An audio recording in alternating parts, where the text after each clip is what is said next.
All right, go over to the YouTube page. Make sure the volume's down so we won't have that crosstalk. Second here. All right,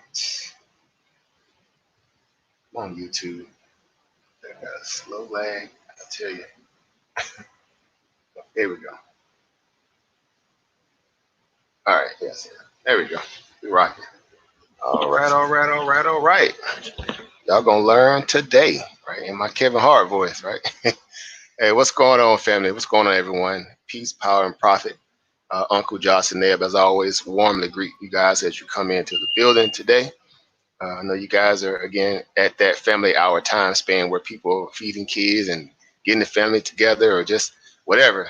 Not so much that you have to get up and go to work tomorrow for some of you, but for the most part, this is how you obviously you're spending family time. So you typically don't lose that regimen once you even been in a situation like this. You necessarily don't lose that regimen. So again, I do thank you guys if you're able to kind of tune in and share a little bit of your time with me, with us. Again, it's not so much about me. Again, y'all know how I roll. This is a village, right? It's a community of financially literate people who's on their way to conquering their goals financially. But what that also translates into them having more time to do the things they want to do in life and then explore cultural aspects of their life or whatever the case. You'll just have that freedom. So I'm pretty sure I'm safe in saying that a lot of us get up every day under that same mindset that we're just trying to, again, conquer this financial literacy world in a way where we can have financial freedom, right? And so, with that being said, again, I'm always happy to have family come through and be on the panel to, share a little bit of their knowledge with everybody too. So as of right now, we have Oba, Chris Logic in the building as always. Oba always come through, hanging, holding it down, hanging with his brother. So I'm always, humbled and appreciative of him. We also have brother Bobby Axelrod in the house today. Right? Some of y'all might be familiar with the Axelrod name, right? Right? I think it's Guns N' Roses, if I'm not mistaken, right? Bobby, I think he's trying to fix his mic, but he's on the panel too. So happy to have him on today as well. So just in case he gets his mic situated, he might drop some knowledge or share a little bit of his, what he got going on as far as trading or just coronavirus situation. All right. And so also, never want to forget the back chat. And you guys are just as much on the panel as y'all are in the back chat. All right, I know again you got family going on, so you might can't jump on. But peace, power, and profit to you all. Again, we got Oprah Rob Rich Sr. in the house. What's going on, Oprah? Peace, power, and profit to you, family. All right, we have my family Jared Pollitt in the house. Just came through. Says up to the cup, right? I like that. I like that. Over Sunline, the business as always, right? Getting it in, right? We call him out, our family, family boxer, right? He's, y'all. Some of you guys might not know, Sunline got those boxing glove hands, right? Part of his career when he's, coming up as a young guy, I guess, still a young guy, but it's good to have him in the building as always too. All right, so good evening to you as well, family, and anybody that might be listening in the background. Again, dealing with, having to deal with family, or just kind of got, you're busy, you just can't necessarily say anything. So, again, I always warmly greet you guys like I always do. All right, so again, I don't plan to be on, crazy long like we typically got, go off the handle. We'll be on about 6, 7, 8 hours. Although there is enough information to talk about that will last us until the AM hours, I tell you that. But again, I do want to be cordial to you guys' time and also be able to kind of break some of these conversations up, where we can kind of have more discussions, on the back end of things. So again, with that being said, I'm always trying to be, I guess, conscious of you guys' time as well. Hey, what's going on, family? Eddie C's, what's going on, family? Right, good to have you in the building as well. All right, just coming through. Right, hey, what's going on? Right, and so yeah, so as you can see, again, I always try to be a little bit more, descriptive when I try to have a conversation or a topic to talk about. As you can see, my description box or the title of this video or this broadcast, I should say, since we are live. Right, kind of like Channel News, right? Channel 6 News, right? All right, so the coronavirus, right? Market shakes off the fog of optimism, right? Trump, coronavirus, and the economy. Right? Obviously, 3 important conversation topics to always, capture your person's attention. Dealing with this virus, dealing with the economy, and definitely, Trump obviously being the commander in chief in terms of this country being able to deliver somewhat, a warming or a soothing speech, if you would say, to, update the American people, right? Which is obviously, when we see these briefings, day over day, sometimes it makes you cringe. Sometimes you be like, okay, well, not too bad today. And other days you be like, man, I don't know what I just watched. But again, whether it's something dealing with the overall coronavirus itself, the health and welfare and safety of people who's dealing with it, or the lack of, I would say, you know, preparation, as I say, preparation readiness, or the preventive maintenance of it, that seems to be questionable, day over day.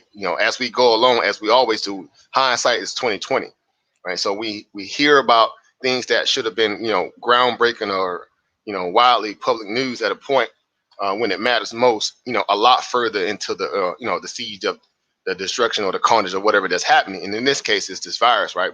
All this intel that was out there, and we didn't stockpile enough of this, and now again, people, passing blame off to the last administration. I mean, it's just a whole lot of whatever, right?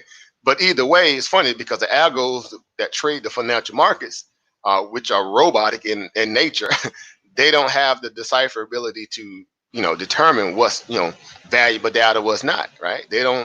They just pretty much are programmed to be triggered based on buzzwords, key phrases, this, that, and the third, which we're seeing or have seen thus far coming out of the Sunday's futures market, going into yesterday, which was just, tomorrow. Yesterday, I don't even know how to even put that into perspective. I mean, seriously, 1,700 something points, all right, on what news again exactly? I mean, whether you're a perma bull, even a perma bear, or somewhere in between, again, just from a place of just being, honest with yourself to try to say, well, what caused that, right? What was the whole reason why the market just, acting like there's no, nothing is happening, So again, it's easy to deflect and say, well, we had a lessening of the data that kind of caused that kind of fear in the market, where we had less deaths that happened in New York, right? If there's such thing to make people feel comfortable about deaths, so to speak, or the markets, again, the algos to say, well, hey, I guess that's a positive, right?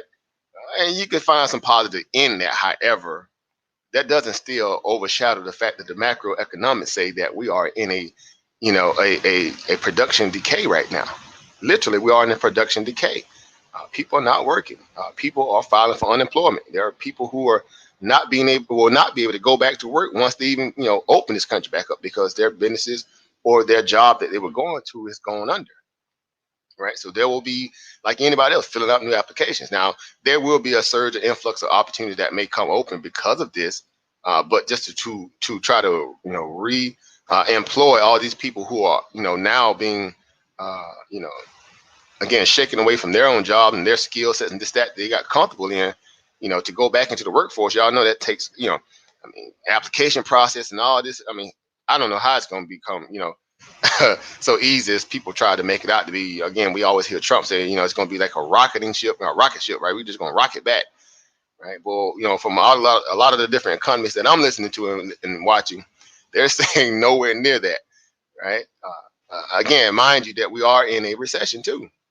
People keep trying to overshadow that as well, which is even more so an underlying factor or a thread within that fabric of uncertainty that has markets behaving as if we're in a position where we could do no wrong, right? So bad news is good news, and good news is just even exciting news, right? Which we saw a lot of that happening back during the time of the trade war tariff talking points that were coming out, with Trump tweeting every other day, and again using those as trigger points to kind of pump the market and prop the market, which we know exactly that's what was happening, right?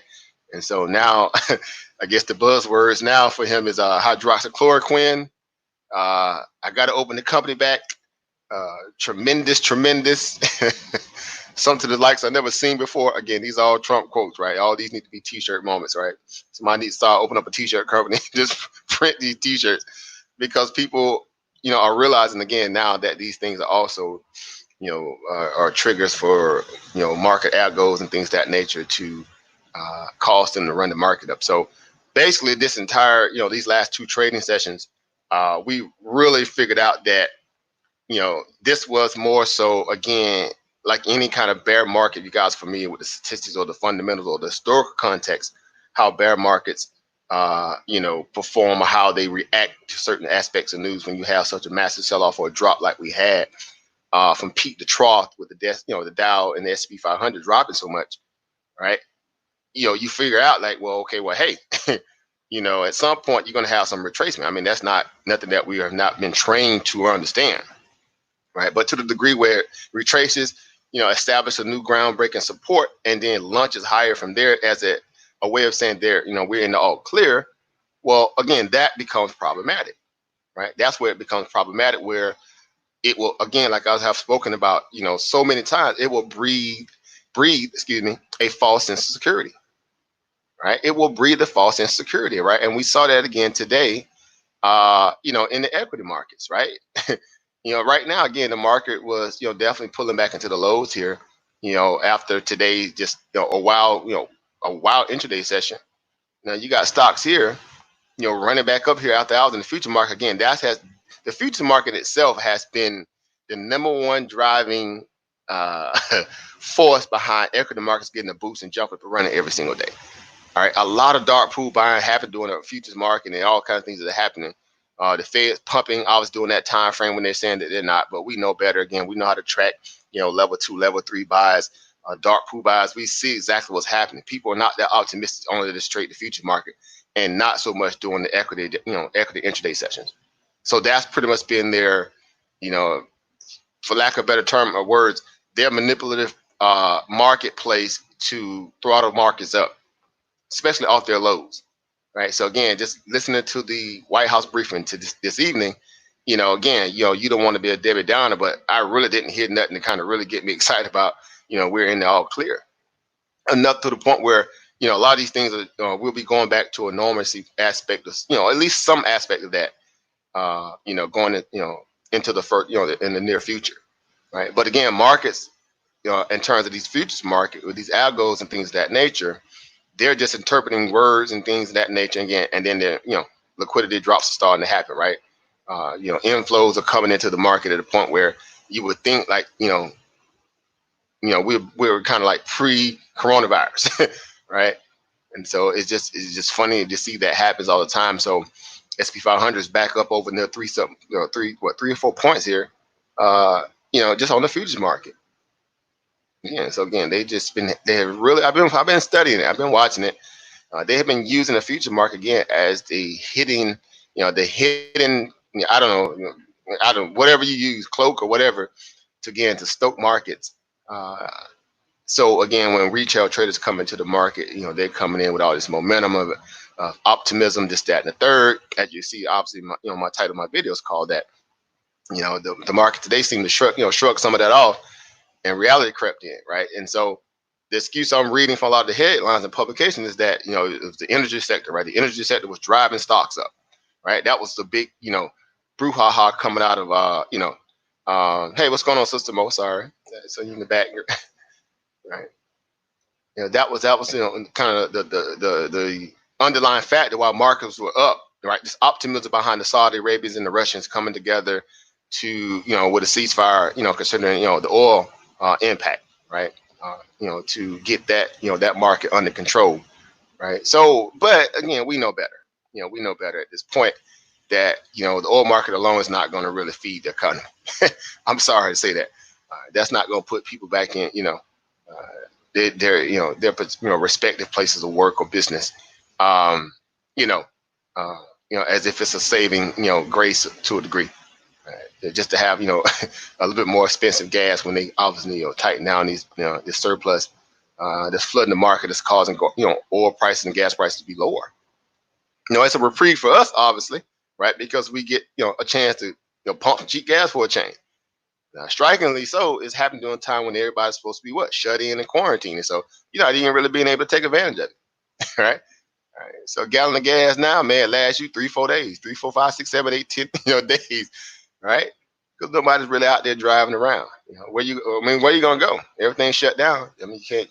It's not like you're gonna roll up to your neighborhood movie theater or your bar or whatever. So you do pretty much anything. If you just get bored, just drive around the city in circles and see what's everybody else not doing, and go back home, right? But it's weird too, because in some cases, in some places, people starting to get ticketed and fined now for just being out and about. How about that? Right? Even in this country. Right? It's funny too. I was reading something about maybe about a week ago, where the prime minister of the Philippines, I mean, they taking it up another level, right? They catch you outside. They pretty much got, the police got the right of way to put a Shoot bullet you. in you. Yeah. Hmm. Yeah, you saw that too, over Chris. Yeah. Hmm. Yeah. Crazy, right? Yeah. that goes to show you the length of people, in terms of some governments out there who are not necessarily going to play that radio with you. The same way we have all this kind of mixed messaging, in this country where, again, we know this is the most stubborn country on the planet. It's hard to tell anybody in America that comes with a place of stubbornness and entitlement that they can't do what they want to do, right? This whole land of the free monologue has really gone people here in the worst way, because again, even in a moment like a pandemic, whether you find it to be serious or not, again, we know there's always going to be opposing views to this virus. However, it doesn't negate the fact that we know people are contracting it and people are dying from it, period. And it's an easily spread contagion, right? It's not like, okay, well, you got the flu, I can stand behind you. I necessarily just won't get it unless I just really have a lot of weak, symptoms kind of cause it, low immunity, whatever, pre-existing conditions, whatever that may cause me to be susceptible to these different bacteria, viruses, whatever, pathogens and whatever. This is totally not that.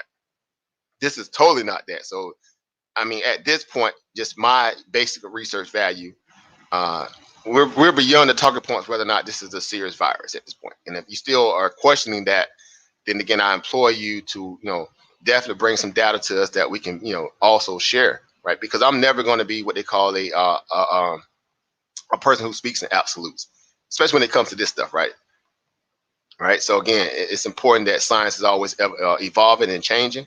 So, what was, solid, a day ago may be different today, right? Variables change, variance changes, right? Viruses mutate, right? And they're already saying that this pretty much coronavirus, this COVID-19, is already starting to grow legs. I mean, it's starting to, mutate a little bit or starting to change some of this, structure, right? So again, the science is still, evolving. So with that being said, again, we have to stay cautious, period, in the discussion, whether you, you again, you playing the role of Nino Brown or Hollywood Cole, as I like to say, right? You the baddest thing in the block. You can't catch the virus, and you ain't worried about it.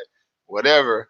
Uh, just be cautious. I mean, yeah, be a little bit responsible for other people and nothing else, right? Be responsible for your neighbor, your family, or whatever. If you're not just isolated, having that mindset, don't be out in the general public just willy nilly, right? Like we just saw, that picture of Central Park the other day, right? Central Park was like, over the weekend, actually this past Sunday, was just like, like nothing has changed.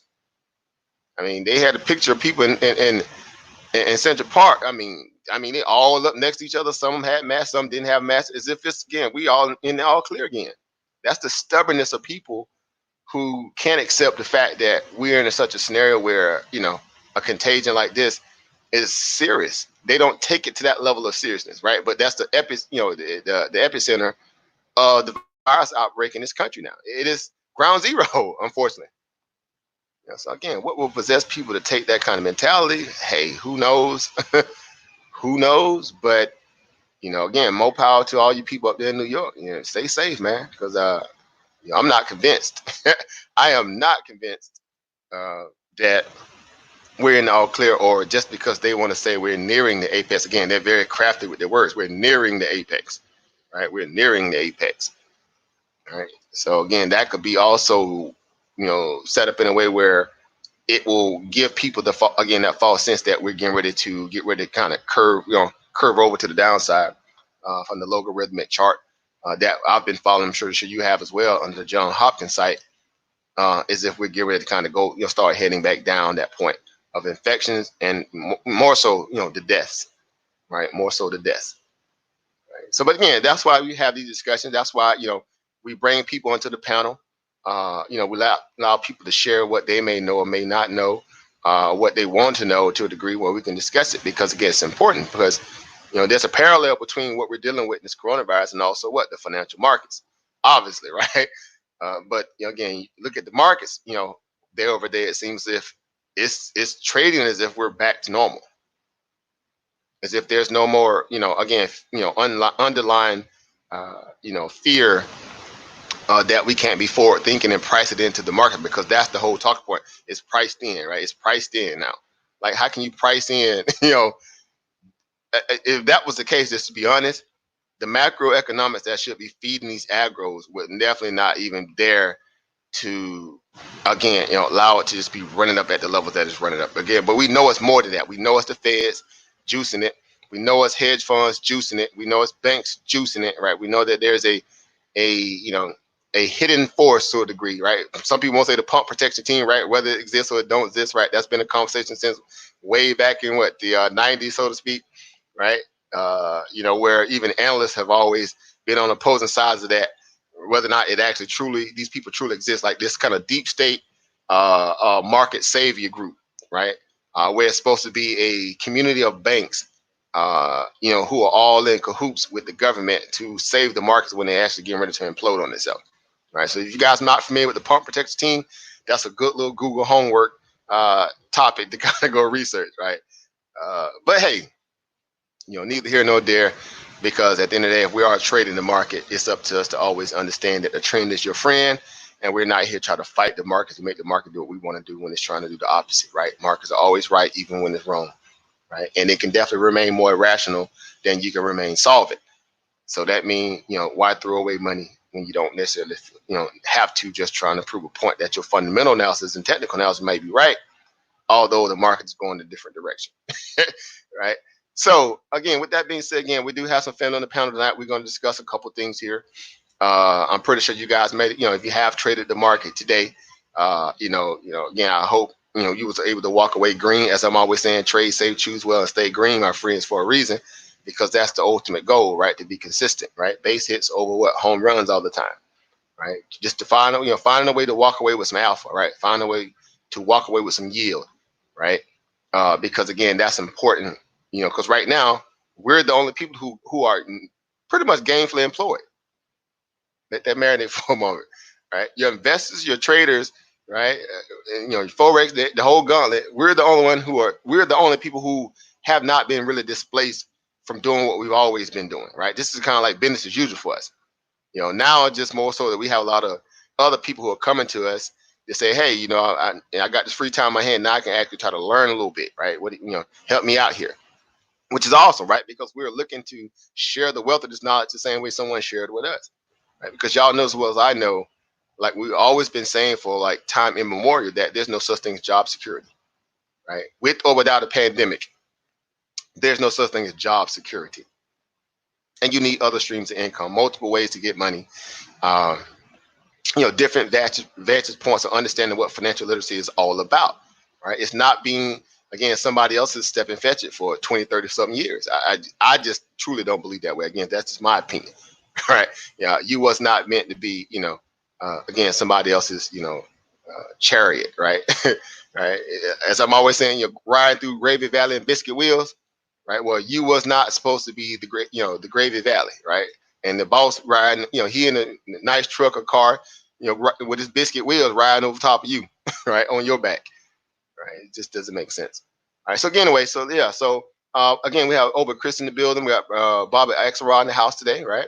Brother from the Discord. So we got my family, as always, Sister Mo in the house as well. I guess we'll start off with ladies first. Sister Monica, if you are free at this moment to open your mic, I don't know if you're busy or not, because she's always busy. She's always getting it in.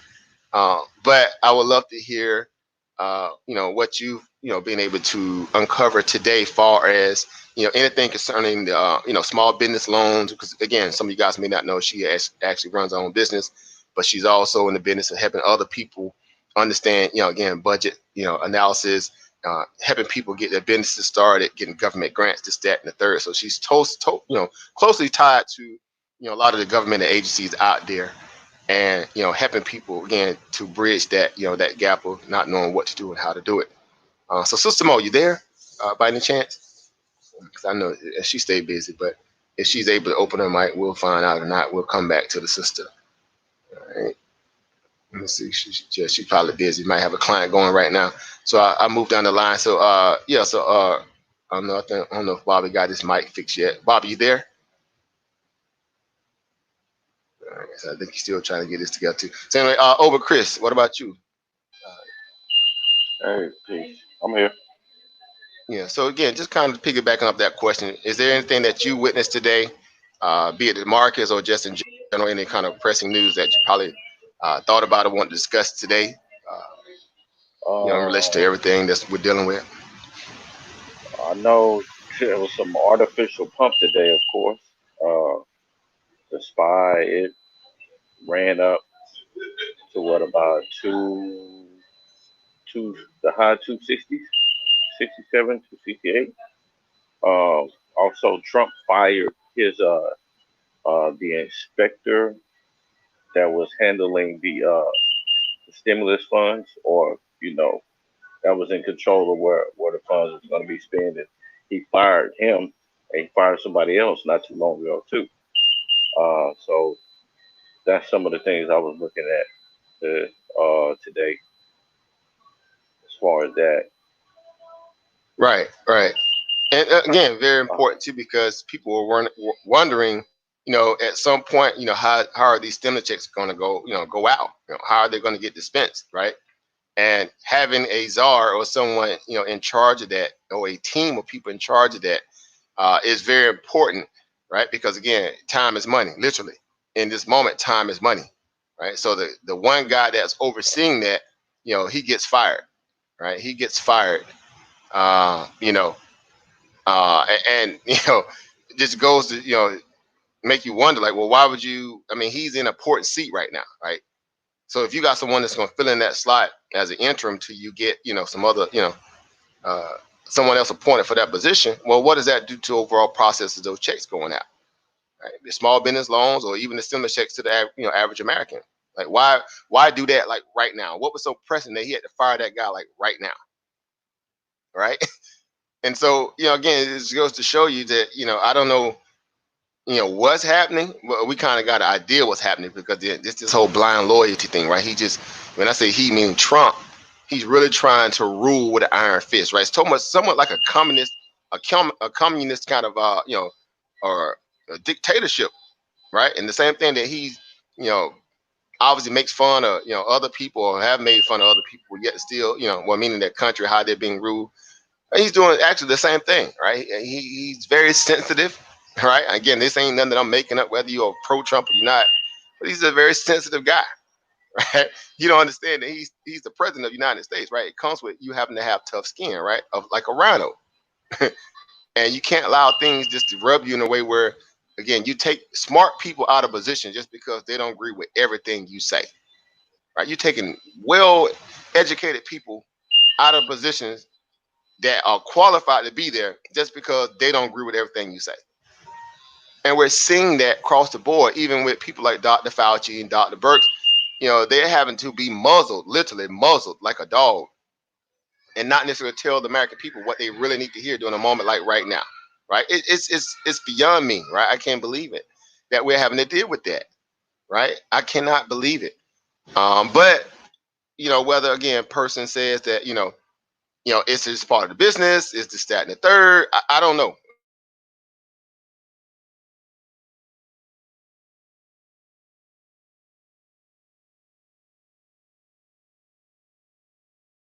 In terms of us being able to having a moment. All right, 1 second.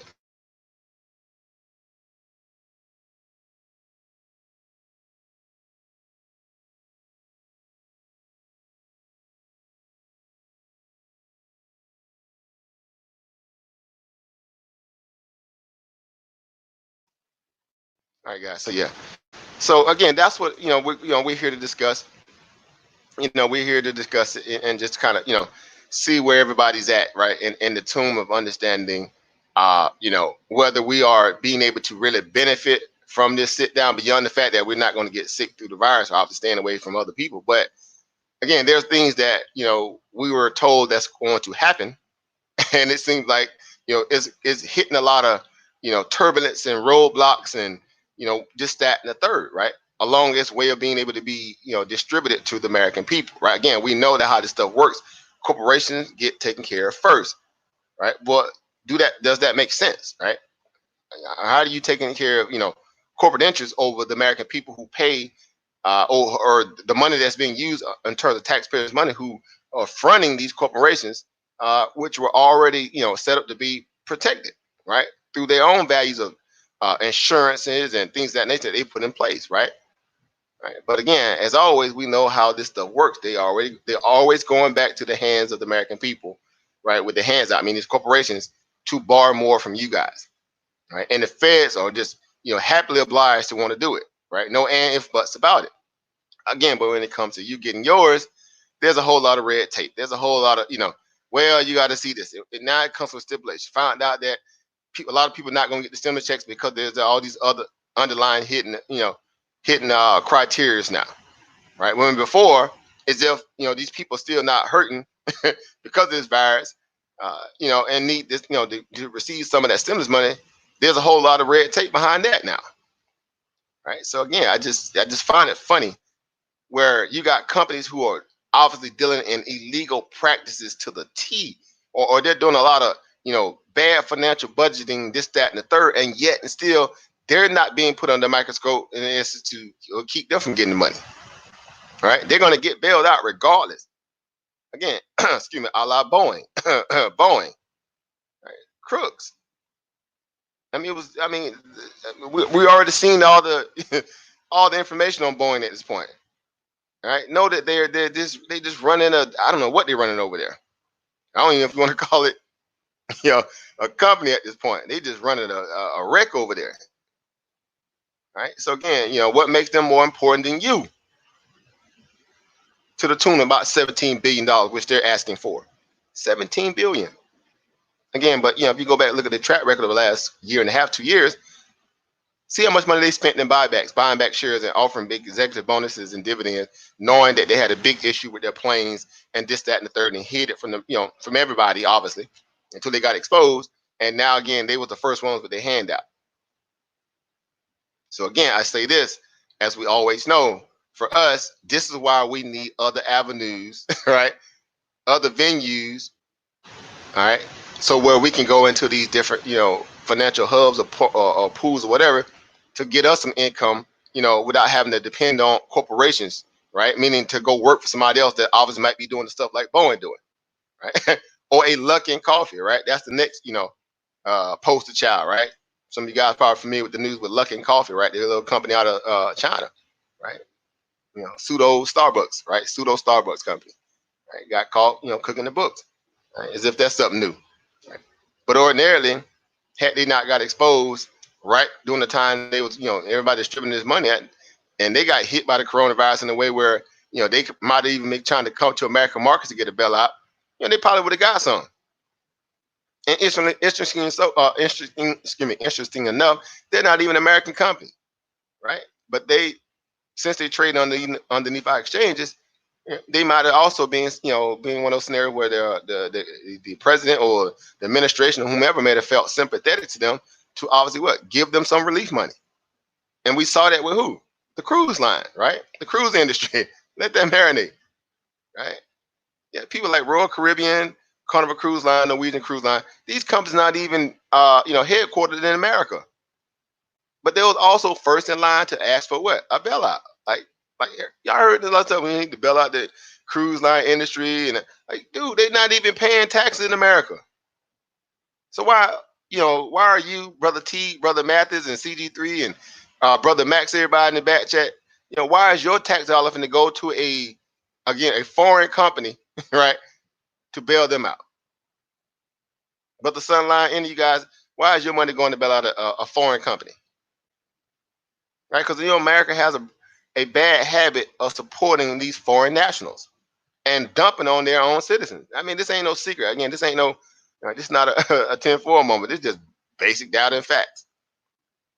Right? So again, the underlying factor in being able to rationale that with the idea of the stimulus money and all these new new relief bills and all this trying to make everybody feel like they're part of this safety net of social governance, right? We under this brand of socialism at this point. That's basically what it is, right? The one thing everybody been pushing back against for the past couple years, right?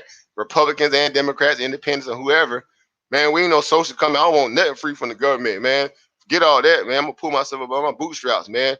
get all this socialism. Well, guess what? What are we dealing with right now? Anybody? What are we dealing with exactly right now? Right? Socialism. Right? What do you say to that, over Chris? Are we not dealing with socialism, or am I, It's weird in definitely saying that? Or I mean, socialism. No, it's definitely socialism. right? Bail out everybody, right? Bail out everybody, even the dogs, right? Dogs even getting bailed out right now. Yeah. Right? They're bailing out everybody. That's You know. right. So you say to yourself, okay, well, how all of a sudden, you do a 180 like that? Do we not supposed to have a checks and balances in place to protect us during moments like this? Pandemics, epidemics, right? You had a pandemic task force that was gutted and thrown away. I guess from the last administration that Obama set in place. Trump came in out the gate and gutted it, got rid of it, and he cut funding to the CDC. Again, I ain't making this stuff up, y'all know this, public information. He gutted all those apparatuses, took money away from us. So as soon as the pandemic hit us, guess what we did? Nothing. We waited on Trump to give us the next you know briefing on what we should be doing. Again, so him playing a doctor on TV it's just funny. All right, whether he pro Trump or not pro Trump, I'm just going strictly by what we've been seeing. All right, all this stuff is backed up by data. But more so, again, you having to try to make sense of it all and dealing with this, shut in with your family or whatever. Some of you guys might be single, wondering what that's like, right? Like, man, who wants to be in that situation right now, right? But more so, you need, you need an economic stimulus like yesterday. As I'm always saying, you needed an economic stimulus like yesterday, right? And it's just, there's a whole lot of, just filibustering and, you know, saying a whole lot but doing a lot of nothing that's happening in a way where people are not getting any of the things that we thought was just so easily accessible in this country in terms of us being quote unquote so-called the best this or best that. There's a slow snail mail process when it comes to putting things in the hands of the American people, but Wall Street corporations, foreign nationals get it instantly. When I say instantly, they get it instantly. But that's not the same for people. So it just blows my mind how people always have this blind loyalty to these politicians, these politicians, right? They're tricks and charlatans. And again, they play this whole, this kind of religiosity with these like, man, we talk about my guy, like, man, like seriously.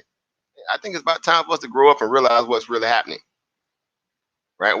Why we are constantly, coming from a place of understanding why financial literacy is so important to be your own owner operator, to be a producer, distributor, seller, right? To be self-employed to the tune where you're not having to depend on, again, these government apparatuses and agencies to, again, make a mockery of your tax dollars, right? Make you wait, right? Make you hurry up and wait, while everybody else is getting it, like, again, through the push of a return key or the enter key on the keyboard instantly. Right. So again, I just find it funny. Every time we have to have these discussions, uh, and you got people again who are gainfully employed, but they put a lot of trust into their CEOs or the government or this, that, and the third. And I'm like, why would you just put that much, so many of your eggs in that one basket when it has been proven time and time again that there's a discrepancies there, right? There's shortages there, right? There's issues there, right? Again, it's kind of like the bad relationship theory, right? It's messy, yet you still kind of just hanging around, right? So one good day and 5 bad days is not necessarily a solid environment. I'm sorry. And so again, that's why what we do in terms of people who are invested into the markets, just like we know it's manipulated like anything else, right? I'd be the last one to tell you that it's not also manipulated, because it is, right? They're controlling interests who also, doing a lot of what? Reckless speculation that really takes the free out of the free markets, that takes that word out of there, because again, you're talking about people who have large amounts of money, who have an interest in mind the same way people go to politicians to what? Lobby, with them to get their agendas pushed through what? Legislation, policies, and things of that nature. It's no different. So we understand that there's a hustle, right? But you got to ask yourself, where do you fit in that, right? Where are you hustling the people who are trying to hustle you? That's the question you should ask yourself every single day you wake up, right?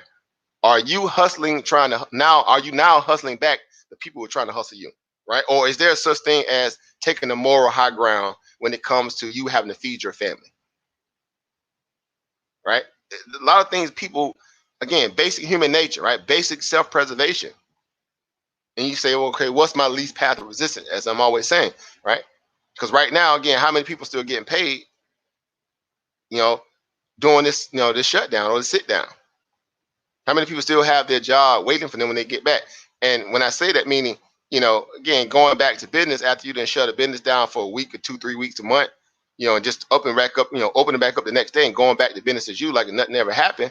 Well, that's going to come with a lot of hiccups. So again, just putting that much trust into someone, some entity, to me, just seems to be kind of, uh, problematic, right? It's problematic where you need to start figuring out other ways to not be again, dependent on that, and you need to be more self-sufficient. And the markets offer us that regardless, whether you figure to be, it's like you're gambling or you're doing this. I mean, we've heard it all, obviously, for us to who take advantage of this opportunity, right? But we've heard it all, right? But for us, we understand, it's a marathon, not a sprint. Your time is based upon, you obviously being, fully engaged in it, right? You learn as you go. Well, same way if you was on the job doing an OJT training or on the job training for a particular job, and you having to learn that new job, whatever the case. Once you get going again, of course, once everything sets in place, and let's say 3, 4, 5 months in, okay, well, you already know what you're dealing with. But at the end of the day, you also know that you're what? Now you're in the kind of what, right? You're on the hamster wheel, right? You're on the hamster wheel now. You only get a certain amount of money, right? Let's say give you time and a half and overpay every now and then, but you're already going to be at a cap situation, right? And like most scenarios, the job only, gets, uh, in some cases, obviously more strenuous than it was in the very beginning, but you're still not getting any kind of additional pay, right? You're not getting any additional pay for all the other stuff that your boss now is starting to require of you because they saw that you might have came in, excited, want to do a little extra above and beyond, right? But the pay's still the same. Once they find that out, then they're going to obviously use you even more, right? So again, are you using them the same way they're using you? That's the question right now. And the same way for the government value. Are you using the government now? So more so now than they are always than they have always used you, right? Through your tax dollars. Right? So willing to take a chance on yourself. So again, that becomes another thing again, like we're always saying. So utilizing the equity markets, forex, crypto, options trading, however, mutual, binary, whatever you do to again procure income. That's what's that to me. That's where the real true, again, quote unquote, American energy really lies, right? In the hands of the entrepreneur, right? In the person who's willing to take a chance on themselves, or at least others, in a way where you can partner with people who have the same vision, right? Joint ventures, things of that nature. So again, you're talking about again, putting caution to the wind, right? Taking a chance, right? It's the same way on a job. You're taking a chance that these people are going to stay, in business and keep you gainfully employed. Well, if that shuts down, what do you have? What do you have? Do you have some equity investments out there? Do you have, other ways, means where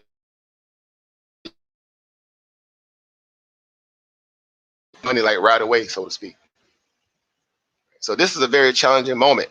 And interesting enough, too, again, if you guys probably saw, I'm pretty sure you probably caught that article too as well, over Chris, where just coming out of dealing with this coronavirus, right? Because again, it's crippling a lot of people. Again, for some of you guys that may want to come onto the panel, as I'm always, looking to kind of get more engagement in our little workshops. That is the link to the back chat, in the back chat, excuse me, to come onto the panel if you got something to want to discuss with this, coronavirus, the economy, whatever the case. But again, we're just talking about it a little bit here. So again, kind of going forward, what I was saying, we got news today. If you guys did see the briefing today at the White House, that we're starting to get more data now that the African American community is being bombarded a little bit more by this coronavirus, right?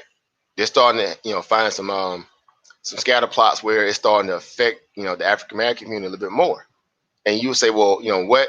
Obviously, the virus doesn't differentiate between, races, right? The virus itself, death is not racist, right? It hits everybody, right? But what makes, the African American community more susceptible to this, to the carnage that the virus obviously, is laying down?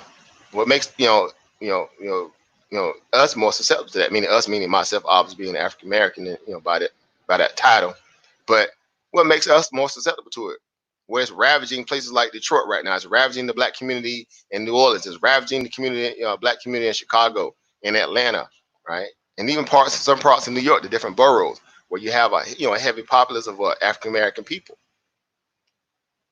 right?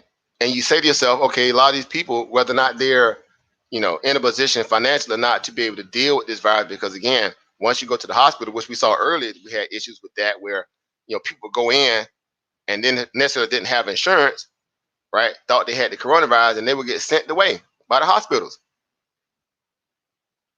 Right? Go figure, right? You sending people that got this virus that didn't ask for it, right? That, again, whether you want to pass blame or not, figure out why was in a position where we weren't ready for it or not.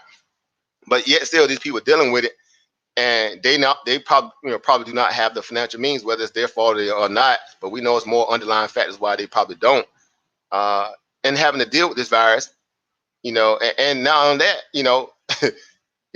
how's that going to affect those populations now? Right? How's that going to affect those populations?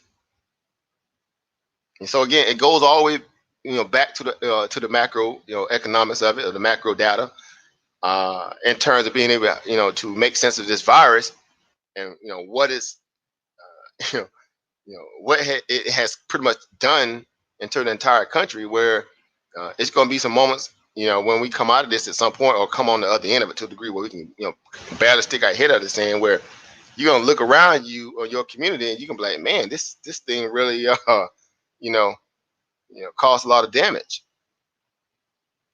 right? Messes up, again, a way of life where before people were somewhat, maybe even a little too complacent, that something like this would never happen, because that's what we're having to deal with now.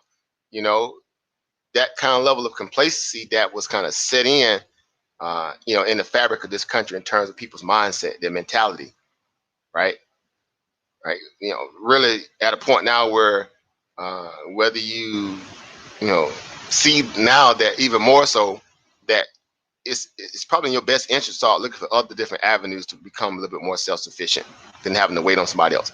It may be in your best interest now to start focusing a little bit more on your health, right, than you probably did before, right? Having that idea that, okay, you can just walk into an emergency room at any given moment, right? Taking advantage of, or feeling like you have that level of a luxury when others may not, but even more so, you just taking advantage of that opportunity by not necessarily even protecting yourself physically, right? Let alone economically, let alone, all the other different avenues, uh, that we are, having to deal with day to day. And so to me, again, I just think it's a wake up call, right? Unfortunately, these are the moments where you don't want to have to deal with that. But again, if you do subscribe to, let's say, nature having its moment to do what it need to do, or a cleansing, right? Some people like to call it what, natural selection, right?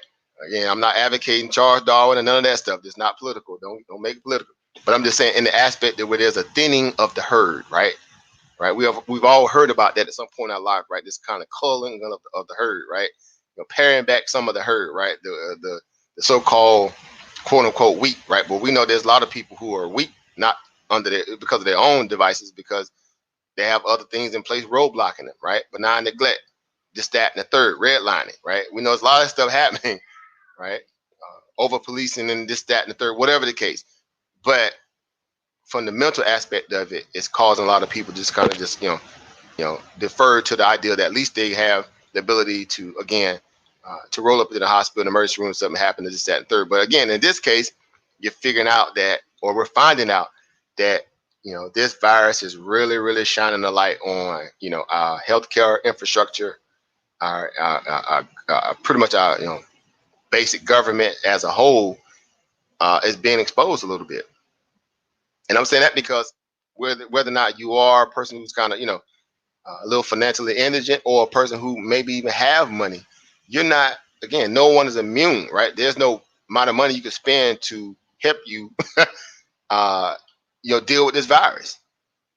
Case in point, Prime Minister of, of the UK, Boris Johnson, right? He's intensive. He went from being at the house making videos. I got the virus, this, that, third. Now that's joke on intensive care. Intensive care, meaning he's in the full blown fight right now. I don't have the latest update on him, but he's in a full blown fight for his life right now. And you look at him, right? He look like the average little hippie dude. you know, I don't know his health to a degree, but I could look at him physically and say he look like he was the best athlete on the planet. He might have had some pre-existing condition, maybe asthma, whatever the case, but he's fighting for his life right now, right? And he a prime minister, right? So when people say, well, these people are protected because they are presidents and prime ministers, they got to have some kind of special secret, hospice care team around them at all times, or some special drug that, kills everything. People like, the D-tap or the Z-tap, whatever, right? But apparently that ain't the case. Well, maybe in his pay grade, because they might, obviously we know there's people over him too, right? That's another conversation, right? Move on, Willis, right? They say, right? Now you're moving into that Illuminati talk, right? I'm having my Alex Jones moment. Right? People that's over the presidents and prime ministers, right? The puppets, right? Right? The puppet master. He might got the special drug, right? He must got that, one size fit all type of cure. Well, for a lot of people, again, they're finding out the hard way that they have nothing. They have nothing. And not a lot of people coming to their defense. So again, just bring it all into context, right? Health is wealth, right? Wealth obviously can also help you have better health too.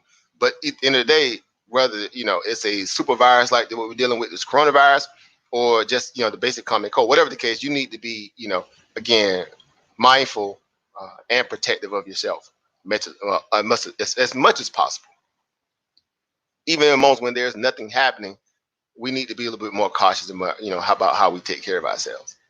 And I think what better way now, so with knowing that a lot of people are hurting because of their financial situation has been disrupted because of the virus and not be able to produce income, and they're waiting on the check. Again, a penny in the check of all things, right? I mean, it's a disgrace to even the fact that they're talking about $1,200. Like, who came up with that number, right? Canada, we just found out Canada is giving their citizens $2,000, every month for the next 4 months.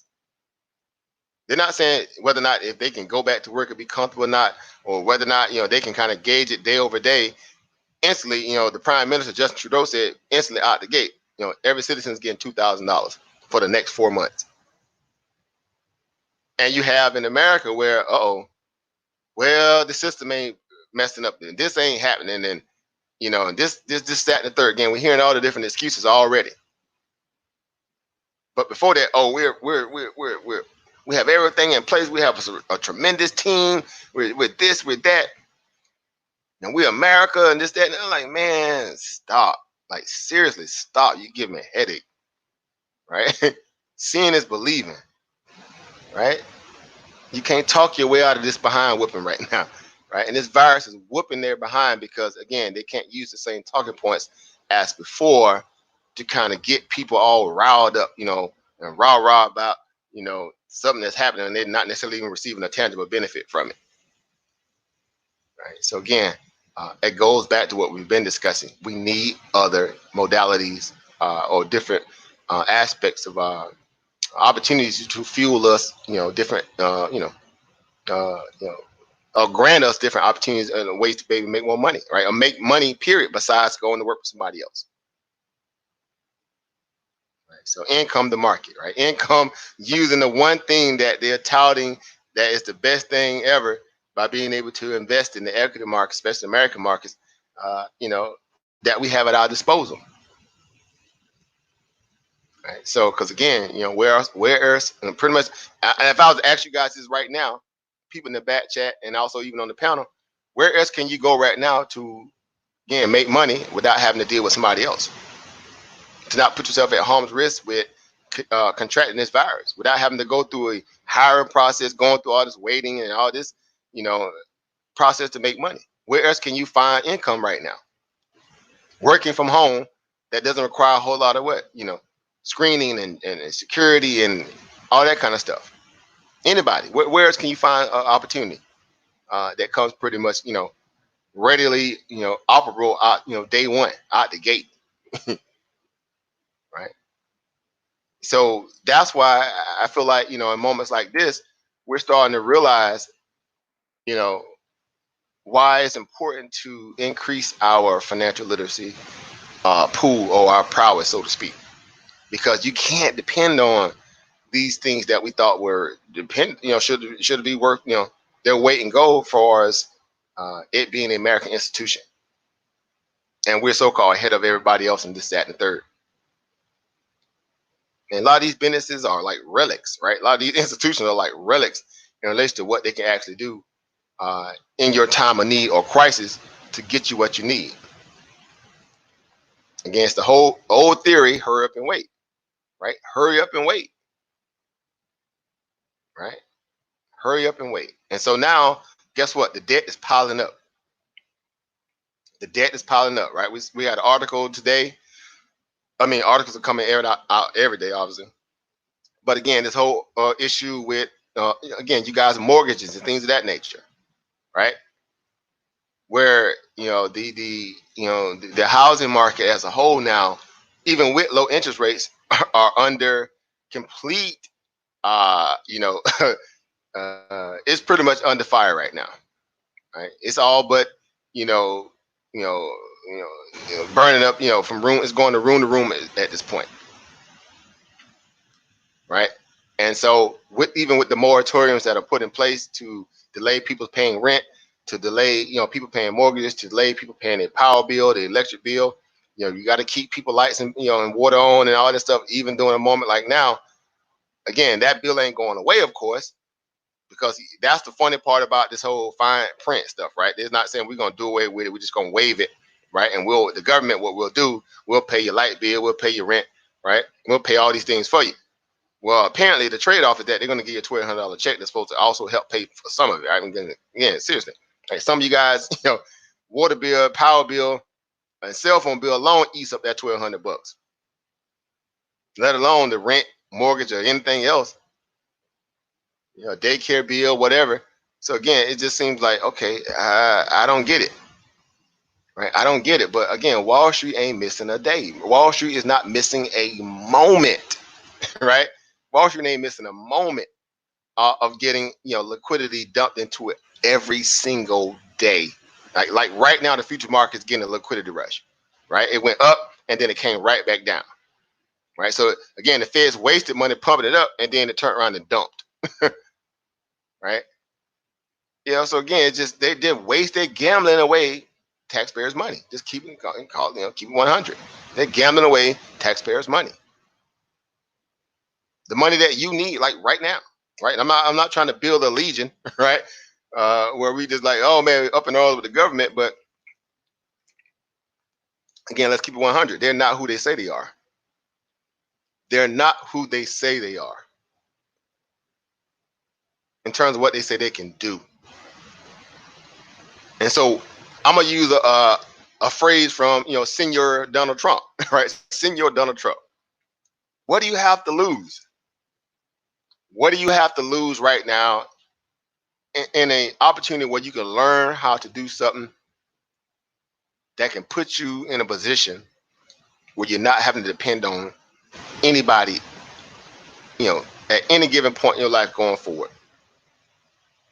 If you're able to take it, build from it, stay true to it, honor it in a way where you understand what you're dealing with, you'll capitalize from it. You'll be able to transfer it, it's called pay it forward to your family members, your peers, your children. You'll have something that now that doesn't require a middleman, an overseer, Mr. Charlie, right?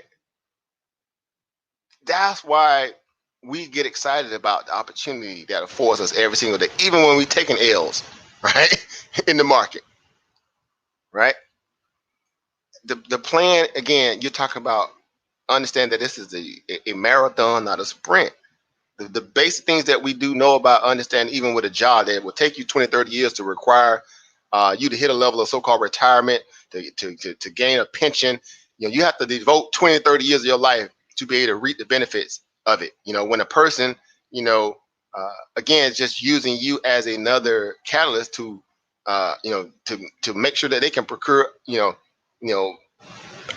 life that you can only potentially dream about. And in most cases, when people are like, man, it'd be nice to own a Lamborghini or a Bugatti or a McLaren or a Pagani or any of these nice foreign cars that that would take you maybe 2 and 3 years of salary to be able to even afford. In some cases, 6, 7, 8, 10 years to afford. And and the CEO buys it like it's just running water because again, he's getting a collection or a pretty much like a collection plate. Let's keep let's put it in the paradigm that we always like to talk about. All right, let's put things in the perspective where we can understand it. They're taking a collection or offering every single day when you show up to work. Right? You being there performing a task is kind of like working on for again using these church analogies, like you working for the pastor, right? You to collect the usher or the sound person, this, that, and third. But again, the collection plate at the end of the day when it's passed around, I mean, you have to put yours in it too. Right? You got to dump money into it as well. Right? So again, that depletes you being in a position where you have to deal with stuff like this right here. Right? Where right now that people are suffering because they can't pay their rent, they can't pay their mortgage, they can't pay their light bill, they can't pay their whatever. And even if they can, they're not willing to want to throw that money away in a moment where they don't see a level of certainty in the next month or two. Right? And so having those moratoriums are like, again, for what it were, that's a come up. Even though we're going through some, having to deal with this virus, it's still a come up because now you can say, I'm going to redirect those funds to something else.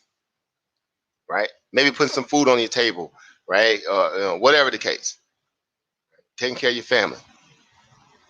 So again, all this debt is now starting to pile up, right? 2,000%, right? Requests for delay in mortgage payments are nearly up 2,000%. Seeking relief during the coronavirus. So again, we knew about this virus when? Over a month. Most people stopped working before it became more of a national issue, literally about a month ago. Some people. That means a lot of their pay stopped then too. So they already came through a whole entire month, as of April the 1st, those bills came due, even though again with the moratorium, this, that, and the third, but they still haven't, gotten any kind of, bailout incentive or a, payment or whatever to take care of some of the basic things they need. They're still waiting. And every day they have to listen to Trump say, I'm trying to open the country back up. This company wasn't built to be shut down. And they like, dude, I ain't even got my first little bailout check, man. You send me back to work right away and I got these bills piled up. That served me no purpose. And it's not even like it's a real true stimulus. It's a tax credit that's going to be forwarded towards your next income tax. So you ain't really getting nothing. You're not getting anything. So again, I'm just, we're here to bring clarity to this stuff, and we're here to, share with those who are again looking to, get outside that rat race of thinking that, you can just, put all this kind of, energy into these governmental agencies, this, that, and the third, who are constantly fails you more than it actually helps you. Again, this is not an anti-government, rant. It's just a reality rant because you're having to deal with it right now. So I would say to a person who's pro-government, pro-politician, pro this, and the third, what have you really gotten tangibly from this? All this talking, that you've been hearing back and forth from both sides that makes you feel confident about it. Besides just what? Wordplay. Right?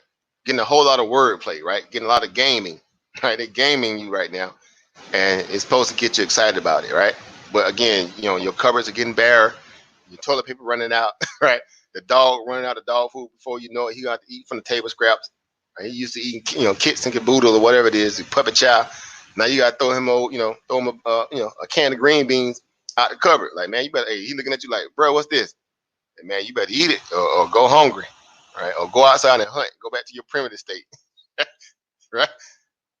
But again, we keep it 100 over here. But I'm just asking some basic questions like, what do you do during a moment like this, right? We're all under it.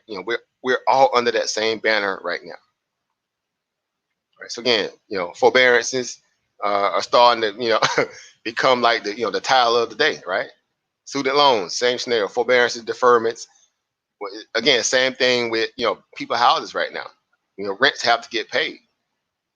So imagine what the housing market looking like right now. I mean, who's avidly out there looking for a place to stay right now?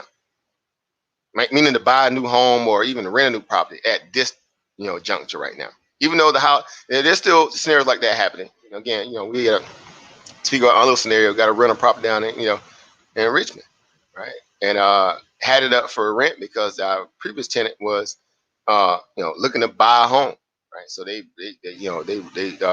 breached the lease early to be able to go find the home that they was positioned for, obviously even before the coronavirus hit. But they had their means together to do so. So they broke the lease to go move into their new home. Obviously, they still paid the rent they owed under the contract, but being able to fill that one particular property with another tenant, began to be like kind of like, let's see how this works out, right? Who's actually in the market right now looking for a place? Good thing, again, that property again is pretty much a brand new, it's a palace in my mind for an easy rent scenario, right? Because of the property itself. But that ain't always the case for a lot of rental places, right? And so again, having to pay that, multiple mortgages or multiple properties, and hoping people are still solid, and even for those who can still pay rent or pay whatever right now, that's a problem for a lot of people. Again, this data point here obviously brings what light to that, where you're starting to hear people saying, I can't afford it, right? I can't afford it. And the Mortgage Bank Association, right? These are the people who obviously do all the pretty much the nuts and bolts and the paperwork, I's dotted, T's crossed, and send to submit that data to the government agencies, obviously more so when it's all said and done, to the Treasury Department, right? For those bond payments, right? Those contractual payments, right? They're under immense stress right now, immense stress right now, because banks, loans are being defaulted on. Banks are obviously, defaulting, lending, scenarios like that are becoming, more and more tight, even though they're supposed to be dumping money for all small businesses out there. But again, no one's coming straight to the aid of the mortgage department right now, right? Because then there's moratoriums being put in place, meaning they're putting a payment delay or execution or suspension on those payments right now, and ain't nothing they can do about it. So their only hope is to go to government agencies as a way of saying, hey, how are you going to fix us? Right. So the underlying factor that we do know as investor traders, where do they go to get their bailout, right? Where do they go? They go to the the feds, right? That's supposed to be first line of defense, right? And the feds are just again juicing so much money into the markets, the bond markets, this, that, and the third. Well, hey, there you go. But it ain't happening. It's not translating down to what they need, right? That's the part of where the trickle down economic is not helping them. It's just supporting the bonds, right? Supporting the those that overall debt collection of the overall bonds that are coming in, the 30-year or the 10-year. But it's not saying individually, let me go look, specifically for this company or this person, or no, to my knowledge, it's not happening that way. All right. They're just trying to support the markets to keep them up, afloat. Right. So again, so as you can see, it says mortgage payments for the month of April are not even officially late until the 15th, but borrowers are flooding into the government mortgage forbearance program, right? Taking advantage of it. And some of you guys may need to take advantage of it too. If you're in this situation, you need to take advantage of it too. Just to have that mentality, like it doesn't matter, or it's no big deal. No, again, learn how to hustle. Again, that's the thing. That's the theme of the day. Y'all know it's always a method to my madness. Always bring it full circle. Learn how to hustle the people who are hustling you. I repeat, learn how to hustle the people who are hustling you. And right now, I know you all at some point feel or have felt or might be in the process of feeling that you're being hustled, because you're on the hurry up and wait program. You're on the hurry up and wait list, right? You're on the hurry up and wait list when you've been hearing we the greatest this, we the best this, we got the robust this, we the most technologically advanced this, we the most blah blah blah blah blah blah blah blah blah blah blah blah blah blah. And again, those who do not follow the financial markets have no clue. But guess what we do? We go right over to the Treasury Department. We go right over to the repo market, the New York Feds Reserve of New York. We go right over to the Federal Reserve in St. Louis. We go right to all these different these agencies and see that they're dumping what billions and billions to the tunes and the trillions of dollars into equity markets almost every single day. Almost every single day. Just push of a button, it's done. Again, sending money to foreign nationals and operations, Israel, Europe, wherever, it happens instantly. Push of a button, it's done. Comes to you, the person who has to foot that bill. Okay, we're having some issues. The site crashing, shut down for a moment. You got to forgive us. You just bear with us, you know. You know, it's that kind of, those kind of excuses, right? So again, I'm just saying, you know, uh, you know, what do we have in place? What's our backstop? What is your backstop? If I was to ask you that, again, what are you doing to protect yourself? What's your backstop? Right? You know, what's your financial backstop? Or are you working towards being able to put one in place where in the moments like today, what we're dealing with, it won't really, take you out of your normalcy of life in terms of at least having those things taken care of. So are you utilizing your time wisely to put certain things like that in place for yourself so you're not, dependent upon someone else to be able to do that for you? That's what we need to be discussing. That's why, whether it's my live stream or anybody else or our live stream, I like to say, they need to be flooded with people who really, see or starting to wake up and start to see that now, right? But again, they're distracted. They're completely distracted right now. And yet we're still getting data like what we got today from Dr. Fauci and Dr. Birx and the NIH and the CDC and all the other agencies are saying that now disproportionately the African American community is being decimated by this coronavirus. Right? We're being decimated by it. Because of what? Financial disposition, financially indigent, which also cause people to have what? Bad eating habits, bad, stress. Again, these pre-existing conditions that are deteriorating our bodies in a way where this virus is just now running rampant and destroying us. Per their words, not mine.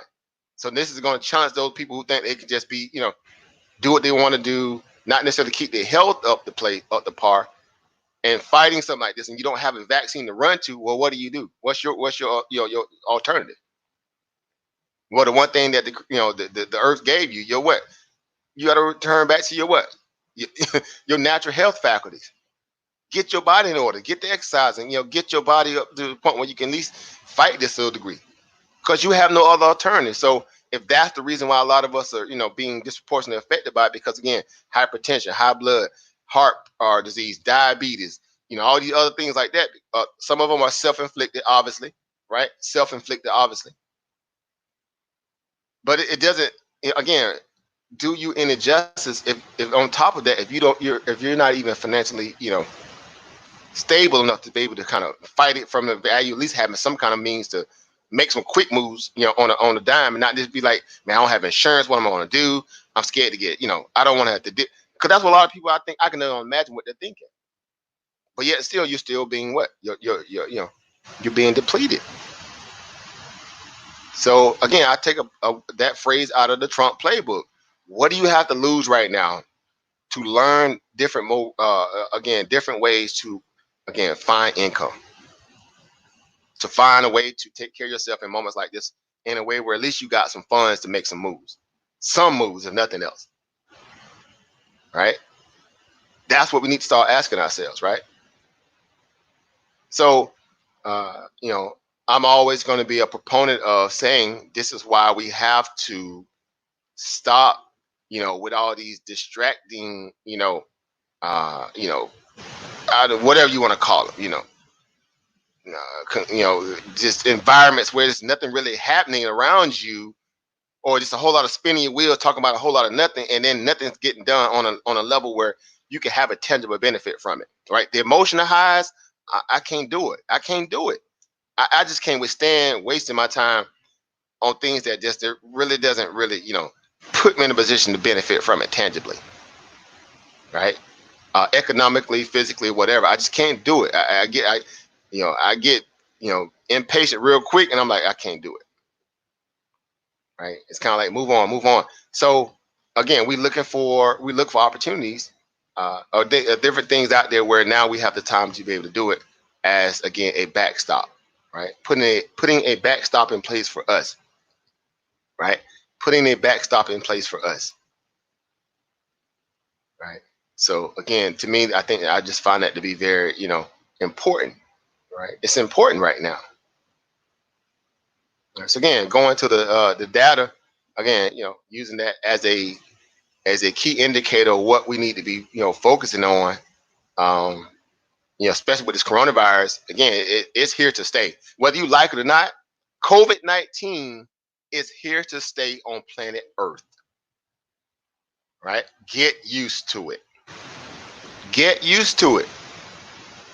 Whether you want to say it was, you know, biologically engineered or it was an act of nature. And again, I know that's a discussion happening on other, venues and platforms, but at the end of the day, it's here to stay, right? So, you know, these numbers here are obviously just a microcosm of what is reflective of this, what this thing is doing to the actual globe itself. But obviously, we know these numbers are bigger than what they're being, touted as. We know it's way more than 1,000,004 people, contracting this virus at this point. Because a lot of people ain't even been tested yet. That has probably gotten it and even recovered from it. Right. That was the whole, again, my opinion, the delay of them not getting those test kits out fast enough in America. Right. We know a lot of people had got this virus, went through it, contracted it, probably even that. Some people unfortunately died from it, and whatever the case, because again, there was, people who had a political agenda to try to, be more concerned about corporate interest than that of the American people. And so again, here we are now trying to have to deal with this. So again, just this number here is not finna go down anytime soon, or I should say again, hit a point of stagnation. Excuse me, hit a point of stagnation anytime soon. And it's just what, April. Now it's ironic because now we get an entire year in terms of when you look at something from a case study, like when they do like a year over year. We're This kicked off at the beginning of the year. Go figure. So we're finna get an entire year of case study to study this coronavirus, the spread of it, right? The destruction of it, right? Financially, physically, whatever, right? And at the end of the year, when we say, well, okay, when people say make the comment or the argument that it's like the common flu or it's just like a regular flu, well, we say, well, how many people died from the flu last year worldwide, right? So when you do your comparative analysis of that, and then you say, okay, which one was more virulent, the common flu or the coronavirus? Right. So we're hearing studies that again that it doesn't do well in heat. So when we do hit that that summer, seasonal apex value when it's hot, hot, hot, we'll see if the numbers obviously subside a little bit during that time frame or not. But again, even so, now that this thing is running rampant during the cold months to the spring, which obviously we're getting the bulk of the case because it's spreading fast, not because it hit everybody kind of out of the blue. We'll see it this, when we get to that point, because I'm pretty sure, just my opinion, unless they come up with something, somebody, really put this thing together scientifically and come up with a vaccine, we know we are still going to be waiting, to the end of the fiscal year or next year to even get a vaccine. And so all those numbers are still going to tally up. Right? Whether people start, still being honest in their reporting of the people who still been infected by it or dying from it or not, that's to be seen.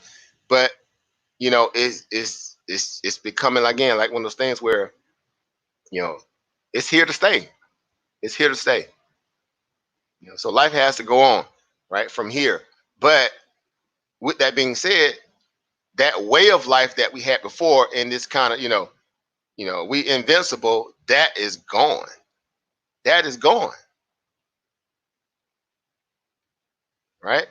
Because we're starting to realize now that again, just based on the data, based on the data, all right, that the level of, again, the contagion of this thing is just not going to just blow over easily. So you're going to have to start coming out your house like people in Asia was been doing for the last 3, 4, 5, 6, 7, 8 years, because they have a highly industrial nation at this point, because they built, building their nation up. So they're under a massive pollution, mandate and fog, where everything is over there. It's completely, the sun is shut out, blocked out because of all the pollution, and factories pumping stuff in there. So they need it for, clean air initiative in terms of having to wear masks. Now you're going to have to be wearing masks just on average now because of what? Because you worry about this virus still hanging around. And oh yes, yeah, and it does have the ability to potentially mutate, whether it gets lesser or worser.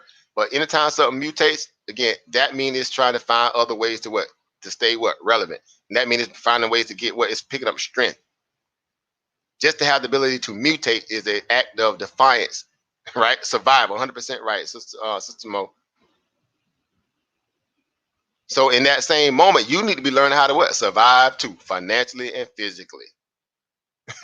Period. And mentally as well, because you got to keep your mind on the studies, keep that stuff close to you as well, right? There's no getting around that. So I say, from what I'm starting to see, is that at some point, you're gonna have to start, you're gonna find yourself walk around with your little Darth Vader or your little Bane from Batman type of mask on now. So guess what? That's something that you might have to get used to doing. Just on average now. So that's gonna be a part of your natural attire. So go on and jazz it up, because I know how y'all think. Jazz it up, put your little logos all on your little mask, get your little custom fitted little, N95 mask, whatever, right? Or be smart, become an entrepreneur, find a vendor, and guess what? Go into business, open up an online mask shield face company right now. U.S. Surgeon General then pretty much came out and said it. Get used to it. You finna be having to walk around with it now, like people have been doing in Asia since they've been going through the economic industrial boom. It's gonna be a way of life. So why not take advantage of it from a financial perspective? Same way people doing T-shirts, right? Making a killing off just basic T-shirt. Now the face shields are going to become just that now. Dude, man, bump them T-shirts, man. You got the mask back there? What you got back there on the mask? Let me get a crate of those. All right. So the entrepreneur, that's how the entrepreneur is thinking right now. How can I monetize this moment of need?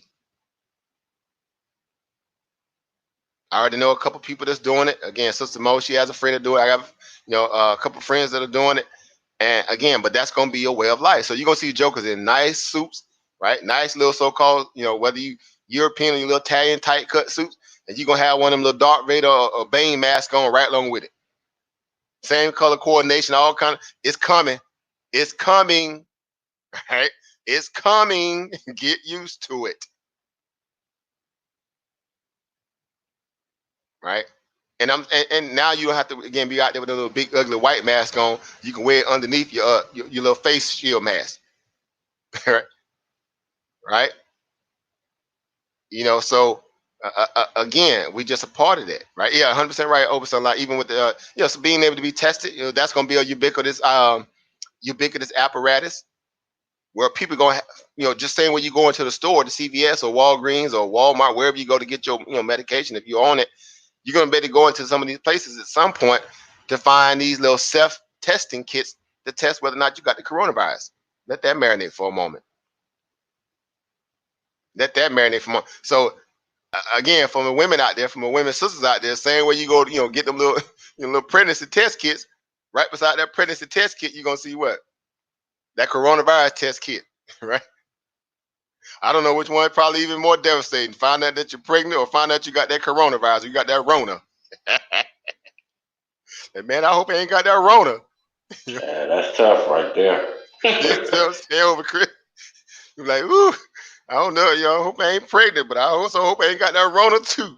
Let me get both kits. And let me get both kits. Right? You testing everything. But that's the world that we're obviously, this is the world we live in. right? This is a very volatile world, right? This is a volatile planet, period. It's a volatile planet. So again, I'm just saying, if our first mandate as a human species, right, as a sentient being, is to always practice self-preservation, right? Self-preservation, preserve thyself, get yourself right, right? Before you can be any service to anybody else, get yourself right. Then these are the things that you're gonna have to start modeling your life to deal with. And to also think that if you think that, tomorrow or the next day or 10 years from now, or even 100 years from now, that we're going to go back to a place of normalcy after you got all this new kind of level of expansion and technological disruption to the actual overall planet, all this extra digging and deforestation. Again, I'm not putting on my Greta Thunberg hat right now, right? The little girl, right, made Time magazine of the year. But you have to start thinking like a person who realizes life and current events that are things that disrupt, you know, the basic natural flow of things, right? Natural also being what? A part of the word nature, right? And so by proxy of that, these viruses and animals obviously now starting to kind of be disrupted because their habitats are being moved around, and it's causing them to eat from the troughs of, sewage slugs and all slums and all, you name it. Again, this ain't far-fetched out of your wheelhouse where you can kind of do some deductive reasoning and figure out how this stuff coming about. And that's before, again, we begin to even talk about what's being obviously produced in laboratories or being studied, right? Again, you want to study something that's deadly like rice and all that. Okay, yo, good luck with that. I mean, seriously. But you know what's up, right? You know what's up, right? Yeah, y'all know what's up. So the market, again, I'm going back to what we do over here. Again, this is what we do over here in our little lane, right?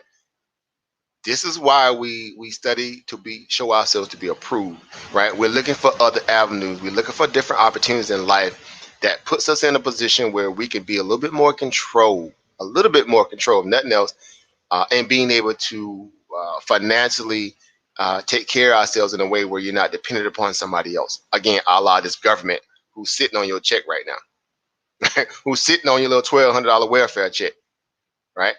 But the corporations are getting their stuff, starting to get theirs early. The stock market has been getting it, and everybody else, getting bailed out and getting taken care of, or getting, pat on the back and getting slid, a package in their hand, from special interest. They're getting theirs already. But you come last, right? You come last on that totem pole. And what do you do? What did you do to deserve that? And again, going back to what I was speaking earlier, and then certain communities are being more affected by it than others. Go figure. Go figure. The data is now starting to show that the African American communities are being more under siege by this virus than anybody else.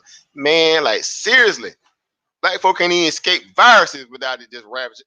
I mean, everything else you got to deal with, we can't. We can't even escape the viruses, bro. Everybody just seem like, God, dog, we just can't catch a break. Again, I ain't making it a racial political conversation, but I am doing it based upon the data, right? And the data don't lie. So again, whether it, you have an issue or not, that's on you. But I stick to strictly the aspect of what the data is showing, and it's showing that people who are sitting in Detroit right now, look at Detroit, right? Scale out a little bit. Look at that cluster. Look at that big old giant circle right there. Now look at other parts of Michigan, Grand Rapids, Lansing, right? More well-to-do areas, right? Anything near Kalamazoo, Flint, Saginaw, close into Detroit, places like that. Man, come on. Those are heavy black population, right? I know about Michigan a little bit, right? But look at here. Look at this. Right? Who are these people? Well, y'all know who they are. Well, what's the healthcare system like there? Whatever. Well, what's their financial disposition? They're like, okay, you know what it is. Adversely affected. The data's coming out showing that, yeah, we're talking, disproportionate rates. Chicago, same thing. Cook County. Hello, Cook County. Where my Chicago folks at in the building? I mean, look at Chicago. Big old dot. Zoom out again. Looks like a man. Come on, man. Like a big old giant marble right there. Right? Like a big old giant marble. Again, by any means, get you guys in the back panel. I know y'all listening. My constituents on the panel. Chime in if you can. Again, anytime, open up your mics, go in. But That's why these conversations are important, because you're trying to set a precedent to say, well, hey, people, hey, whomever, even more so, hey, black people, if you did being disproportionately affected by it, and your financial situation, is kind of under fire every day, and your physical health definitely is under fire because you lead the nation in certain ailments over others. Again, high blood pressure, hypertension, all these diabetes, high blood pressure. Again, heart attacks. Well, what's causing it? Right? People need to start looking at the root. What's causing it? Is it your health? Is it the health? Your financial disposition that caused you to have to eat bad? What is it? You trying to say it's genetically? You trying to say it's epigenetics? It has to be something. Well, we know what it is. So, again, people like, well, I think I posted something today, and I was like, this thing is obviously affecting people who have, a lot of, on average, a lot of pre-existing conditions, right? And then, one of the sisters was like, well, it's affecting everybody, no matter you healthy or not, right? But we know that's a small percentage. But the overall macro of it is that those who do have bad health are more susceptible to it, right? There's no way you can escape that. You can't, downplay the fact that if you're not physically even in the position to deal with this stuff, as if that's not an underlying factor, right? Because again, you have no scapegoat in this. Your money ain't even a scapegoat in this. We seen athletes and entertainers catching it, and some of them getting offed, and they ain't got enough money to deal with it. So it got to be something. Again, we can't just keep, passing the buck, passing the buck, passing the buck off to somebody else and saying, or some other excuse, and say this is the issue. You can't do Popeye's chicken. Again, I ain't beating up on nobody to eat Popeye's chicken. And 2-liter Coca-Colas and drugging, drinking, doing everything else, and saying that, okay, if I get the virus, again, at least I can go to the hospital and I'll be all right. Right? Because that's the mindset in a lot of ways. Right? What was you doing up until this moment? Right? Again, as I'm always saying, what a PMCS check, preventive maintenance checks and services. Right? Preventive maintenance checks and services over your entire life. Health, wealth, mental, whatever. So whether we take those things for granted or we don't, whether we take them serious or we don't, now again you're being tested. You're being tested now by that same ideology. So as they always say, money is the root of all evil, right? Well, I say not having enough of it is the problem. That's what's evil. Not having what you feel like you need to take care of yourself is the problem. That's what's evil. Not being able to make moves because you financially, stagnated or indigent, that is evil. That's the problem. So maybe we need to change our again, our modus apparatus, and our modality, how we look at it. Excuse me. Maybe it's at that time now where we need to start saying, okay, what am I really sacrificing? Who am I sacrificing for? Right? The system or myself more? Are you giving the best of you every single day to somebody who, again, can just, again, see you as just a CUSIP number, right? A data plot, right? You're expendable. Or are you saying, I'm going to give the best to me every single day and my family?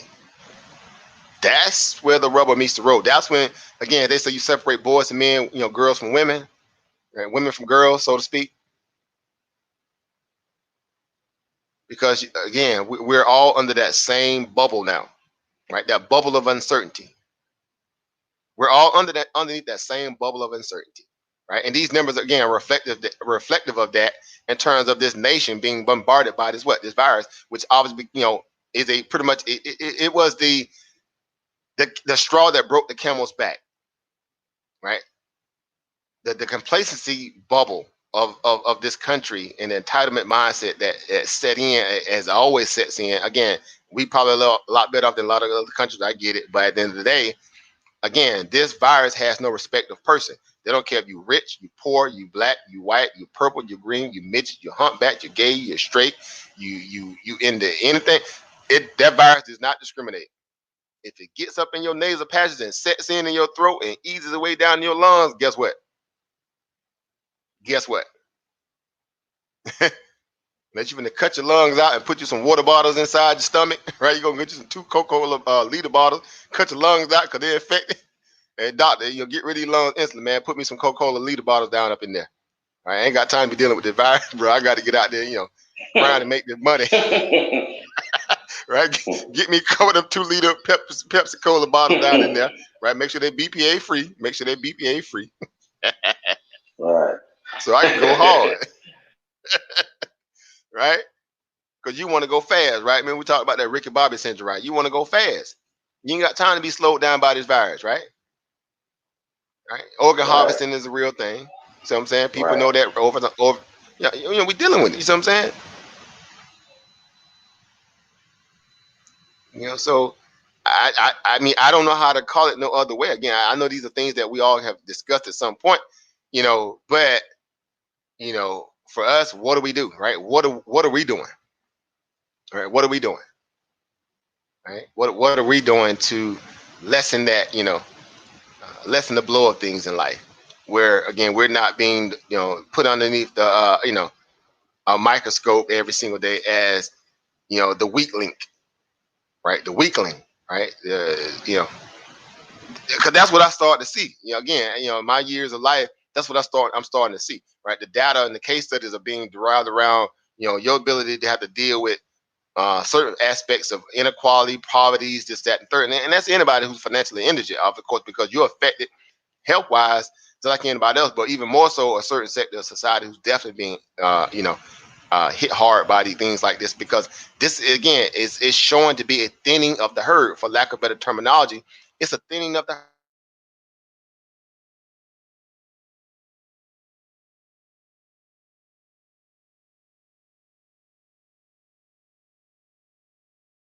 natural selection are really being, I mean, having to deal with this thing in a way where they never thought something like this would happen in their lifetime, where it's actually touching people, that's real close to us. And you say, well, okay, what was this person dealing with? What was going on in their life? How did, why couldn't they fight it and others did? What did the other people have that, this person didn't have? You start having to think about that kind of stuff. You have to start really thinking about that kind of stuff, because it plays on your psyche, right? So again, above all things, again, if you just got at least a little bit of, financial firepower behind you, well, I mean, come on, that's something. It's something. I ain't saying that's the cure, right? Because there's no, no medication, no therapeutic out there for it right now, particularly. But that is something. You can make some calls, make some moves with that, with those resources. You know what I'm saying? So again, I just find it to be one of those things where, as investors, as traders, this is why, we're here, right? We're here to, make sense of it all, to also obviously eventually make sense of it all, right? Dollars and cents, right? Dollars and cents, right? To be able to translate even moments like this into, again, a win, right? Into a W, not necessarily an L. Right? Washington D.C. Look at Washington. Washington's starting to get nasty now, picking up.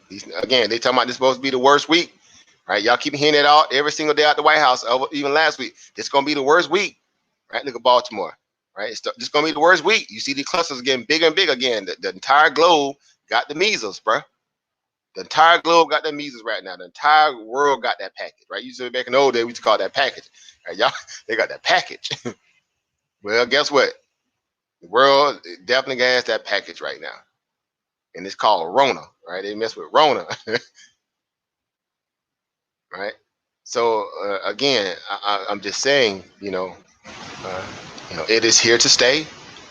It's already being, scientifically put in the record books as a, as a pesky, virulent, uh, you know, entity that has kind of, again, put its clutches into our human anatomy, to our way of life. So we have to start preparing for it going forward in the future. Same way you do for any of these other little patches into that and the third.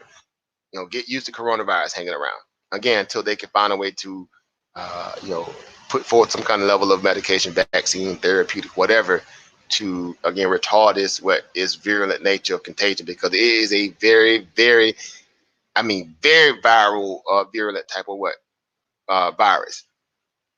Easy to get, to kind of pass on from person to person, right? And so again, we're just trying to fight it, the best way we can through using different means of, number one, preventive maintenance measures, but also through again, being able to, have resources in play to also protect us. Right? So again, taking it back to the financial markets, taking it back to these different opportunities, right? Taking it back to these, these upswings, these downtrends, these, this sideways action, right? Again, watching the markets turn over day, or go up, go down, again, based upon all this euphoria or what's not, again, the market seems to care not, right? Again, we had a 1,700 point swing the other day in the Dow Jones. Today, it was up, hopping up against the upside before it pulled back. Yeah, markets don't care. Markets seem to shrug it off. The markets seem immune to the coronavirus.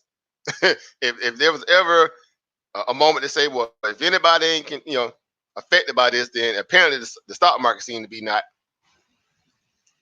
Right? Yeah, go figure. What's making the markets be immune to it? What's keeping the markets not having to have to deal with this coronavirus? Anybody? I'm curious to know what makes the market so special. What keeps the market not having to have to be kind of just like what we're dealing with? Sister Mo, you there? Don't have emotion, that's for sure. Say again, over Chris. You say they don't have what? Emotion. Don't have emotion. Emotion. Right. And this is what we're starting to see day over day.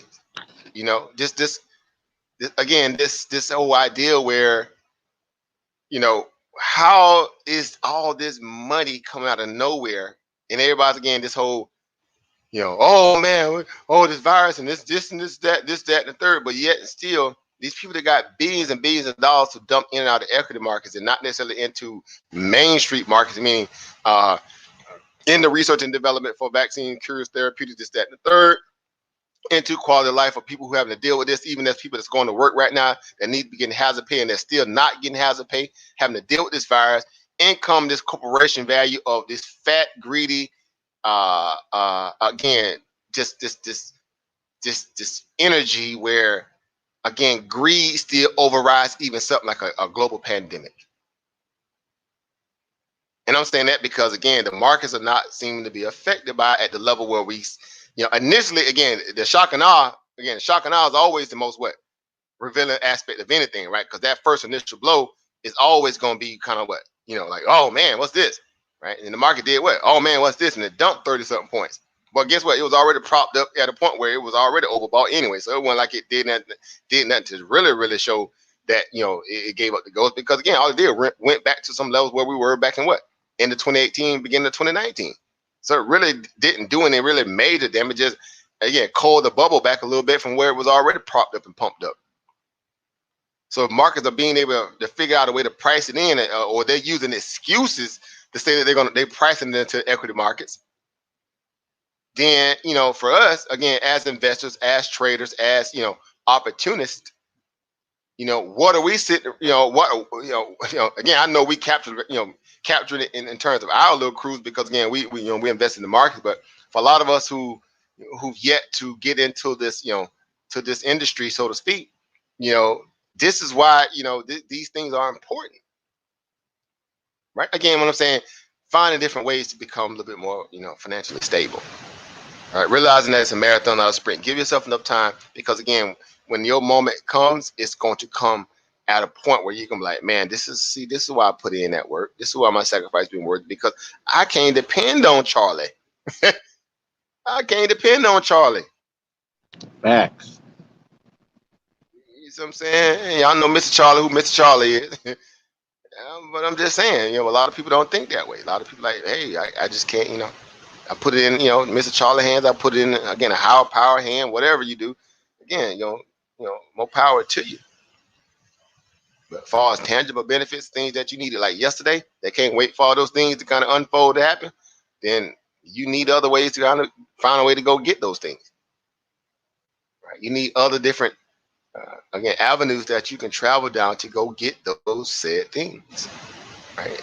In the form of, again, be it, a company like Ford, right? Be it in the context of, a company like, Tesla or Facebook or whatever. Again, utilizing how to hustle those who are trying to what? Hustle you. Again, goes back to my theme, right? How do you got to find out how to hustle them the same way they're hustling you. There's no moral high ground when it comes to people having to revert back to a primitive aspect of who they really are from a nature perspective. Because your natural man in you is telling you, I got to do something.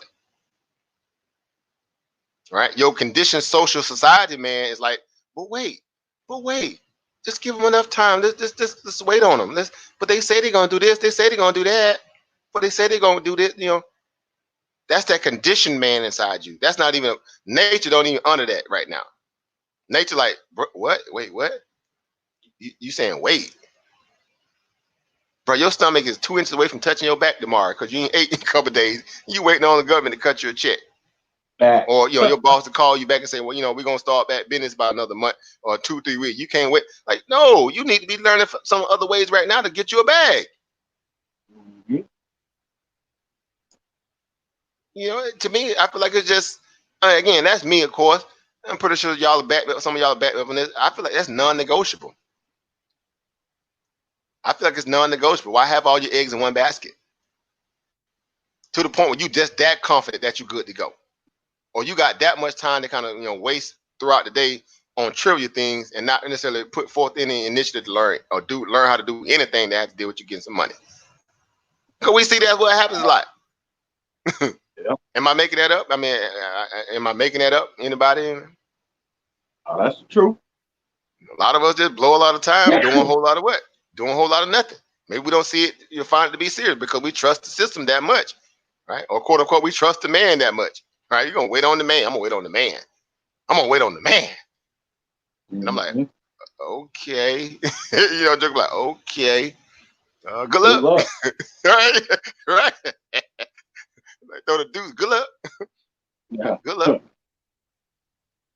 All right, I'm out of here. Let me go catch this run over here. All right, let me go get in on some of this, this tops, all right, or this ships, or let me go get on some of this BLPH or whatever, right? Right. Let me go utilize this vehicle, this money vehicle, right, to get me up, a portion of it. Right? That's how we're thinking. We're thinking like, how can I use them the same way they're trying to use me? That's the whole overall arching, in my opinion, the hubris of understanding what it is to be an investor or the stock market as a whole or as a company. That's what how capitalism is obviously predefined as. Supply, demand, rich or poor, right? Those who have not. Again, all the intricacies inside of that to either produce a gain or or to obviously produce a gain and not take a loss, right? So that's the energy in terms of how we do business in this country, even now so globally, because the system that's obviously affecting you here homegrown, it affects the entire globe that way in a lot of ways more than it does not. Again, it's the haves and have-nots in all aspects of the globe. The only people right now, they ain't worried about this coronavirus and all that foolishness and handheld cell phone devices and McDonald's, wrappers and Popeye's chicken sandwiches and all that craziness. It's those people who are what? Isolated and indigenous, still rocking their way they've been doing for a long time and care less. And they isolated under their own, recondite of understanding they don't need none of that and they don't even care about what's going on right now. Because I was just thinking about that. I said, you know what? We had the little issue about a year or so ago when those people that were on the Sentinel Island, y'all know about the Sentinel Island people, Sentinelese people, right? Those prehistoric so-called archaic, African Asians, if you want to call them that, Yeah. right? That shot up that missionary that came there with the Bible trying to infiltrate the island. Oh, He came there trying to yeah, preach yeah. he came there trying to preach the word of Jesus, and they gave him a good dose of let me go send them to you real quick. Let me go see if you really about that faith. Let me see your faith about that life. Yeah. They sent him right under to go build his maker. His That's maker. right. That's right. Now imagine what them people thinking right now. You think them people on that island right now know about the coronavirus? Nope. Do you think they even dealing with the coronavirus? Like as if the gust of wind blew one little, coronavirus molecule all across the ocean and hit their little island, right? The only way it's getting there is somebody to bring it there. Right. Right? See what I'm saying? And beforehand, we were like, man, them people primitive. They probably, they backwards and they this, that, third, and they ain't got this, and they ain't got cell phone, they ain't got no TV, no antenna, no power connection, none of that stuff on their island. Right? Them people living like cavemen. Guess what? Them people right now are the most protected people on the planet right now. Mm-hmm. True story. Facts. True story. They sit around looking at y'all like, yeah, deal with it. Deal with it. Deal with it. That is a fact. Right, 100% right, brother, man. They disobeying that stay-at-home order. I tell them to stay home. I'm finna go out and hit the corner of the beach there and catch me one of the little feral hogs running around. Right, go get me some fishing in. That's right. Right? So they ain't, again. So I'm just saying, it just shows you how just the dynamic of this planet as a whole, but just people in general. Again, us being humans, how we evolve, devolve. People, where they want to say how. To me, all of it is just, again, if you know what you're dealing with, meaning the system that you're underneath, then again, you got to play ball, right? You have to figure out how to, be in the game, play ball, but again, outthink the people who's trying to outthink you, right? Who's trying to subject you to, again, being the stepping stool or the whatever to come up off you. You need to figure out how to ways to come up off them before they figure out how to use you, right? So in moments like today, again, you not. What we're dealing with today, I should say, you're not being, just left out there, just, any kind of way, right? Any kind of way and having to deal with this, right? Because at least you have some kind of level of fight, in you through your financial position to kind of help you out, at least, a lot more than what everybody is probably dealing with, right? A lot more than a lot of other people dealing with, right? So again, that's why we take the route of, equity markets, as a catalyst, to put us in positions where we're not having to be subjected again to, having to wait on somebody else, right? Right. To me, again, I just find it to be, again, it's just not even, it's non-negotiable. Again, to me, again, it's my opinion, it's non-negotiable, right? It's non-negotiable. And I know it to be a scenario where after putting this much time into learning this, where again, I just, I don't see it to be a issue to have to, convince myself that it's a no-brainer, right? It's a no-brainer. Right. So let me see real quick. Where is that? Now got me now. I got me want to look for it now. I was just in there talking. Like, let me go see if the people, if somebody, sealed it and took that run over there to the Andaman Islands, right? Because I'm pretty sure they probably solid over there. I'm pretty sure they probably solid. Yeah, so they good to go. I mean, it ain't, to be exact. I mean, that entire area right there, particularly, is it ain't happening. It ain't happening. So again, those people right now looking at us like, again, whether they looking at us or not, but hypothetically, they like, shuck, y'all deal with that. You see what I'm saying? y'all have to deal with that Rona. So, let me run on over there and show that beautiful bean footage. Look at that. Right, this is obviously the Andaman, Nicobar Islands, of course, but the main one is these people right here. Y'all let me zoom in right here. This right here, the little patch of land right here. That's your They bow and don't play. arrows, right? That's the Magi archers, right? That's the Magi archers, Yeah, right? they did not play. They Go get over there you busy. want with your little yachts and your little Bibles and your little, iPhones that you gonna roll up on them and be like, no, but look, no, they're gonna put them arrows all across your back. They're gonna beat your back down with them arrows. Hey, not one stitch of that Rona over there. Not one stitch. Look at even this entire stretch here, even down here to this part of Andaman Island Valley too. Look at nothing. And people on the islands now. Don't get it twisted. People on the island. Look at Little Andaman, right? Little Island, nothing. Right? Since these people here, that's them, nothing. So again, everywhere else around them though, see, other place got that Rona. Everybody else got Not that that Rona. wrong. Yeah, Joker. Them jokers, they spared over there. They looking back like, man, y'all deal with that. you know. Yeah. So brother Master, you asked the question: can cats and dogs get the Rona? Yeah. So the first dog got it infected was in Asia, and that dog ended up dying too. The first one was a dog in Asia, and it died from it. And then there was, gosh, they say some animal caught, not necessarily, a dog. It was God, what was it, a tiger or some other animal like that caught it too. So yeah, it can definitely pass on now to other animals now. It's like zoonotic reality, the same where again this so-called came from this zoonotic, merging of the species and biological, cross, whatever whatever. So now it not only is it originates quote unquote so-called quote unquote originating from that uh, you know animal value species is moved into the human species, but it's also being transferred back into the animal species now, right? Through other aspects of the animals, not necessarily animals of origin where it's so-called mutated within their molecular structure. No, it's going to hit other stuff now.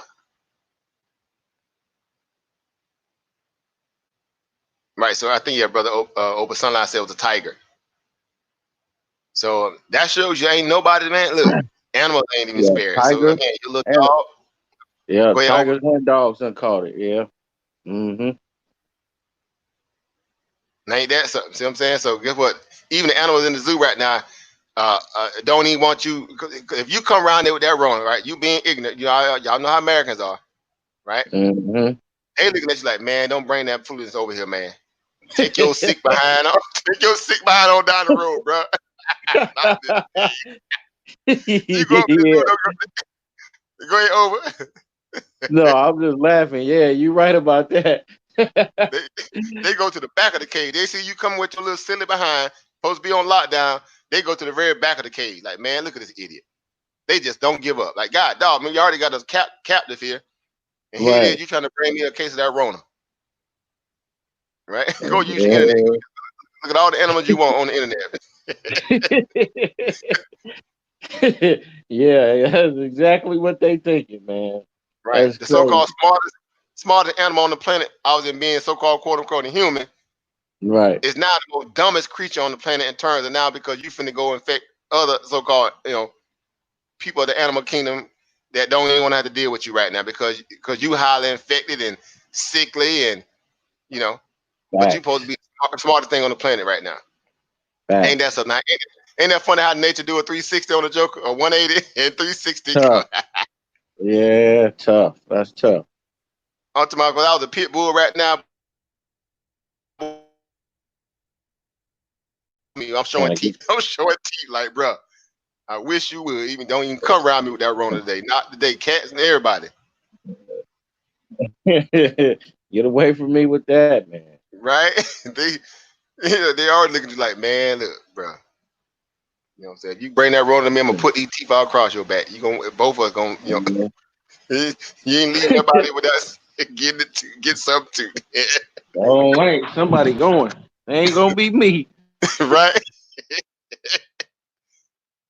So again, this is to show you that, again, we are in a moment where we're having to again accept the fact that we're not this robotic, humanistic species of a evolved being that that can just that's just so superior to every single thing. Again, that breeds a false sense of security in a lot of ways, where you have something as small as a little virus, right? A virus is even in itself. If you look at viruses even under the microscope, they're so tiny. They tiny, right? They tiny, right?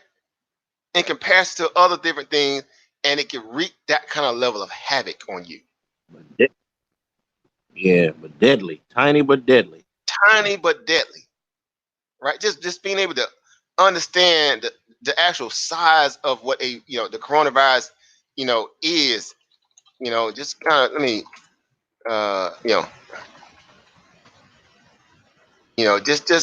it's funny. It's not funny, but again, it's like, man, something of this size can be, again, so deadly, right? It could be so deadly,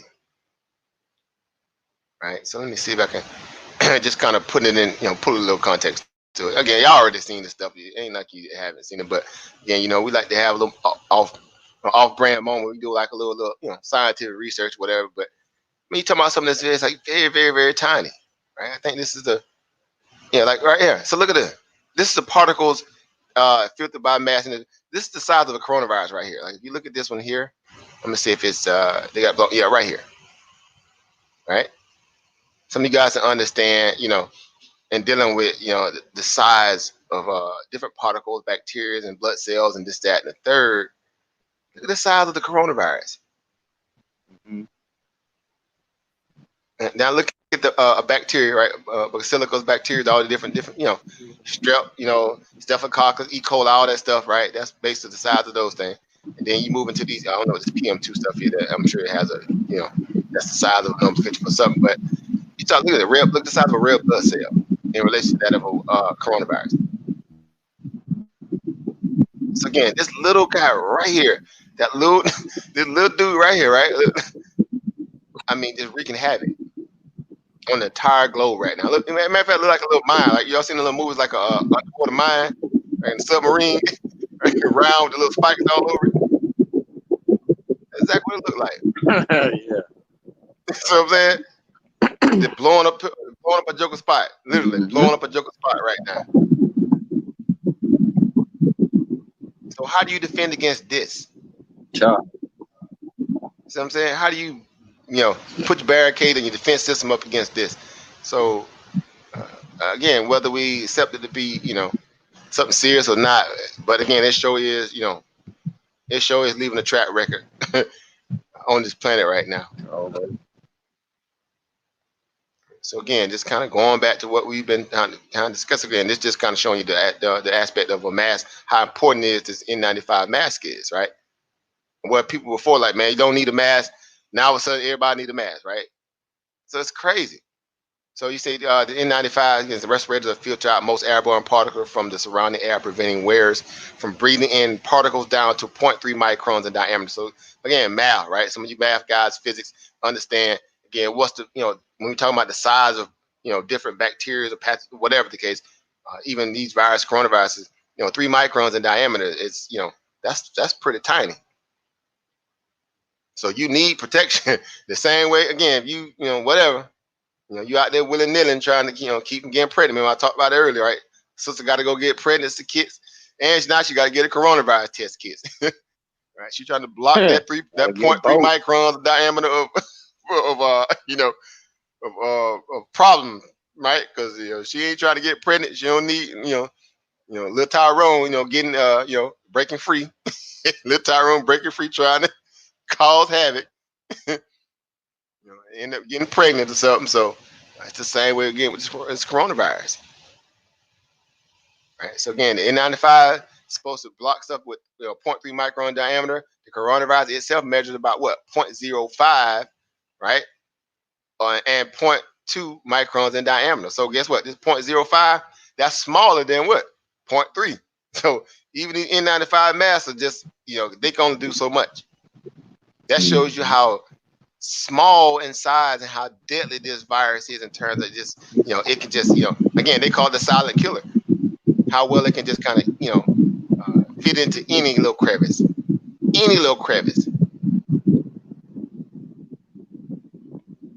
right? So like, man, where did this thing come from? Like, what, I don't know, nature produced it or lab produced it, whoever produced it or however it produced it, man, it definitely put a good little blueprint together for this little pesky joker.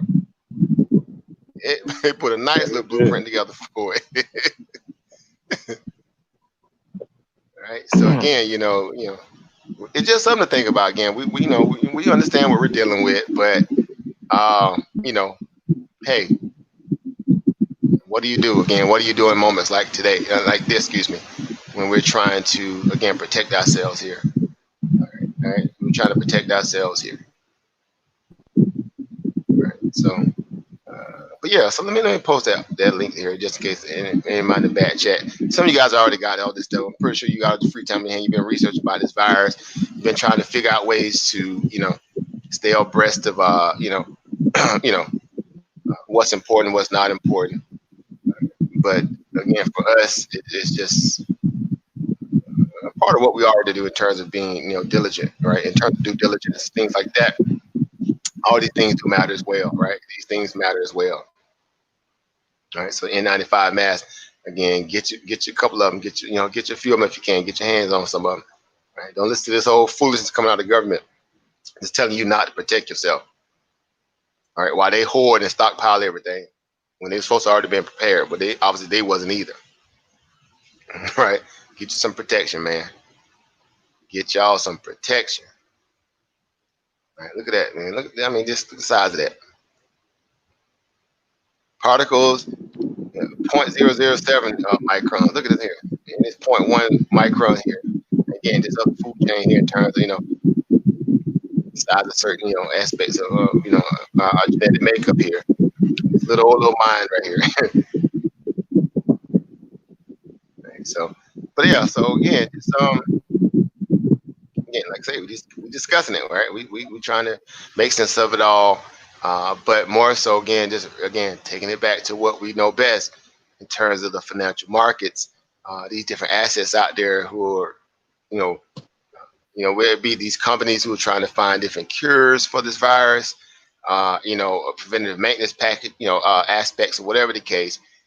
Then they become again, excuse me, areas of interest that we want to, to explore, right? Because we're actually playing a role of, a scientist in our own right, by again, a vehicle, like an Uber ride, right? We kind of taking an Uber ride with some of these companies, right? Right. It's just for a short period of time, right? We're trying to get to the destination, right? So we're utilizing these companies that need funding, or now it is becoming, I would say, looked on as a part of a conglomerate. What's the word I want to say? What's the word? As a group, therapy aspect of trying to find a cure for this coronavirus or therapy, whatever, these different companies, so to speak. And each individual one is becoming, again, whether it becomes relevant over the next company, the next day, or whatever. We're just utilizing that vehicle or that company for the day, right? That particular driver is getting all the attention for that day, right? Right. So if his area of the city is popping for his interest, and he's driving that area, then guess what? He's getting that interest. So you take a company, and you even got some of the shipping companies popping today again. They just up and running too, right? And we know, if you kind of follow that industry, it's all tied into what energy sector, oil, being able to transport goods and services. But either way, they popping right now, right? So the energy sector is moving about a little bit here after hours, but you got companies again like I think GNMK either had earnings. This is after hours. All this is after hours. I think they had earnings, but I think they're also in the business of trying to do something to find a coronavirus cure. As you can see, it's up 27% here after hours. Right, nice little gap up coming off this little $4.36 handle, and it went up to hit a high around roughly about $6.06. Right, so again, we're just utilizing these vehicles, right? We're just trying to find, seeking alpha in moments like this when the world's kind of shut down in some cases. Well, there's still money being made, right? And there there are some people out here who have what? No clue, right? That money can be made. You know what I'm saying? That Yep. opportunity is still readily, accessible in moments like this. At the literally a push of a button. Mm-hmm. So I'm saying case in point, GN and K. Right. So let's go back to some of the runners that was running during intraday. So YG, YI, we posted about this one a little earlier too, right? It was popping today, right? It ran, over its top, top point, right? Close about near 300%, right? It ran about near 300% today, close to 300%, right? This one here gapped up, coming out about, 73 cents a share, 69, 73 cents, somewhere around there a share, and went up as Yeah. high as 282. Pennies on the dollar. Pennies on the dollar. These kind of stocks like this, again, we call it what? Couch money, couch funding. Go dig up your couch, find your change in there, put it in the stock market. Let's go. Right? Let it ride. Right? Trying to make a dollar out of what? 15 cents. Yeah. That's right. See what I'm saying? And we demonstrating it, or we're showing people how to potentially, demonstrate that same kind of level of, opportunity. Again, push of a button, reading up some data, interpretation, making it make sense, finding a notable catalyst. Well, what's the most notable catalyst or that we all having to deal with right now? Just coronavirus. So anything surrounding coronavirus is guess what? Is notable news to be worthy of watching, or stocks that are notable to be watching right now. Right. Case in point, YG again, YI today over the 300% runner today. Over 300% runner today. Again, met all the mandates of the indication term when utilizing the indicators. Again, got above the 50-day moving average, got above the 20-day moving average, and got above the VWAP and stair step. I mean, look at the stair step pattern. Up, up, up. I mean, that thing look like it's textbook. That look like a real stair step pattern there. Look at that there. Even had the VWAP acting like it. Look at it. So that again, just showing you, again, these little stocks now that are just up, up and running now again, that are utilizing the ability to kind of come up with some kind of level of preventive maintenance or cure or whatever for this coronavirus. They're starting to catch a bid now, and they're producing some gains that are just phenomenal, and they're cheap. And I repeat, they're what? They're cheap. You're not talking about stocks like the price of Johnson & Johnson and all those ones like the Abbott Labs and Regeneron and all those ones up there in the $200-$300 or $100 a share. These stocks like these little penny poppers, right? 73 cents a share. End up being $2.84 at its apex. Man, you guys can afford that.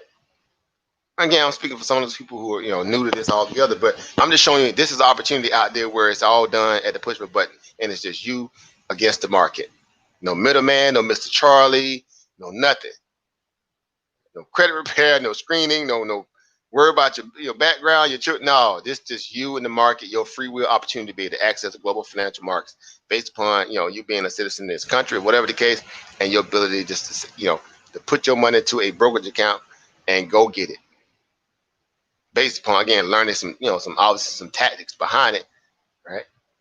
But all that stuff comes definitely in the aspect of learning, how to be self-sufficient and be your own what, your own operator to a degree of learning how to interpret data and make sense out of it, literally sense out of it, money and sense. So driven catalysts, driven themes, driven different things that cause it to be a talked about subject piece or a conversation piece surrounding around something that's important, like this coronavirus. I mean, that's no brainer stuff. Like, oh man, what's dealing with this? What's happening around this coronavirus? Preventive maintenance. And the cures are coming from that. Who are the companies out there having something to do with it? Who's now being thrust into the spotlight? Oh man, I seen this little company here, YGI. It seemed like it got some news on the coronavirus today. What's this about, right? And then you just say, well, let me go do some quick research on this. I mean, just go to my Google, right? Let me go to my, this Google apparatus that I use for going on Facebook and everything else on there all the time. Let me actually put it to work, right? Let me go put it to work. So you go right over here And you go say, okay, I saw that the ticker or the symbol for the stock was called YGYI. Let me just go hit that on my Google search bar and see what that renders. And you go right on what? I see YGYI stock, news, stock price, stock ticker offering. Let me go to the news, right? Because apparently if it got something to do with this coronavirus, then let's go see what the news say. Oh, first thing I see pop up, oh, this one here about 13 hours ago. So that was pretty much today, right? Let's go see what this is about. Right? Let's go read it. Oh, Chrysos Industries, a wholly owned subsidiary of Longevity International, secures right to produce a hand sanitizer for the FDA. Oh, that must be big because of the FDA, giving them some kind of level of, nod or something. Let's go see what this is about, right? And you just go to what? Reading. You just go to reading, right? Let's say Hebrew, what? Read, right? Read. Hand sanitizer, right? Well, what's hard to find right now in most of these stores right now, or even online? Hand sanitizer. Hand sanitizer worth more than an ounce of gold right now in some places to some people, because fear drives what, right? Or lack thereof, and supply, ramps up the level of demand. That obviously causes the price value of it to become like a price. It's price weighted in gold. Hand sanitizer utilizing FDA CDC approved formula began shipping this week. Again, they have a special formula that they need. I mean, it has to be a certain level of what? Isopropyl alcohol to kill the virus. So they putting out the recipe. They just need these companies to be able to what? Meet the mandate of what? Supply that they need. If you that company, guess what? You finna catch that grant, right? That big bag from the government, and guess what? You on your way. Not necessarily just for the idea that you get to sell a product that people could need and verify, but those stock price also going to benefit from it. So guess what?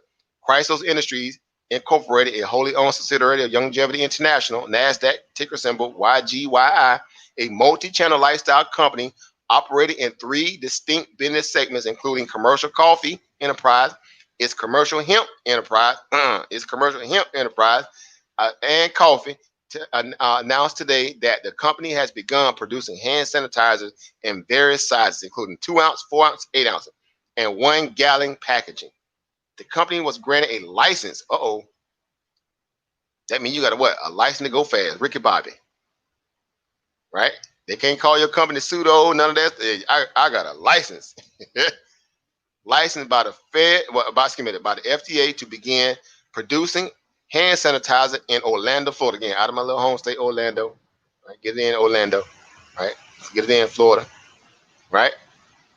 Again, this ain't rocket science. I'm walking through the opportunity, just exactly how we go about doing our due diligence, how we find these different little stocks, how we are looking for stocks that have a global interest because there's a certain need, right, for them to be relevant because they got a product or something that they can produce to help the greater good of everybody, right? A better mousetrap, right? And here it is right here, a license by the FDA to begin producing hand sanitizer, right? The company disclosed that there's a demand, obviously. The company disclosed that there is a demand for hand sanitizer for retail distribution, right? Retail distribution. So that means all of us, not necessarily because the government buying everything. I mean, you can't even buy it now because they already hoarding everything, right? Y'all keep hearing Trump always talking about stockpiles.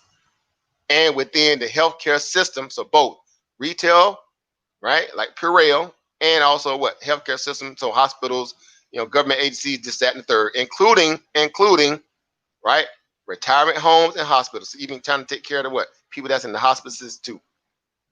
Right? The company brought online a state-of-the-art facility that features a 46,200 square feet production area that includes 5,200 square feet of a Class C C7 sterile capable workplace.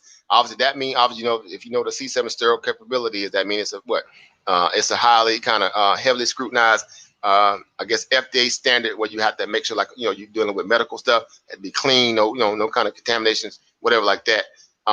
This company has a 1,500 square feet, space that does, those kind of things. So again, late last year, and expect to be positioned to utilize this operation to produce hand sanitizer that is in high demand due to the impact of the coronavirus. Right. So you're seeing right here this picture of what that level of what that little that C7 sterile place. Right. Showing that again, it's a very, very highly contained environment where they're dealing with sensitive material to make sure that it's not being contaminated, this, that, and the third. Right? We believe our operations provides us the opportunity to help meet the demand for hand sanitizer for the healthcare industry. And again, this is going to be solid too, because again, they got FDA recipe and the CDC, so it's going to be solid, right? So it's not going to be watered down, right? Some of y'all cooking oil that say olive oil, no, it ain't even olive oil, right? You got that canola, you got that corn, that cheap stuff, right? But it's going to be, again, sitting out for the for healthcare industry as well as retail to protect against COVID-19, whatever said doctor, blah, blah, blah, blah. So again, hey, this is how you look for this stuff. This is how you research this stuff. Again, that took me every bit of what? 1, 2, 3 minutes, 4, 5 minutes.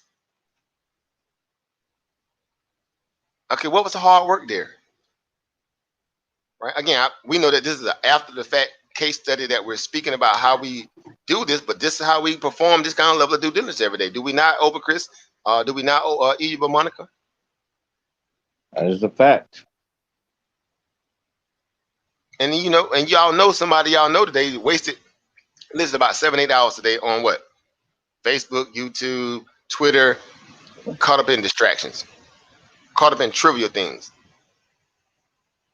Worried Why about they the still wrong stuff. the wrong stuff? Why they know they need what? Money like yesterday, or some kind of ways to kind of keep what they do have, in house or in pocket, not necessarily what blow through all what they got. So again, I'm just saying utilizing your time to your advantage is much more important than just blowing it on things that have no kind of really, tangible benefit to what you happen to need right now.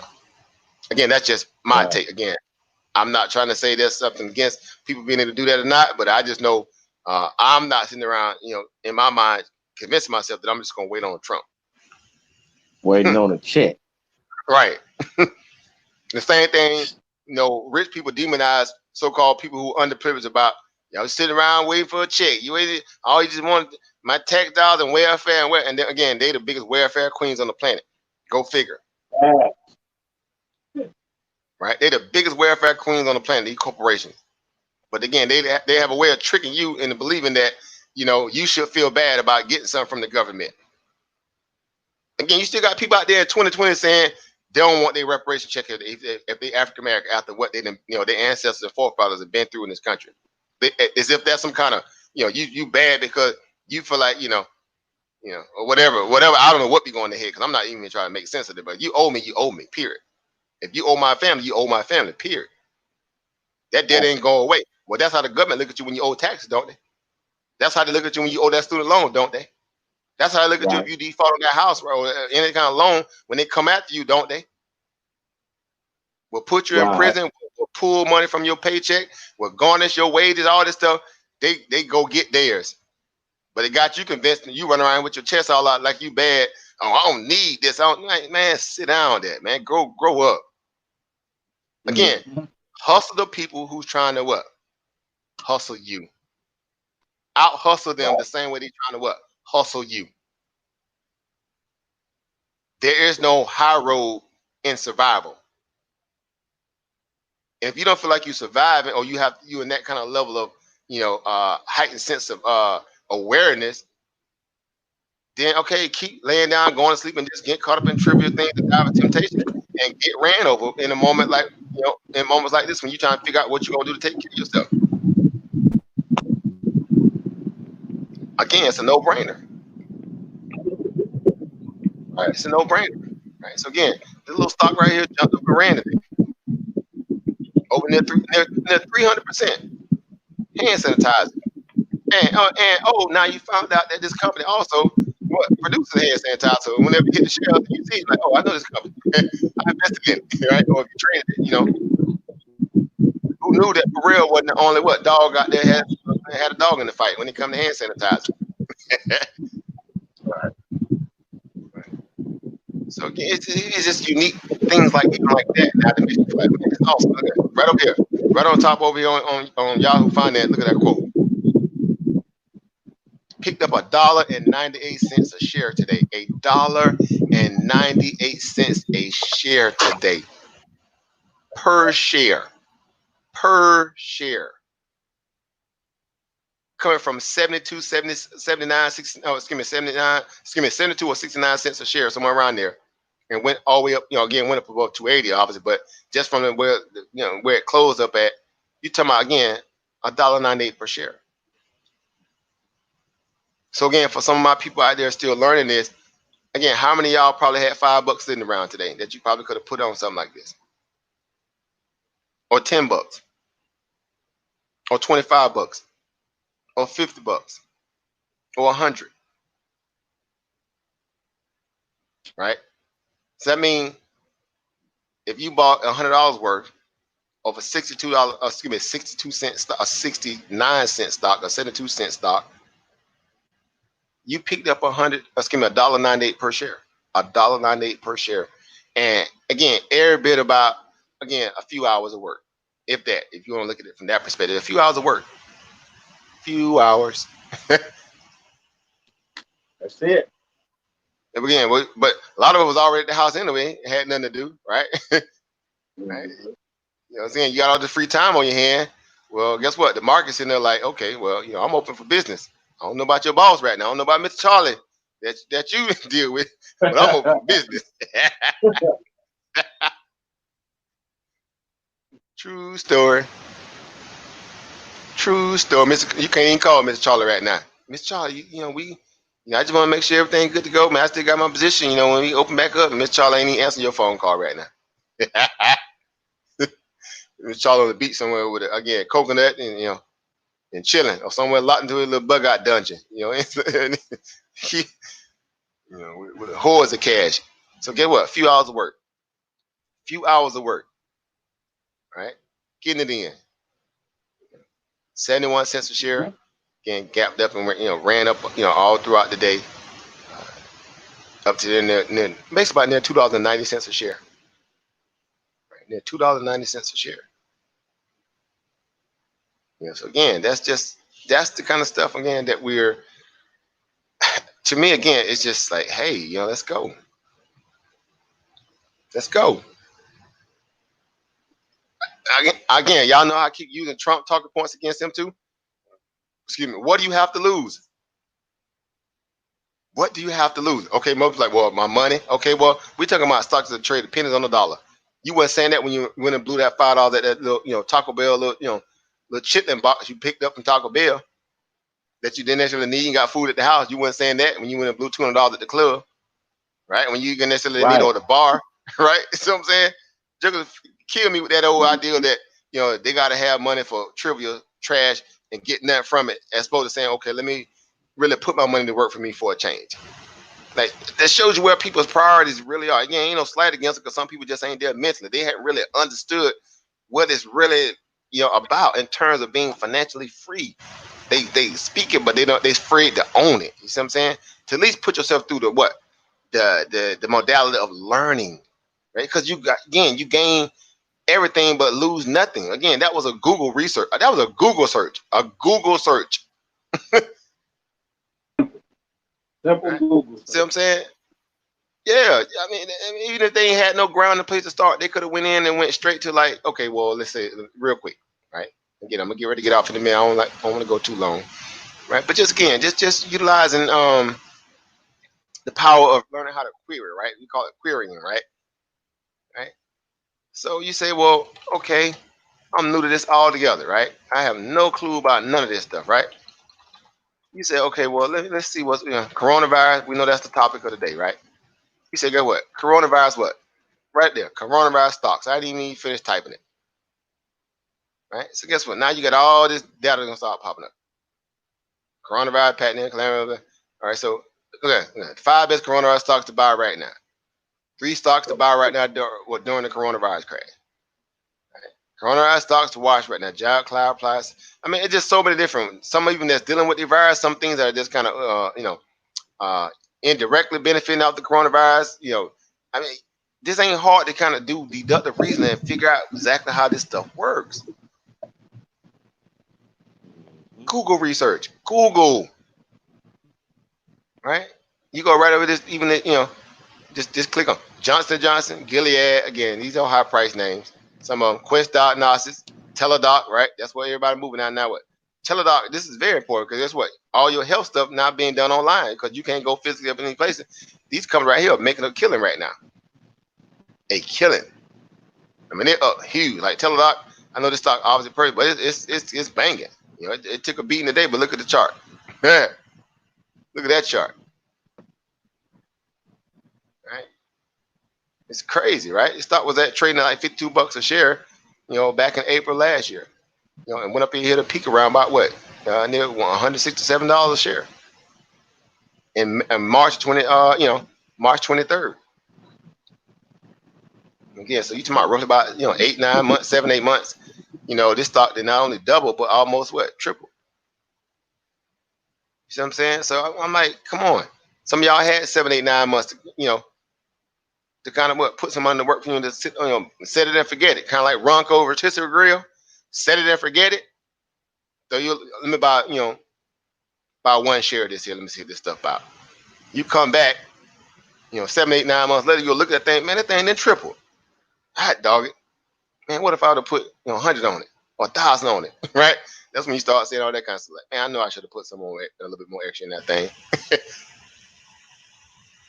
But all I'm saying is, again, you're thinking, you're starting to, again, forward think, right? You're trying to be a forward thinker, right? You're playing chess, not checkers, right? Again, you're putting your money to work for you.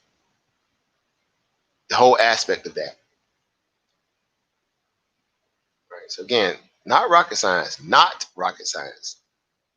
Truly, it's not. You can utilize your innate ability to kind of strategize and do comparative analysis that you get naturally to be a what as a again a building block to learn how to decipher this news, but they have to deal with the stock market. Zoom, right? Everybody been tearing Zoom up like lately, right? It's getting beat up a little bit now because people like, again, it's overvalued because it just ran based from like 40, $50 a share all the way up near 150 of this old coronavirus stuff.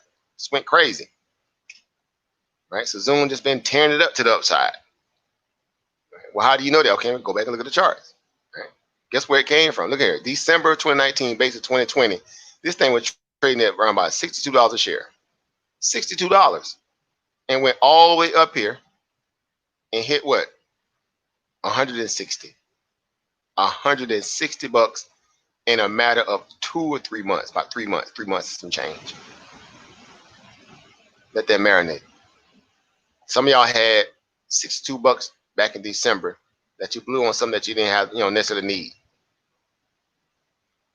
Just the idea of knowing that a company like Zoom is very important because it's online meeting. Everybody uses it on YouTube for other stuff.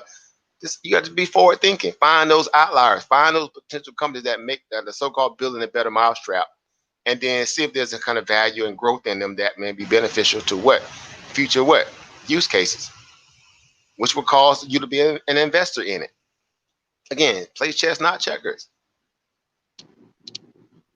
Right? So Zoom just banged up to the upside. It's pulling back now a little bit because it ran up so high. Again, it makes sense. People gonna start taking a little profit up here.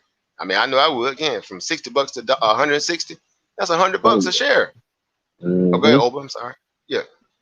Yeah, you're right. I was just saying. I mean, we do this, comparative, all of these different type of analysis anyway.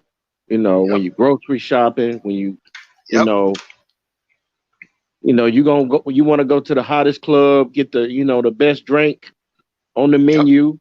I mean, even sports, we got a bunch of analysts when it comes to sports on who the best guard. Oh man, a million of them. Right. Million of them. Shade tree, sports analysts. We want to fight you. Some of them jokers, we want to fight you over them little silly behind sports team and players that they don't even own. Man, you talk about my boy, man. Watch out, man. Watch out, bro. Like, man, sit down. Oh, immature. Man, nobody care about them old dusty behind players. And this is your family member, man. Miss me with all that childishness, man. That's my team, man. We want to get all bad. Man, sit down. You know what I'm saying? Like you got an investment in the team. Exactly, my team. Let me see your QC. Let me see your QC slip then. Where your prospectus at then? Since it's your team, show me that contract. Right. Man, you just taking it, man. You just being a little overboard. No, I'm not. You claiming it like you own it. Don't claim that you don't own then. That means you false representation. I'm just being honest, That's right? Jokers right. don't want to deal with that though. You know what I'm Yeah. saying? But they want to argue you down about want to learn something that could really benefit them. I know I'm kind of having a little, little rant moment here. Y'all gotta forgive me.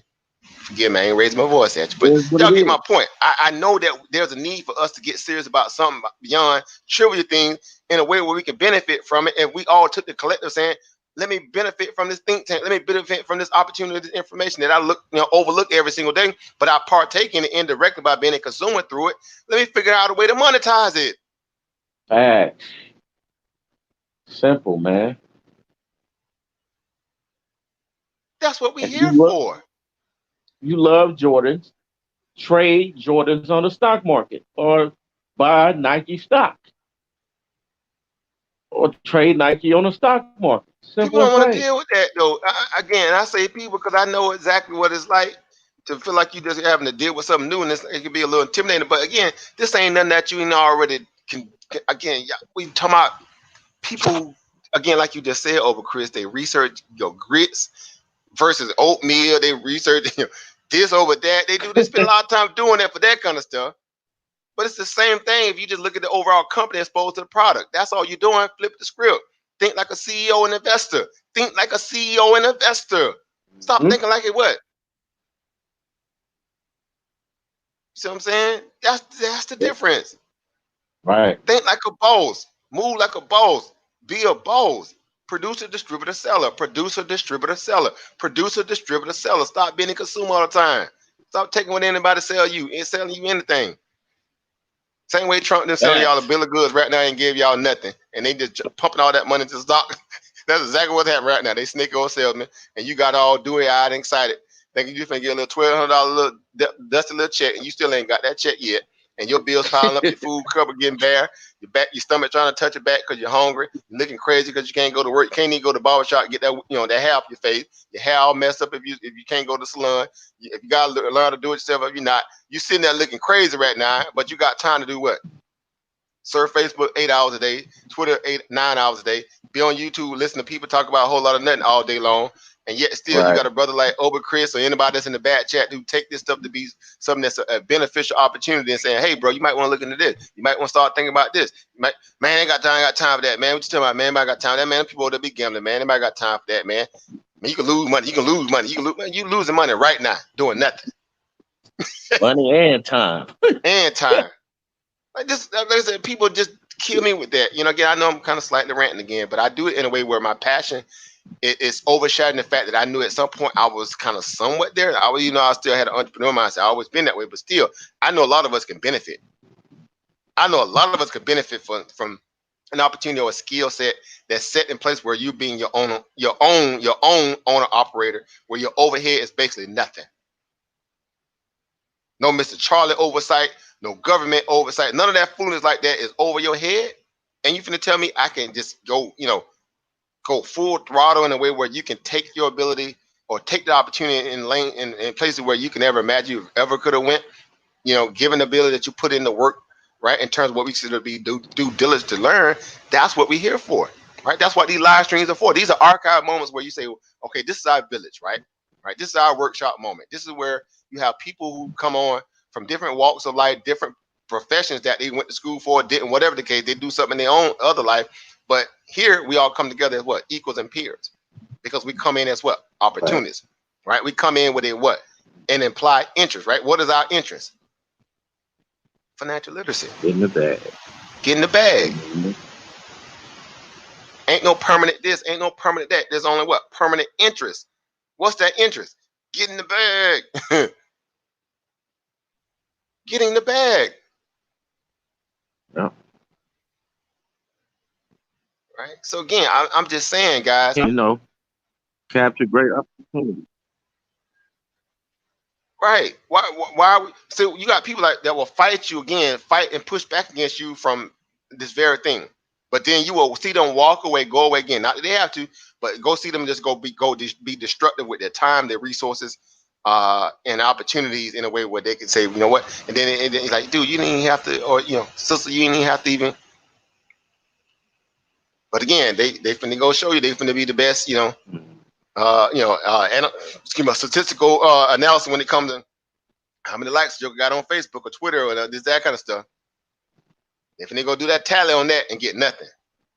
For the emotional high, right? At least if they got a way to put a cash app on their page that, for every likes I get, y'all got to cash app me $2, right? Because apparently y'all must like my little pictures. So guess what? I'm gonna put a cash app tag to that 5th picture. You want to see that 5th picture? Here's my cash app. True story. Yeah. Hey, what's going on, family in the back chat? Let's see the family coming in. I'm kind of switching back and forth. But y'all see people, y'all know people like that. I'm just being honest, man. Again, come on, where are our priorities? Again, let's take it back full circle. So again, you heard Dr. Fauci today, Dr. Birx today. These people who are in the professional industry that understand, that put these little data statistical analysis out, they kind of study what's going on. The epidemiologists and people like that. This, that, and the third. Again, they're telling you right now, especially when it comes again, people even in Africa, in the African American community, you're being heavily disproportionate about this coronavirus. It's taking y'all down left and right because guess what? Obviously, y'all have a lot of unmet, issues that need to get taken care of, right? Through the healthcare system as a whole, through financial situation as a whole, but more importantly, you are more susceptible to what? All these different ailments and stresses on your body because of what you're dealing with. So high blood pressure, hypertension, low iron, diabetes, heart disease, you name it. And that stuff taking y'all out because guess what? Your body is weak. So guess what? You got people running around telling you ain't got to worry about getting your health together. You know why? Because guess what they got for you? They got a vaccine. Go get your chicken. Go eat your grease of this. Go eat that. Go do this. Go do your drugs. Go drink like you got no tomorrow. Because guess what? It could all be taken care of just with a shot. So guess what? You start thinking like, I'm good then. I could just go hard then. I can go be reckless. I can go blow my money. Right? I can go do all these things because I guess what? I can always fall back to a vaccine. No, that's not how that's not how this works. That's not how this works. That's not how this works. You need balance. There's nothing against if you do those things. Again, that's why I'm not harping on that. I'm saying you need balance. Right? You need a way to, again, be able to say if that's prevalent for you to live a life like that, you still need balance, right? You need to even have resources to even have fun. Because again, a lot of that stuff even costs money. You living in a capitalist society where everybody gonna make money off you or trying to make money off you. So why not at least say, okay, well, I'm gonna find a way to utilize, other aspects of my, my being in terms of my brain and brain capacity to find ways to get to the bag. Let me out hustle the people trying to hustle me. Because if I walk out that door, guess what? Everybody outside that door trying to hustle you. Every store you drive by, every whatever club, all that stuff trying to out hustle you.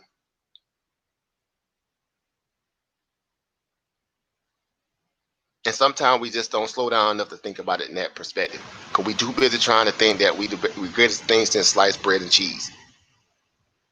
To the point where you will obviously, again, get to that point where you start, having those self-inflicted wounds because you just keep getting ahead of your own self.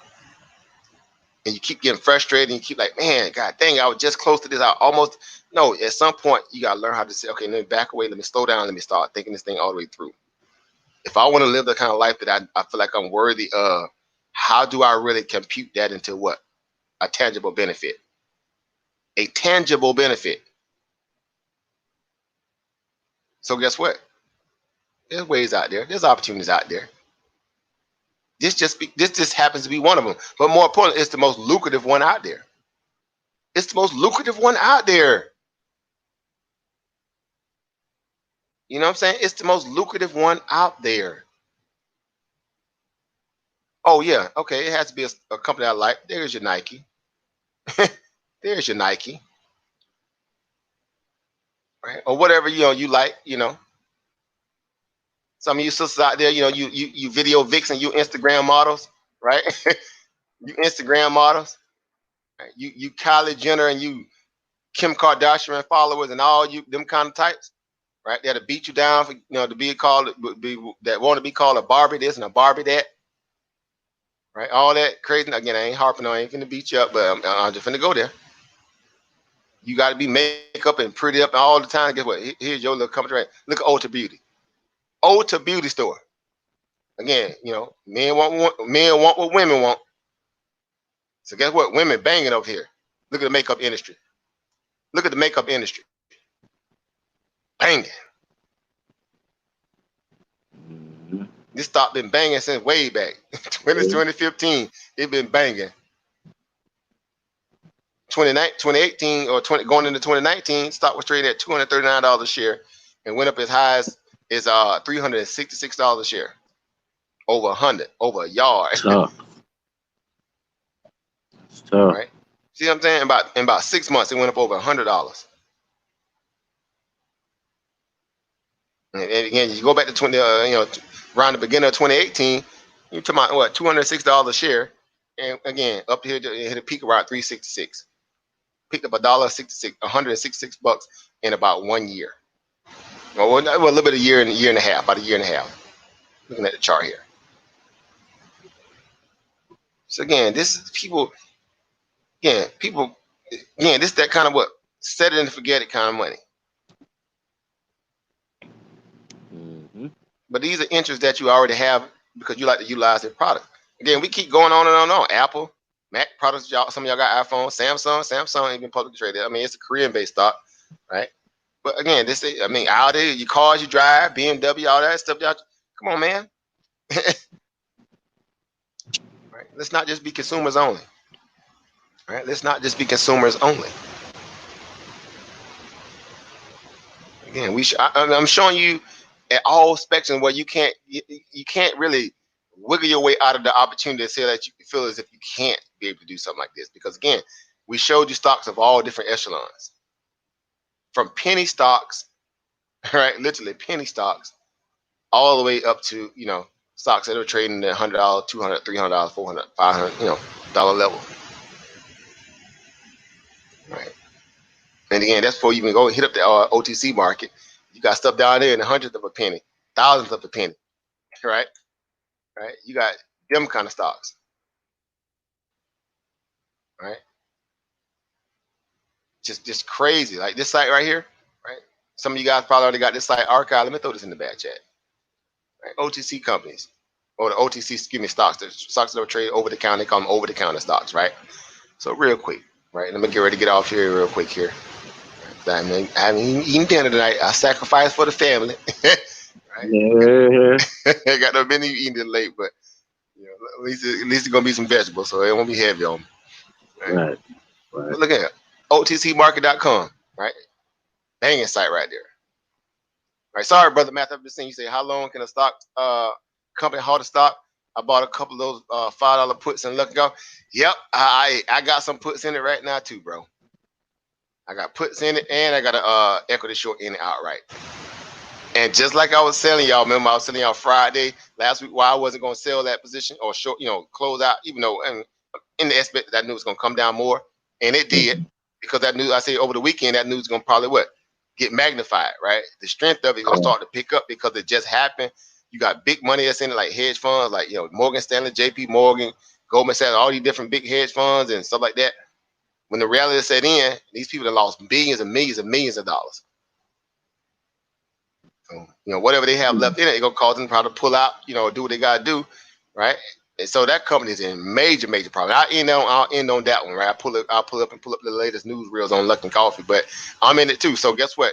Depends on your expiration of your puts. Now, typically they did a natural halt today, meaning it was a T1 halt based upon the company. The CEO halted the stock or suspended the trading of it for us today. Now, it can last until tomorrow. It can last until possibly next week.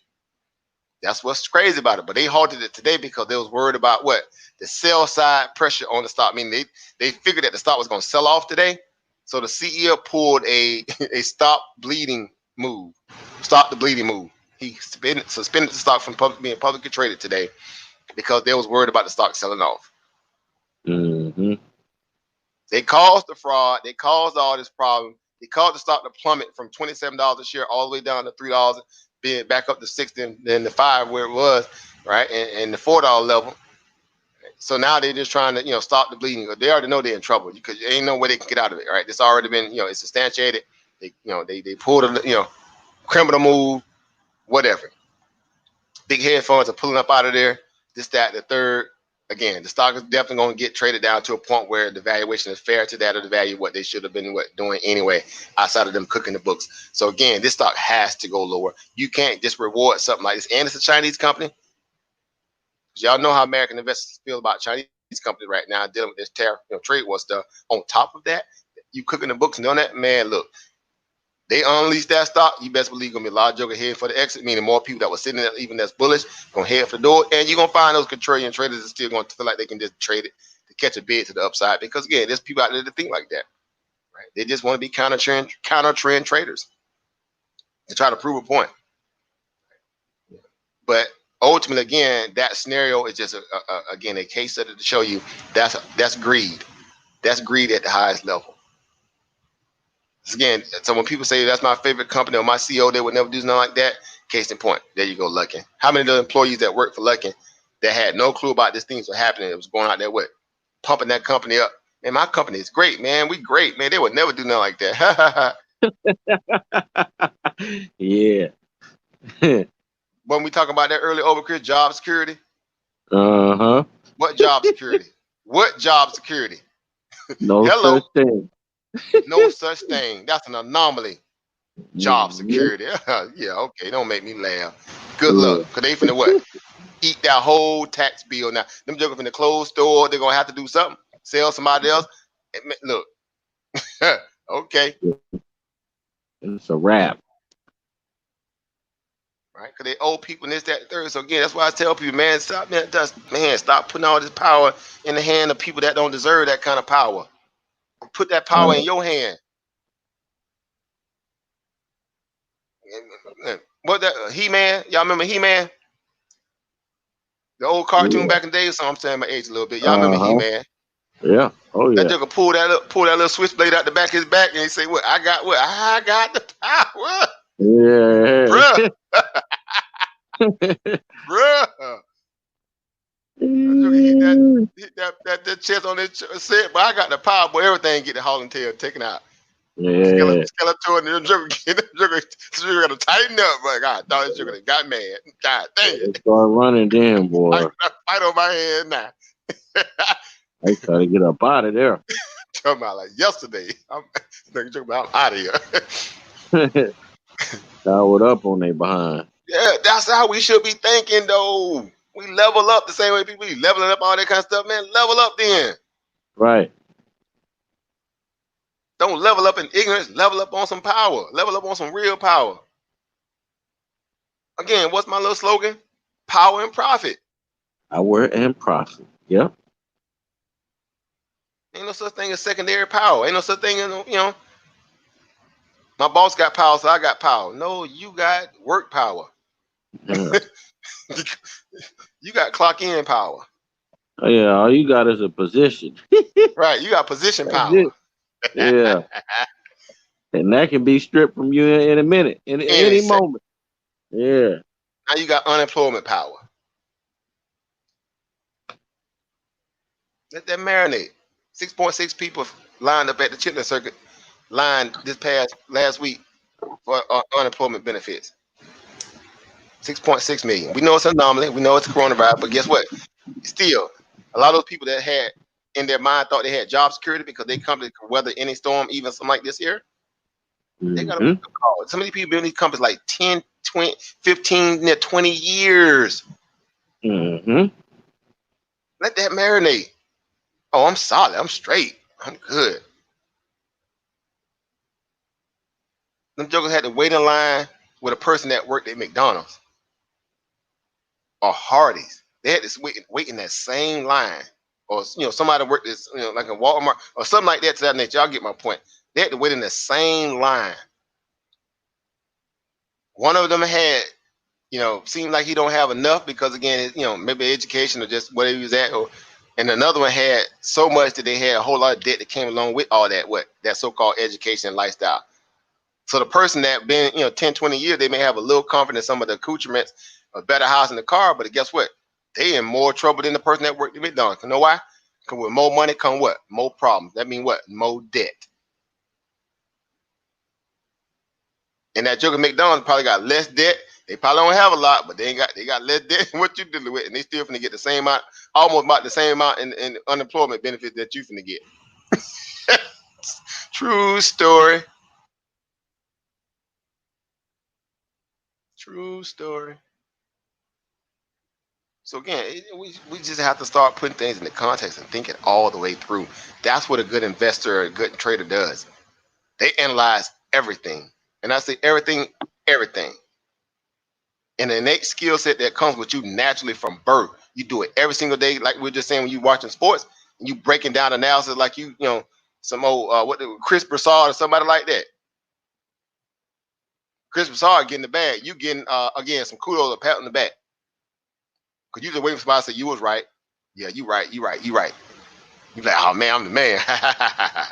Okay, I get it. I mean, I ain't ran on your parade, but again, if you ain't monetizing it, if you've been doing it more than 3, 4, 5, 6, 7, 8 years, and you ain't find a way to monetize it yet, then hey, come on, man, let's not waste our time.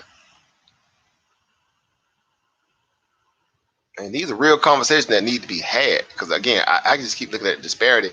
I hear a stat like today when I'm hearing them talking about the African American community was disproportionately affected by this coronavirus more than everybody else, which we know was going to always happen. Even though you had people, in the black community saying that we was immune to the coronavirus, and I'm like, all kind of silliness like that. Yeah, this silliness. But ultimately, again, these are going to be people get hit harder because, again, they living in a, in a under the microcosm that, again, I know a lot of stuff that happen. What else they can throw at you, but still, that don't mean that you still leave yourself wide open to accept that. So again, it goes back to the boxer mentality. Protect yourself at all times. Protect yourself at all times. Find ways to get to the bag. Again, I'm nowhere where I need to be, where I want to be, but I plug and prod every single day in this market like anybody else does, or in not even just so much the market, but just in opportunity mindsets to think that again, I want to see, the greater good of me and my family and those around me, obviously in a place where they're comfortable, at least comfortable under their own right. And so again, least path of resistance, least path of resistance, least path of resistance. It takes money to make money. We say all these things, and then when we go have to go perform it, jokers get what? Quiet. Jokers get to scatter, and then like, man, I ain't got time, man. Right, man. Let me go back to Twitter. Let me go back to Facebook. Let me go surf Facebook. Let me go party and BS it. Let me go to World Star. Right? Yep. Let me go hit this TMZ site up today. Let me go get this dose of ratchetness real quick. Let me go debate a topic I can't even monetize and spend 7, 8 hours, 10 hours, sitting there just arguing the joker down, getting sweaty and musty and all that just for nothing. Can't do it, bro. My time valuable to me, and it's more valuable to the people like you guys, my peers, who obviously share a little bit of your time with me. Again, I could entertain it for a little while, but that's about it. After that, man, I'm out. Good luck with that. Good luck. No disrespect to it, but just good luck. Yeah, so again, we need to get the 100% right over. So we have to get to that point where we start to see that these things are important. Right? They're important. Your time is valuable. It's invaluable. Right. Right. So these markets, these markets ain't gonna trade themselves, even though they seem like they trade themselves, but they ain't gonna trade themselves. They need people to come in and get some of that money, right? They need you to come in and get your portion of it. Let these government agencies prop them up, fatten them up, manipulate them up, whatever you want to say. Then you come in right behind them and you do what you get yours out of it, like everybody else getting theirs. And Wall Street ain't missing no meals right now. Wall Street ain't missing no meals right now. All right. This thing, y'all just sat there and watch. This thing was down in the red about 200 some odd points, and it brought this thing all the way back down to almost green. After being up in the green about 80 something 100 points, went down to zero in red, and then went down further to negative 200, and I came all the way back. Look at the amount of money swings that this thing done today.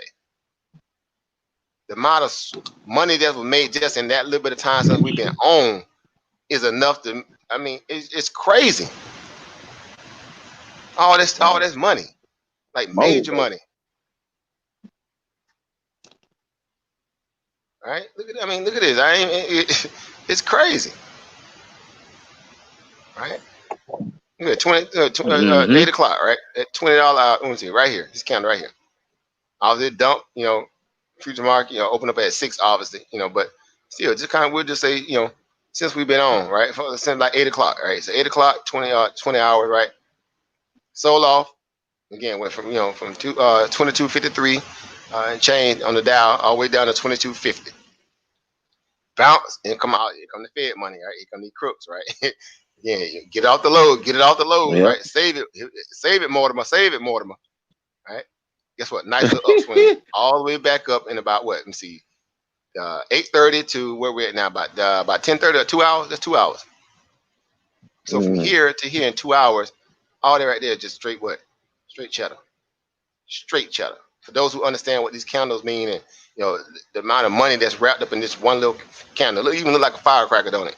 Having the little wicks on it. When you first start looking at candles and learning this stuff, man, look at that firecracker there. That one of them black cat firecracker. Blow your fingers off. It ignite fast. Sure will. Right. So we see that the same way. This is explosive money. This is explosive money. Ignites fast. Feels. Makes a.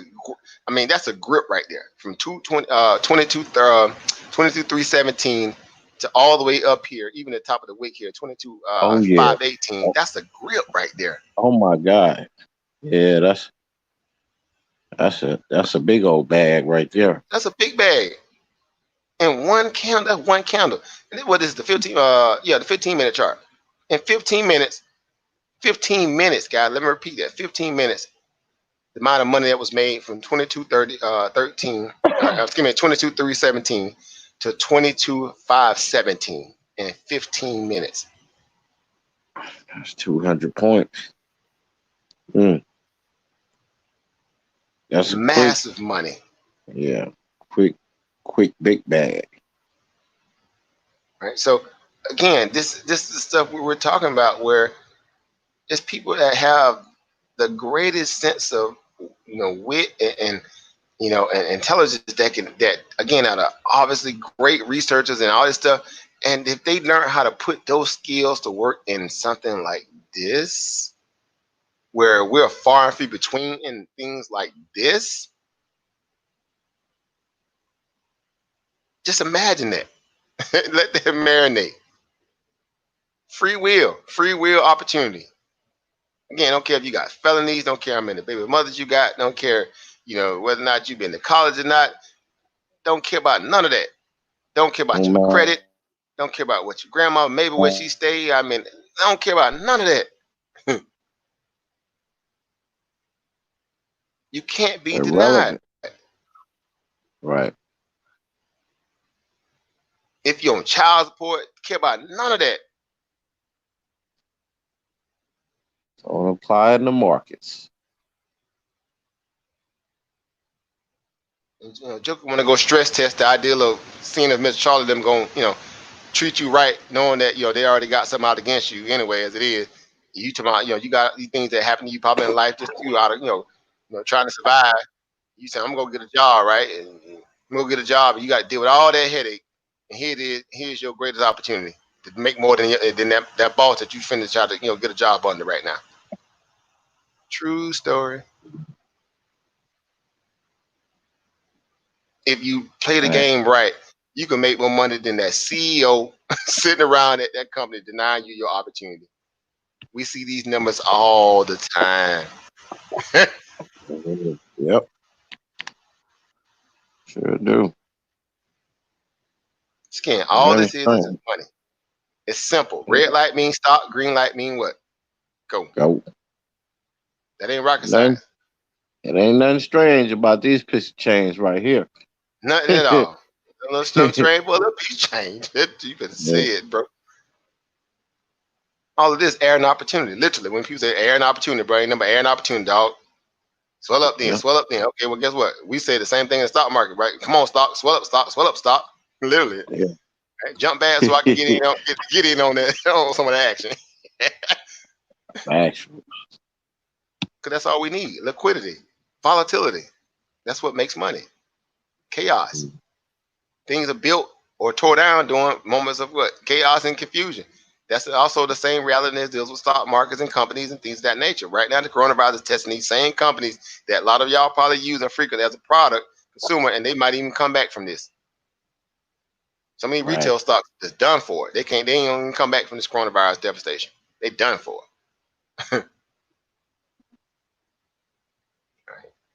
So again, we just saying, you know what? Again, hey, I'm not finna argue with opportunity or argue against it, I should say, where it doesn't really, require too much of me in a way where it requires other people to go so much further to be able to benefit from a small iota of the benefit from having to deal with getting inside these companies and these businesses. Education, 4, 5, 6, 7, 8, 10 years in college, go through the chitlin circuit again through small, from the small bottom floor all the way to the top floor. All that you have to go through in the rat race and dog eat dog world to deal with all that, the hating, the backbiting, all this stuff, all that. And I said, you know what? Let me just skip that process and run right on over here. Run right on over here to this. True story. Simple. Again, I'm late to the party. I should have had this stuff back in high school. I'm late. I should have had this in middle school, to be exact. Right. Let's keep it all the way 100. All of us should have had this back in middle school. Greatest wealth transfer in human history is keeping people shut out from the opportunity and understanding how free markets really work in terms of the global structure, monetary systems, all that stuff is set up and propagated to make money off you from birth to death, and to keep you on the hamster wheel going in circles thinking you actually got something. Tough. People ain't ready to deal with that, over Chris. Hey, man. They not. They ain't ready for that one. Yeah.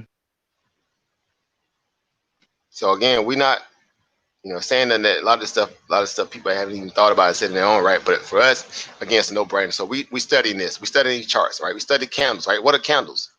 Right? Stuff like that. Matter of fact, let me see if I can pull that up. It's probably not gonna let me to. It's be like, well, what are those? And those are candles, right? So like, well, how did I learn? Okay, so again, and getting ready to close out, so I can go get my late dinner here. Let me run over here and cut that screen off. Let me go to real quick. Show you the power of the same thing that everybody taking over. I'm sorry. I said I've been watching that documentary over and over. Oh yeah, I ain't get a chance even. We'll do that tomorrow. I'll try to make sure we do it tomorrow. We'll break that document. That document, boy. I'm talking about. Yeah, I already know yet. Yep, I'm the same way. Tough, man. Yeah, and see a lot of people again. A lot of people, man, they sat down and broke that down, analyzed that one. They don't want to deal with that. They want to deal with all that again, all the other stuff that distraction. Ain't nothing wrong with that. Again, what they do, but they want to deal with distraction. They don't want to deal with what the real elephant in the room is, right? They want to deal with the whole dynamic of power structure, so to speak, quote unquote power structure. Who got power? Who don't got power? I'm going to show you how them people got their power, right? And then you don't worry about them at that point. You figure out how to go get that same power that they got, that they usurped from other people. True story. They don't want to deal with that. They don't want to deal with that. So guess what? Candlestick course. Right? People are like, well, what's those candles, right? What's that all about? Okay. EPDF, right? Downloads. Candlestick for dummies. Candlestick charts. Encyclopedia. Candlestick charting. Right? This obviously this guy right here is like this the granddaddy here, Steve Nielsen. He's the man. Right? But you other people like Bill Pulas and all people like that, they saw up too when it comes to candlesticks. But this right here, this guy right, you see the Japanese one? That one there, that's the man. That you can see right here, Steve. He's the man. I got these same PDFs for free. I can give them to you. But guess what? You don't need me. You come right over to Google and figure out how to what? Get that thing for free. I just Google candlestick course. Right? You come over to this stuff, you be like, let me see what this is all about. Right? Let me see what this is all about. Right? Steve Nielsen techniques. Look there. In the palm of your hand. Right in the palm of your hand. Right. So I don't even know if this link here work, but we'll try to see. 30 download finish. So guess what? This ain't rocket science. This is not rocket science, right? All it is just, again, interpreting data, stuff that you already been conditioned to learn how to do anyway. In a lot of ways, you just don't give yourself credit for it, right? You don't give yourself the credit for it that's deserving, or you don't give yourself the opportunity to learn something in a way where you can now, again, apply it to the level where you don't have to necessarily have to deal with it. All this headache stuff, right? So guess what? I click what? Download, right? It's a secure site. You see the lockup there, so I know you're like, man, I'm gonna get a virus. Man, I'm gonna get a virus on my computer. And you don't be saying that when you be serving them porn sites and all that kind of stuff, do you? You click it away. Click, click, click. Open this window. Click, click. Well, you can get there. You get there. You clicking fast. You they're going hard for that. But yeah, it just shows you the joker be looking. So guess what? Right. So I need a different thing to open it with. Right. So I don't have the default app to open with. So again, you have to go, go to your browser and figure out a way to open them up. Some of them like that. Right. Some of them like that. They're different files. So, but this ain't hard enough. You can see this one here already pre-wired already into the thing. $3. You got to demonstrate. You got to demonstrate because your joker gonna come at you outside way. $3. Now somewhere this book is being what paid for. Hard copy probably somewhere being paid for right now. $3. You start reading. You start digging. You start interpret, figuring out how to, then you come back to, our little hangouts like we got here, our little community. And guess what? I read this, I read that, man. What's this? What's that? I went through this, I went through that a little bit. I was able to research and man, I'm taking notes and you start putting two and two together. Then again, come back to forums like this and you ask your questions, this, that, and third, and we try to, make sense of it, bring truth to power. It's all these just forms of money. It's all these little candles are just forms of money. Yep. In layman terms. Yeah, free book. Free book. Matter of fact, I'm posting in the back chat. Yeah, go ahead. Oh, I'm sorry. I was just saying, you got the open, the close, the low, and the high of a price every day of a candlestick. Right. You know what I'm saying? So nothing that is outside of your wheelhouse to be able to, make sense of this stuff. Right.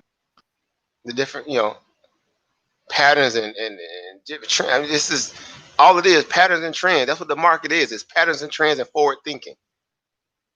A forward thinking aspect of patterns and trends based upon some kind of value of linear data or economic or variant data, whatever the case, and they're trying to make sense of it, literally dollars and cents off of it. Based upon a production goal, based upon a breakthrough, better mousetrap, a better product, or a product that's obviously used in moments like today, like now, consumer staples that that's all it is, a cyclical product or service. That's all this stuff is. Again, think like a CEO. Think like a boss. Don't walk around thinking like the worker forever. Right? Limiting yourself. Understand the rules of engagement. Facts. That's all this is. Just all this stuff is. Again, same way that sports scenario, breaking it down to the T and trading and all this and market caps and all this, and they ain't got money to trade the player and this, that, the third. Well, guess what? Hello. See right here, that's LeBron James right here. This is what happened with LeBron James if they get rid of his supporting cast member that helped them become a superstar. Well, if he leaves, well, in this case, and again, I don't watch sport like that anymore, but I know back then when they were talking about what his name what was the guy with the Cleveland Cavaliers, when he left, he was talking about he wanted more money, he was about to leave. Kyrie, what the name? Kyrie Irving. Right. So guess what? This is Kyrie LeBron James. Yeah. This is LeBron James with Kyrie Irving right here. When they start building together and learning, getting better, start going to up against a couple of championships, right? This is them starting to get better, right? This is them getting better, right? This is them getting better, right? This is when Kyrie Irving said, "What? I'm out of here." I Yeah. LeBron James by itself. LeBron, a shooting star moment. Shooting star, literally. Shooting star, literally. Literally, Kyrie Irving was a shooting star too. Literally. Yeah. Get what? What happened? What happened to Cleveland Cavaliers after he left? Shooting star. Absolutely. Yep. Start to dip Then off. LeBron James did what? I'm out of here. He did what he could for a little bit after that, right? He had a couple of winning moments in the White County. But after that, he was out of there. Yeah. He went, I'm going to the Lakers, man. I'm out of here. Yep. Got to Ain't go. nothing. See what I'm saying? And there's your sports analysis breakdown for some of you guys. True story. Right. So they can't convince me that they can't do this. Right? No way you can't. No way you can't do this stuff, man. They can't convince me. Because I see how they go hard for other things that are, again, whatever. Trivial. So, yeah. So that's free. That course right there on the house. Cost you $3.99. Cost you your subscription service to your broadband connectivity through your smartphone, tablet, or your little pewter, right? Little pew. I'm gonna send a virus to your pewter. Yeah. But she didn't want to give him a time of day. Well, I'm gonna send you a virus to your pewter. So again, that's literally all this stuff is, guys. So it can be the same way for indicators. Again, you see those lines on the screen when I was showing those lines, right? Those are just indicators, right? Buy and sell signals along with the candles too, put in tandem. They work as like an orchestra, right? They work in tandem, right? That's all they call. They call indicators, right? Pre-indicator, right? Let me see. Let me just put courses in. Same way you did that. We did it with the candlestick. Well, guess what? Forex indicators, corner trader, technical analysis, corner trader tutorials, YouTube videos on them, moving averages, trading guide download, free PDF download. Whether it's free or not, you'll figure it out. You try to click on Malone's, you got a secure log tag look there. You got virus protection, all that. But again, you searching, you hungry, right? You fishing, right? Put it to work. Look here. Moving averages, free courses. Understanding what these lines are, these indicators. Free data. 50-day moving average, breaking it all down to you. 10-day moving EMA, expected moving averages. Exponential moving average, excuse me. How to use moving averages in your trading, right? Trend analysis, support resistance, recap. Just man, Joker running. Again, and then if you having problems, again, come hang out with us and we'll break it down. Simple moving average, exponential moving average, two commonly used moving averages, right? These are just what? Support resistance buy signals and a gun line, so to speak. All these just micro gun lines showing you when the stock is getting ready to what? Go above it or go below it. That's all it is. All right, so again, this is not rocket science. So guess what? Free dollars on the house. Throwing it in the back chat. Right? Throwing it in the back chat. $3. All the free stuff. Free 99. You know what I'm saying? Cost you nothing but a little bit of your time. Right?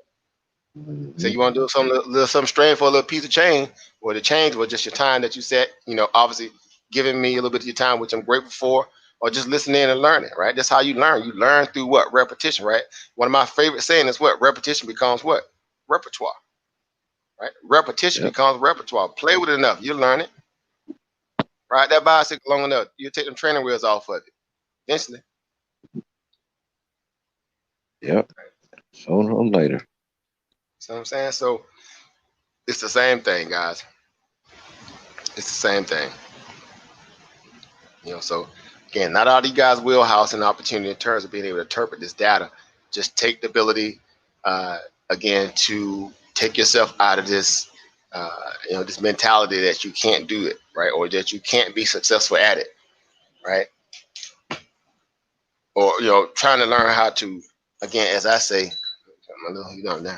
learn how to, again, see yourself as, the the person that you need to go to for your answers or for all your questions, the person that can provide the answer for it yourself. You can do it. You can figure it out. Right.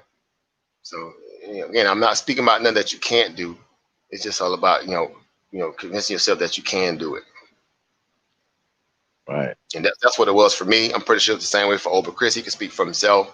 A lot of us who took a chance in this or took a chance on ourselves through this apparatus or this platform, meaning, trader, investor, whatever, that's what it was until when the light bulb went off. It was okay. Okay, yeah, I'm in. Game on. Right. Game on. Right. So that's it, guys. So so I'm getting ready to shut it down. Again, I do appreciate you guys, again, as always, coming through, hanging out with your brother. Again, we try to come on and be informative. So I know we're getting ready to leave. But the back chat, y'all know I always offer the link for the back chat.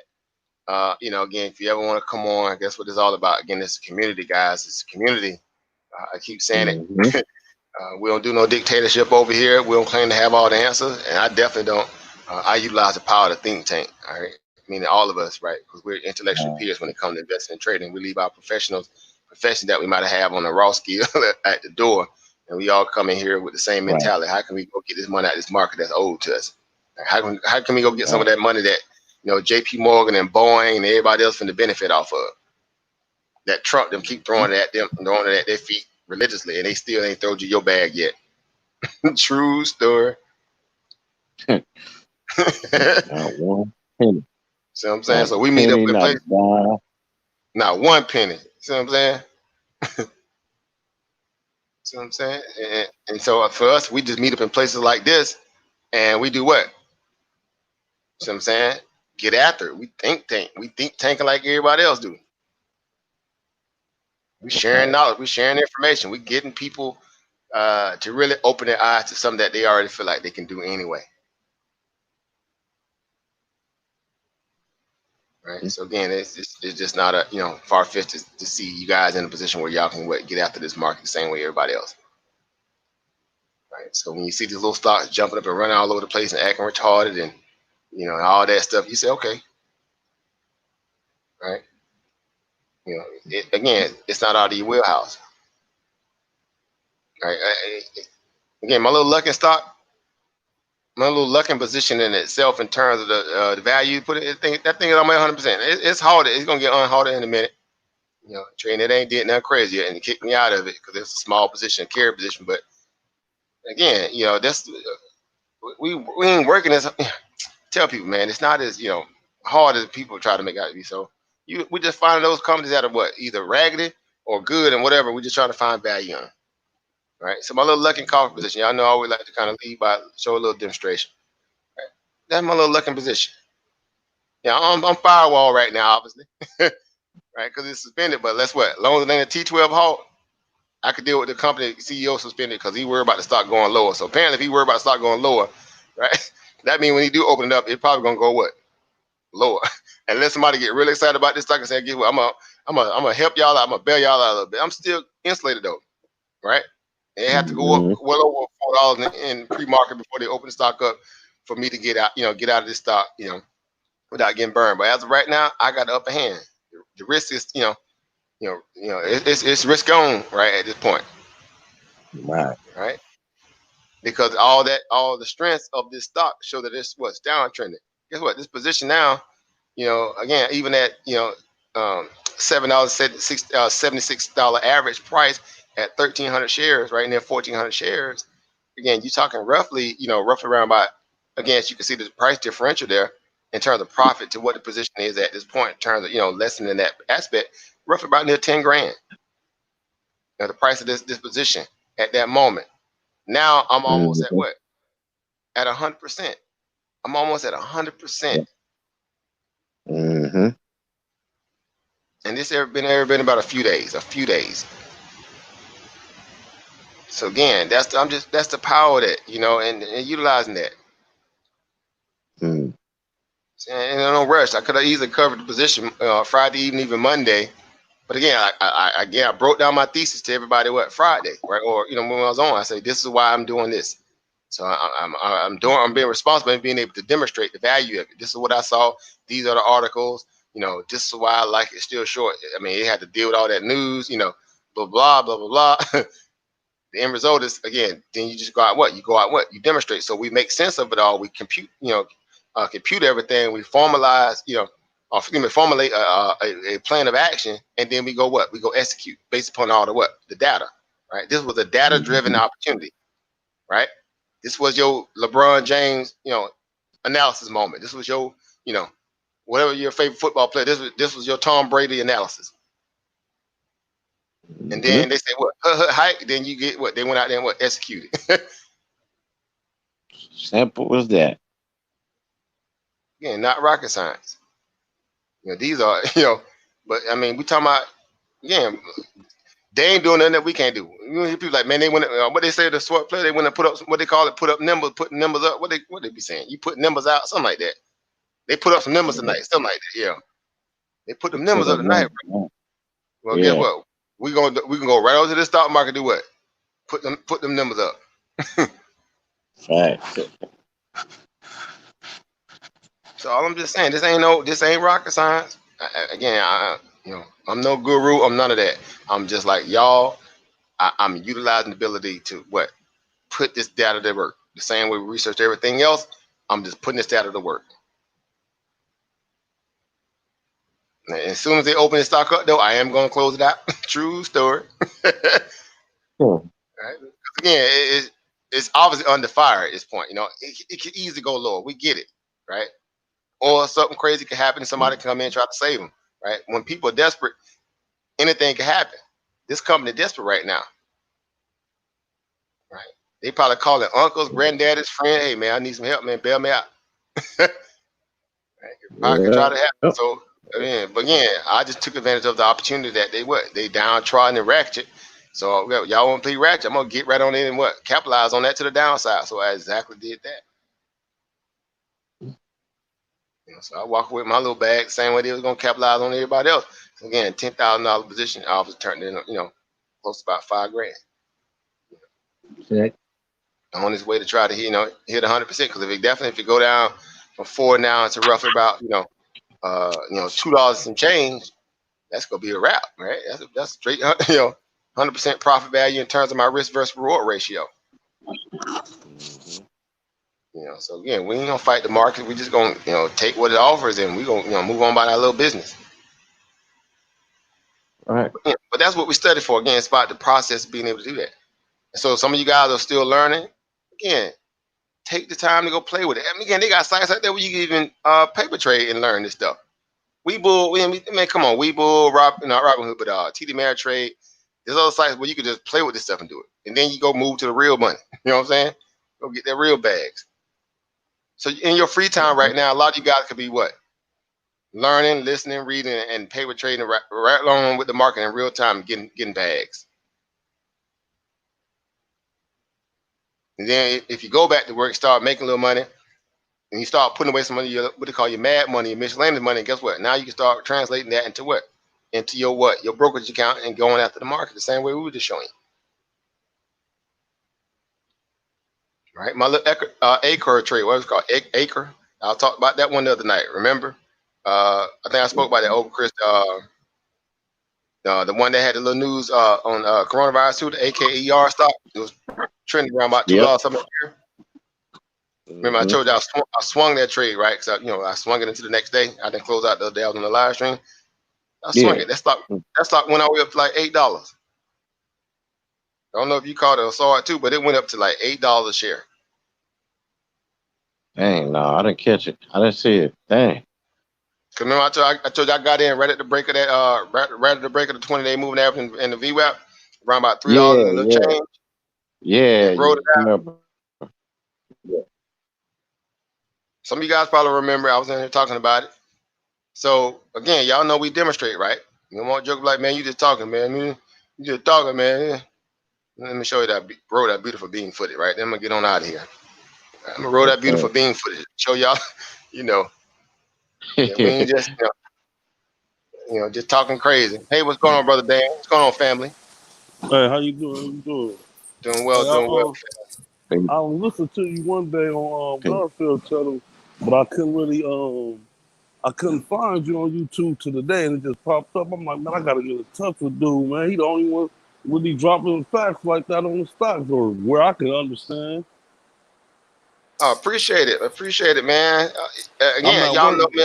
I'm open, to always, share, anything I can too, because I understand what we all, where we all are. You know what I'm saying? I've been there. So that's what I love about it, because we are all success stories, and that's to where we've been and where we're trying to go. See what I'm saying? And when Yeah, you even get if I around gotta information that you donate know or that you can. Yeah, go ahead. I'm sorry.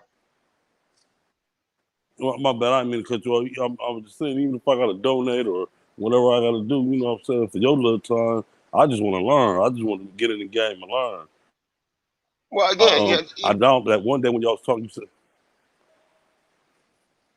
yeah, I was at work.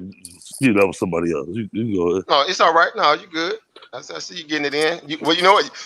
You doing something that a lot of people wish they were doing right now. You still, at least you still making it Yeah, back. yeah. A lot, hey, Yeah. bro, And they're they looking giving at us you right all now like the overtime. king of Princess We get Zamunda right now. Like, bro, still getting them bags. Everybody else in the house pouring it and eating mayonnaise sandwiches. yeah. Right True now story. they done upped our pay. We getting like $18.50 an hour right now.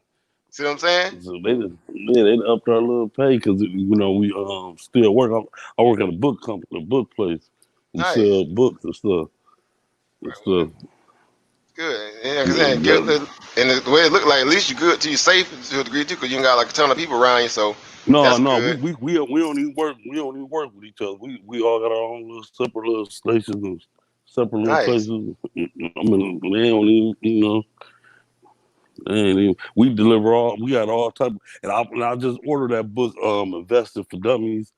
Nice. That so I just got it like 2 or 3 days ago. Nice. Nice. And you again, you're in a book store, so you don't tell her what kind of books in there is on the financial side that now I, you're gonna start looking at them now and looking I for just them. I just started probably about that day when you, Monica and Garfield, when y'all was telling people to go to Stash and get because I went to Stash, but I couldn't never get on because I didn't know I had to call my bank and get the couple cents they put in there, so I didn't know how to start Right. it. So Right. You gotta I verify just left it.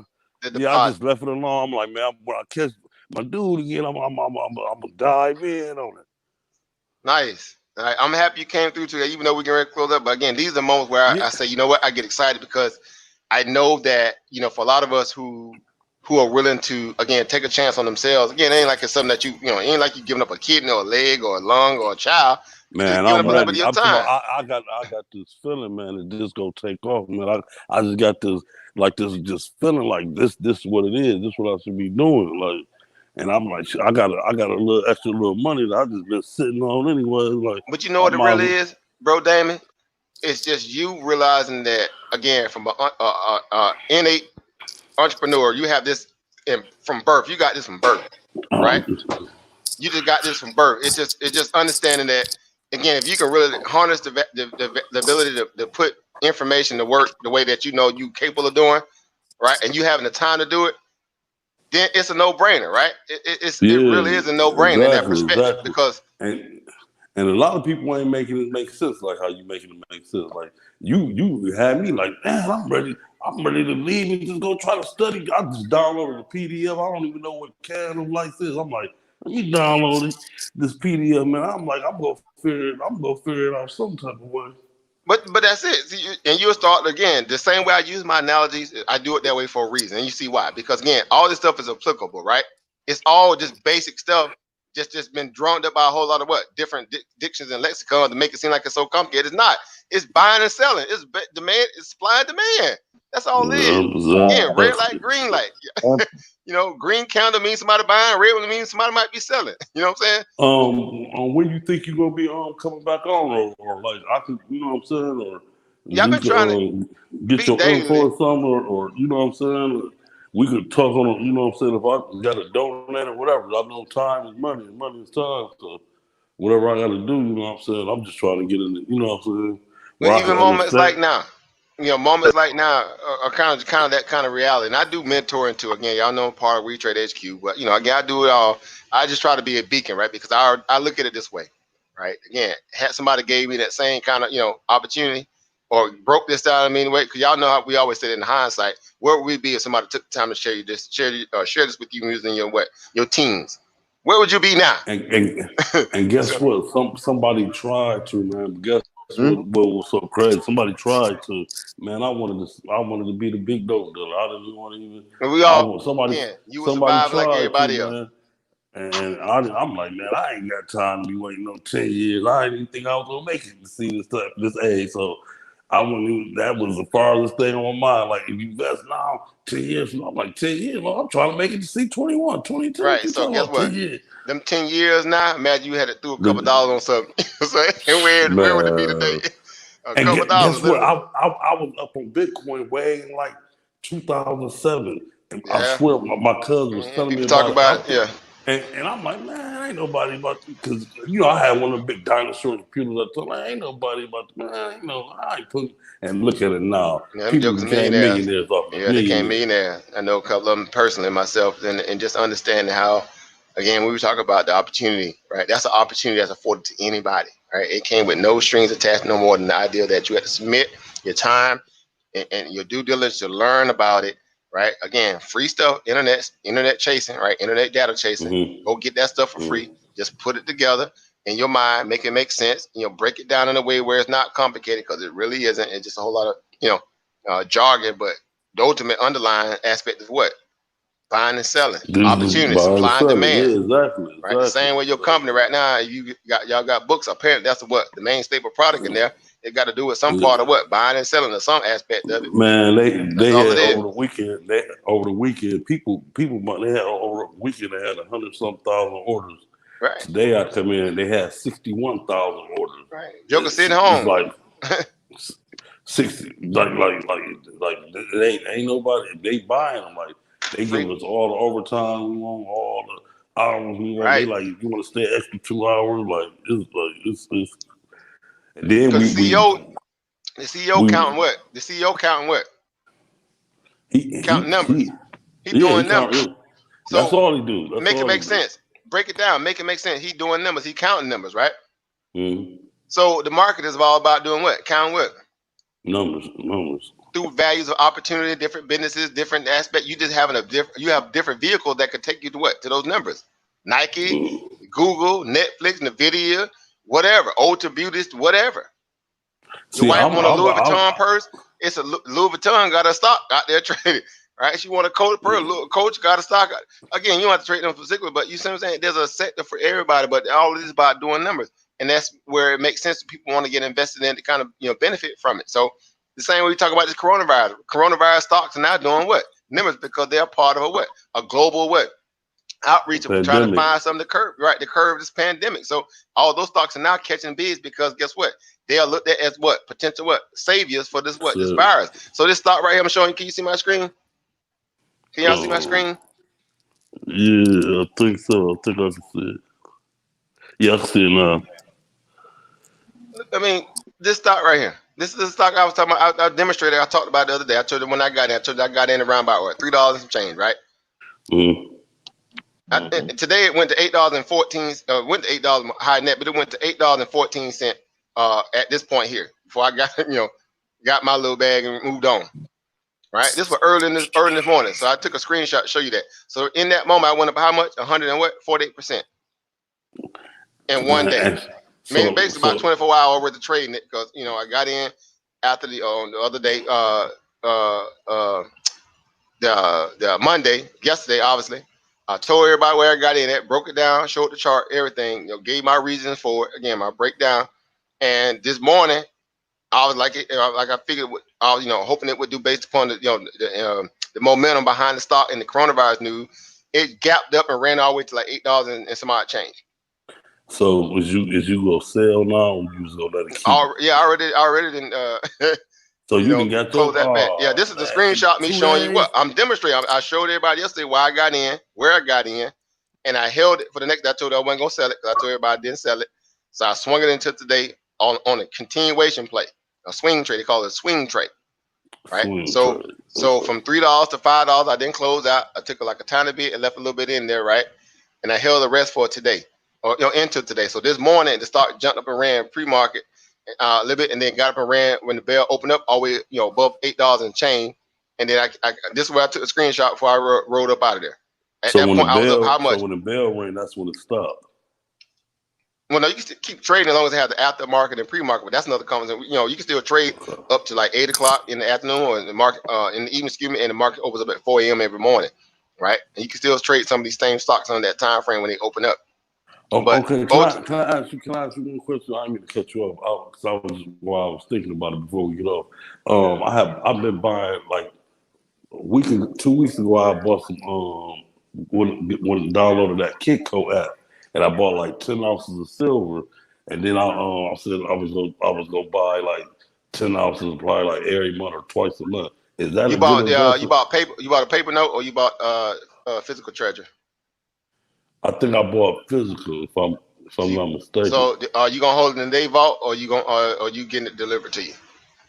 They asked my address and everything, so I think it's getting delivered. Because I've been looking out to see. I'll break that down.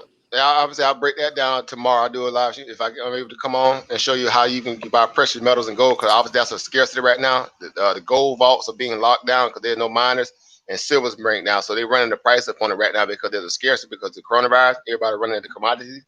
And so if you're trying to buy physical silver or gold right now, I mean that there's no depletion of the stocks, that these companies don't have them. They have an option where you can buy what they call a vaulted again buy of the actual metal. And it'll sit necessarily in their vault, and you own it obviously by way of it's sitting in their vault. You pay like a carrying fee to them to hold it, or you can buy it if they got it in stock, or they say they'll get it to you by another 2 weeks. They'll have it delivered to you, or you can buy what they call like a paper version or a paper coupon of that amount of silver or whatever the case, and you have that like a coupon, like the same way you have $1, it'd be that backed by that value in paper value for that much commodity that you have in stock, or that they have in stock, or they don't have in stock and we'll have later. But so was that a good investment? Well, it depends, but because again, right now it's scarcity, right? So when there's a scarcity, that means what? There's a demand. Okay, right? That means the demand, right? I mean, there's supply and demand. Now, it might balance out, by then, because right now you paying a little extra for it than you might have done a month ago because there's a premium attached to it. See what I'm saying? Because everybody running to what? Metals now because it's coronavirus, right? And, there's a lot of other stuff to go along with it too in terms of, macro inflation, Federal Reserve, this, that, third. It seems more simpler to me than just hopping on. Because I don't know nothing, so I just got Robinhood and Stash. I still ain't even using that. I'm waiting to catch. No, you did right. You do it right. I'm waiting to catch my dude again, so then I can understand it. Like that's where I was going. That's the golden ticket right there. You said what? Learn how to what? Understand. I want to not just someone just saying, hey, do this and do that. No, you want to learn how to fish, right? Because y'all know my whole modus operandi is what? Teach a man how to what? If you teach a man how to fish, he can eat forever. He can eat forever. You give a man a fish, he can only last that meal till it's gone. Yeah, so exactly. That's my mentality. Psychology, training, build it. Fish. Go learn how to fish, right? Because it was crazy. I'm at work and I catch because I caught it like probably like a half hour ago. So I'm like, oh, this is the African Emporium. This the dude I've been looking for. Yeah, but you know me, man. I'm approachable. Guess what? And then not them someone special, but you can always go back and watch the video over too and see exactly kind of what we go, because I always try to lead from a place. When I say lead, meaning drop information in a way where we can make it pliable, right? Because that's the one thing that makes learning easier, when you can find ways to make it make sense, to each and everybody, right? Each individual person of the audience to a degree.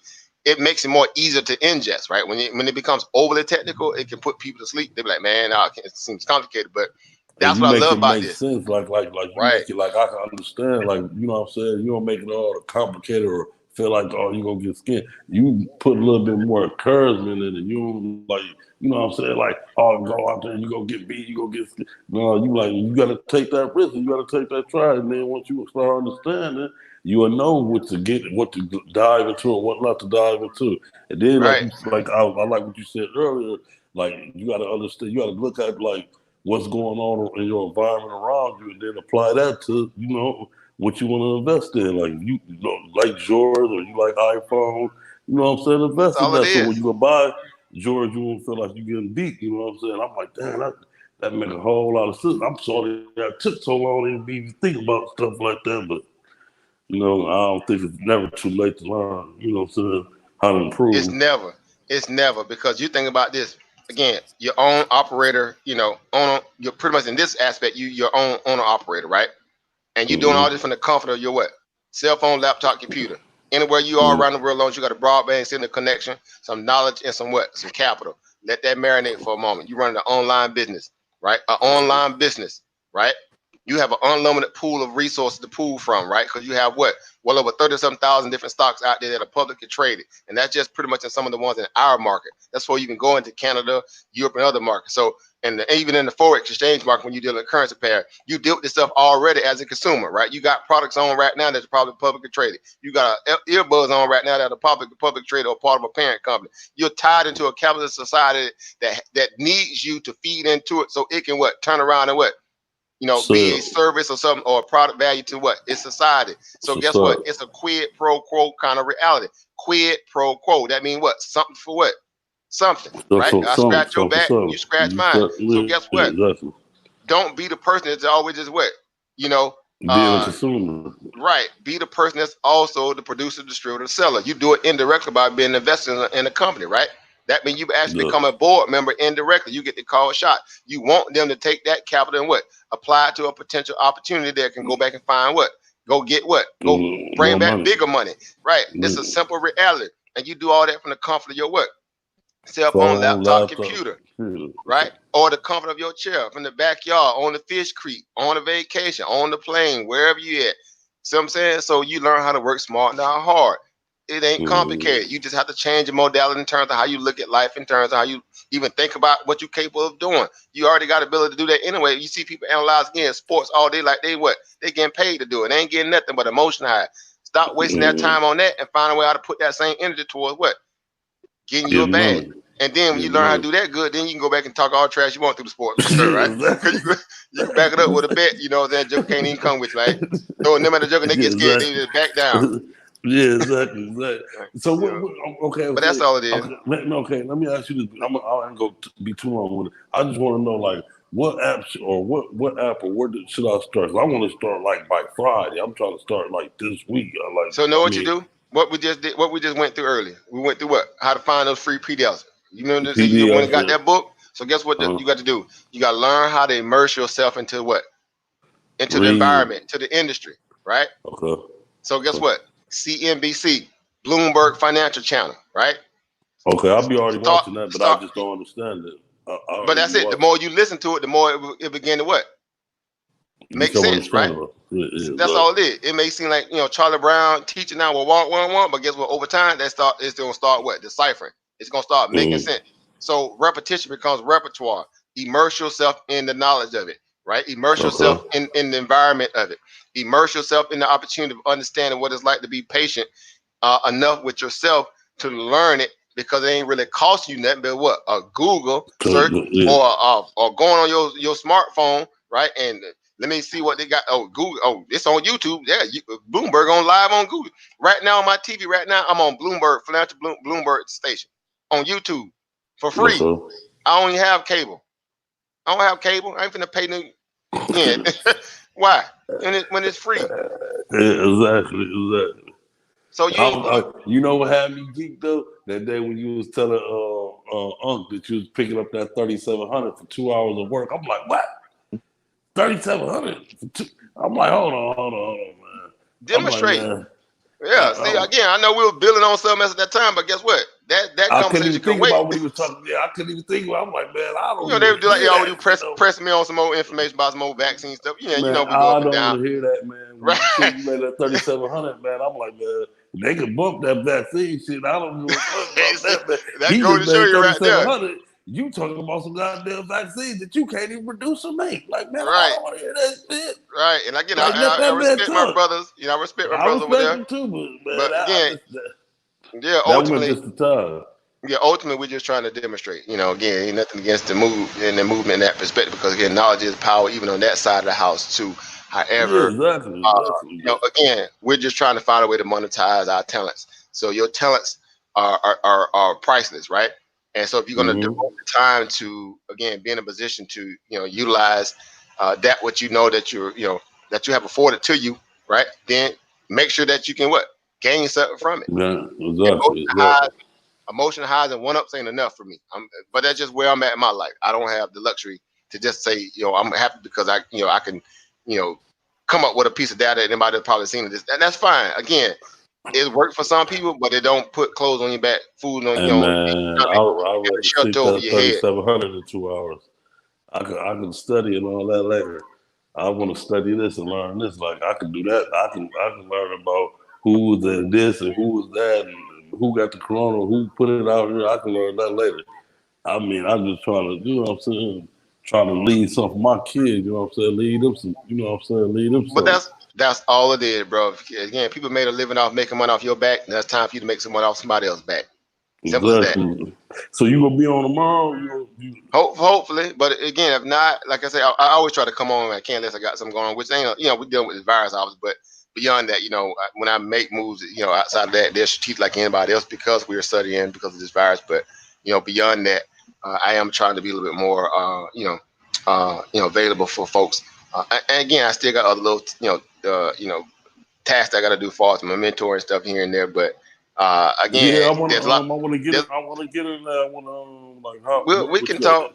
Yeah, we can talk again. But okay, for the most part, no, I'm sorry. I just say for the most part, I'm kind of always available here. But again, if y'all just want to reach me personally for that level, because again, everything I'm doing right now would be somewhat in the same kind of energy that I put forth through the mentor. It just be a little more directed. But all this stuff right here work archived. Again, if not for me, you can go to YouTube and see the same reality and people breaking down information, because that's what you got to do. You learn how to be resourceful, right? But if not, hit me up on my business page. Come hit me up, whatever. It's in the back chat on YouTube. Just click on that. Go to my Afurakan Emporium business page. Shoot me a message or whatever, and we go from there.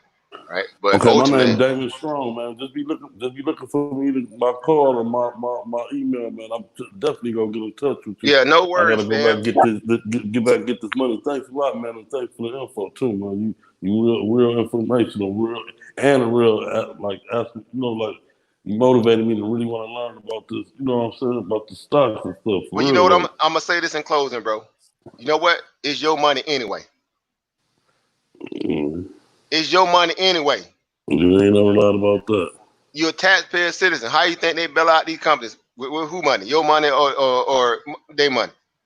Your money. Exactly. The stimulus check that they're waiting to pay you, who money is it? Is it your money or is it their money? Mine. They just sent me an email too, talking about it was coming by the 17th and all this stuff. My bank just sent me an email yesterday. I got the email. Right, but you needed that money a month ago. Yeah, I needed the shit today. Right. Right now. But Wall Street getting a daily dose of your money every single day. They pumping money into the market. So again, don't feel any kind of way about understanding when they gonna give you something. Number one, get it. But number two, if they're gonna give you something, put it to work the same way they're trying to put you to work. That's what I said I was gonna do. I swear that's exactly what I said I was gonna do. And I'm like, I'm gonna invest it all. Like when I'm out on roll the dice that way, instead of rolling the dice and I bought some tissue or some shit like that. Like I'll wash my ass with a rag before I rush to one of these stores and buy up all the tissue. I'll go buy some stocks with the tissue. See, again, you think like a boss. Think like a boss, harvest like a boss. Simple as that. You think like a boss, you harvest like a boss. You think like a worker, then you know what? You just waiting on somebody else to give you work, right? So it's a mindset. It really is. It's a mindset. Again, so your children need to mirror that same level of energy. That's what, right? So that's what I said I was gonna do. Once I learned about it, I was gonna start teaching them about it. Of course, they should learn together. They need to be learning like yesterday, the same way you. Yeah, we can learn together. That's exactly. We can learn that because they can absorb it a little bit more than me. You know what I'm saying? So we can learn together. Right. So again, go through my little videos. I mean, again, I got a couple of videos that some good information on there. When you get a chance, you can just parse through them. But yeah, I'm have about to some download stuff. this video. I'm about to go through and download all the videos you got. Cause I got the YouTube out where I can download videos. So I'm gonna just download the video and I can just watch them, you know what I'm saying, while I ain't doing nothing, get a little bit more understanding, and then I can, I'm gonna try to dive. So, what about is the Red Robin? That Robin Hood app is them a good Yeah, way? it's just a brokerage app, again, but understanding what it's all about and how to use it, that's the part where the knowledge comes in, right? Because the goal is to Okay, learn, right? The goal is to learn how to earn, right? I have okay, this saying that I'm always saying, learn to earn, right? okay. These are All right. just what the apparatus and vehicles and all that we're utilizing to get us there, To right? get us there, but we got to So learn how to the, apply it when you use there you go, because the knowledge it. is the knowledge is the money, the knowledge is the power, right? Okay, Right, all right. Thanks. Have a good right. night, man. Enjoy Same them to you, fruits brother and Damon. vegetables, man. And have a blessed night, man. Y'all stay up. Thanks. Same way to you, family. Be safe, be easy, Uh, family. uh. Later. That's it. So again, that's what we get excited because I know that again, there are people who are out there who find value in opportunities out there, and things like what we talk about on here. But just in general, so the goal is to always, take the approach where you're trying to be, again, a giver, right? Giving that value of society something that they can benefit and utilize, outside again having to be subjected to somebody else's, rules or regulation or governance of that nature. So again, the markets just affords us that opportunity. I mean, you're gonna get beat up. You will get beat up in it too, right? But you can lessen that by being a patient person who realizes. Matter of fact, over Chris, you put up that post I think today, of that quote, right? And we'll close on that because I think that's very important. Matter of fact, I let you narrate it, but I don't know if you have it near you. If not, you can post it and I'll pull it up and just kind of understand just the importance of it. Matter of fact, let me see. I'll pull it up through you. Um, because again, people, again, we average everyday people. We're not like, you don't have to be, again, uh some kind of whatever, this, that, and the third, that you think, it's a college grad, this, that. Just is simple stuff, and that's to that I know that you're able and comfortable, or you can do it, basically, right? You can do it. Right? You just gotta learn how to make it make sense. But again, if you dumb it down to a place where you can make sense of it all in terms of understanding, again, you just it's the supply and demand, producer, distributor, seller, again, buy low, sell high, whatever the case, then you can figure out again the small stuff to figure out how to monetize it, right? How to put that stuff into, from a information aspect of data to offer a tangible benefit into some coins, right? To some dollars and some cents. So again, it's all relevant. It's all relevant because it surrounds us in every aspect of facet of our life, right? These apparatuses, even that we're on, right? The internet that we're running it through. I mean, you name it. It's all an aspect of capitalization, right? It's all an aspect of capitalization. So let me see if I can find it real quick, right? Because again, over Chris be dropping that knowledge to keeping jokers on their toes, and I love it because again, yeah, this one right here. Let me pull this up real quick. Which In one was it? closing, matter of fact, hold on, let me go out, so I can come back in and we close out here. All right, so right here. All right, let me see if we can get this popping here. All right, so I know I'm sure you can see it right there. Oh yeah, yeah, yeah. So just again, just in closing, we'll let you close out in relation to understanding, the importance, right? The importance, right? Let me go back there. The importance of this reality, right? So that way we always stay humble and we stay true to understand that this is an art, right? It's a craft, right? It ain't just wake up out of bed and go get rich, right? No, this is a craft. It it's a proving ground, so to speak, if I could use that reality, right? So that way we dispel any kind of uh, mentality of anybody may think this kind of like it's a gambling house of that reality where they're gonna get rich quick. Right, you can get lucky in this. Again, you can strike lightning and make a lot of money, right? But that's not. Again, we talk about learning how to fish, right? We're trying to teach people how to fish. We're trying to share the ability of how to fish, so you can always go back and get what more, right? So yeah, so go, floor is yours, bro, but Chris. So explaining that post you posted there and the importance of it. .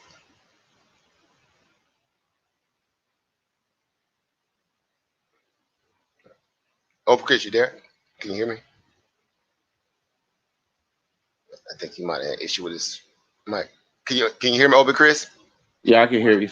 Oh yeah, okay, yeah. So I was just saying you can explain that in closing, just kind of exactly what the power, in that, what this actually means, so when people realize, what this is all about. Oh yeah, yeah, I can definitely explain this. Just to simplify and not overcomplicate it. When you when you get greedy in this market, you learn this skill. It got a good way of humbling you, teaching you never to be greedy again. Uh, as far as you know, taking what you can get and getting out, and instead of try to, you know, hold on to a trade for too long, it'll turn over and flip on you and take all them gains back you had. The stock market, like it says, a strict teacher. It will learn you something today, any day. It's definitely a humbling experience. So all you got to do is what they say right there: be patient and disciplined. And those students who are patient and disciplined is gonna get the rewards. The greedy and fearful, you will never get a reward. The market will eat you alive, and you will never want to trade again or invest your money again because you came in with the wrong mindset. Your psychology not right. You don't have a plan, and you want to get rich quick. This is not the type of thing you need to be in to get rich quick. It will humble you something real quick. So the patient and the discipline wins this race. It's a marathon, not a sprint. So we in for the long haul, and that's what make it strict. That's what make the market a teacher. You either learn and stay in and try to, get the lessons, you know,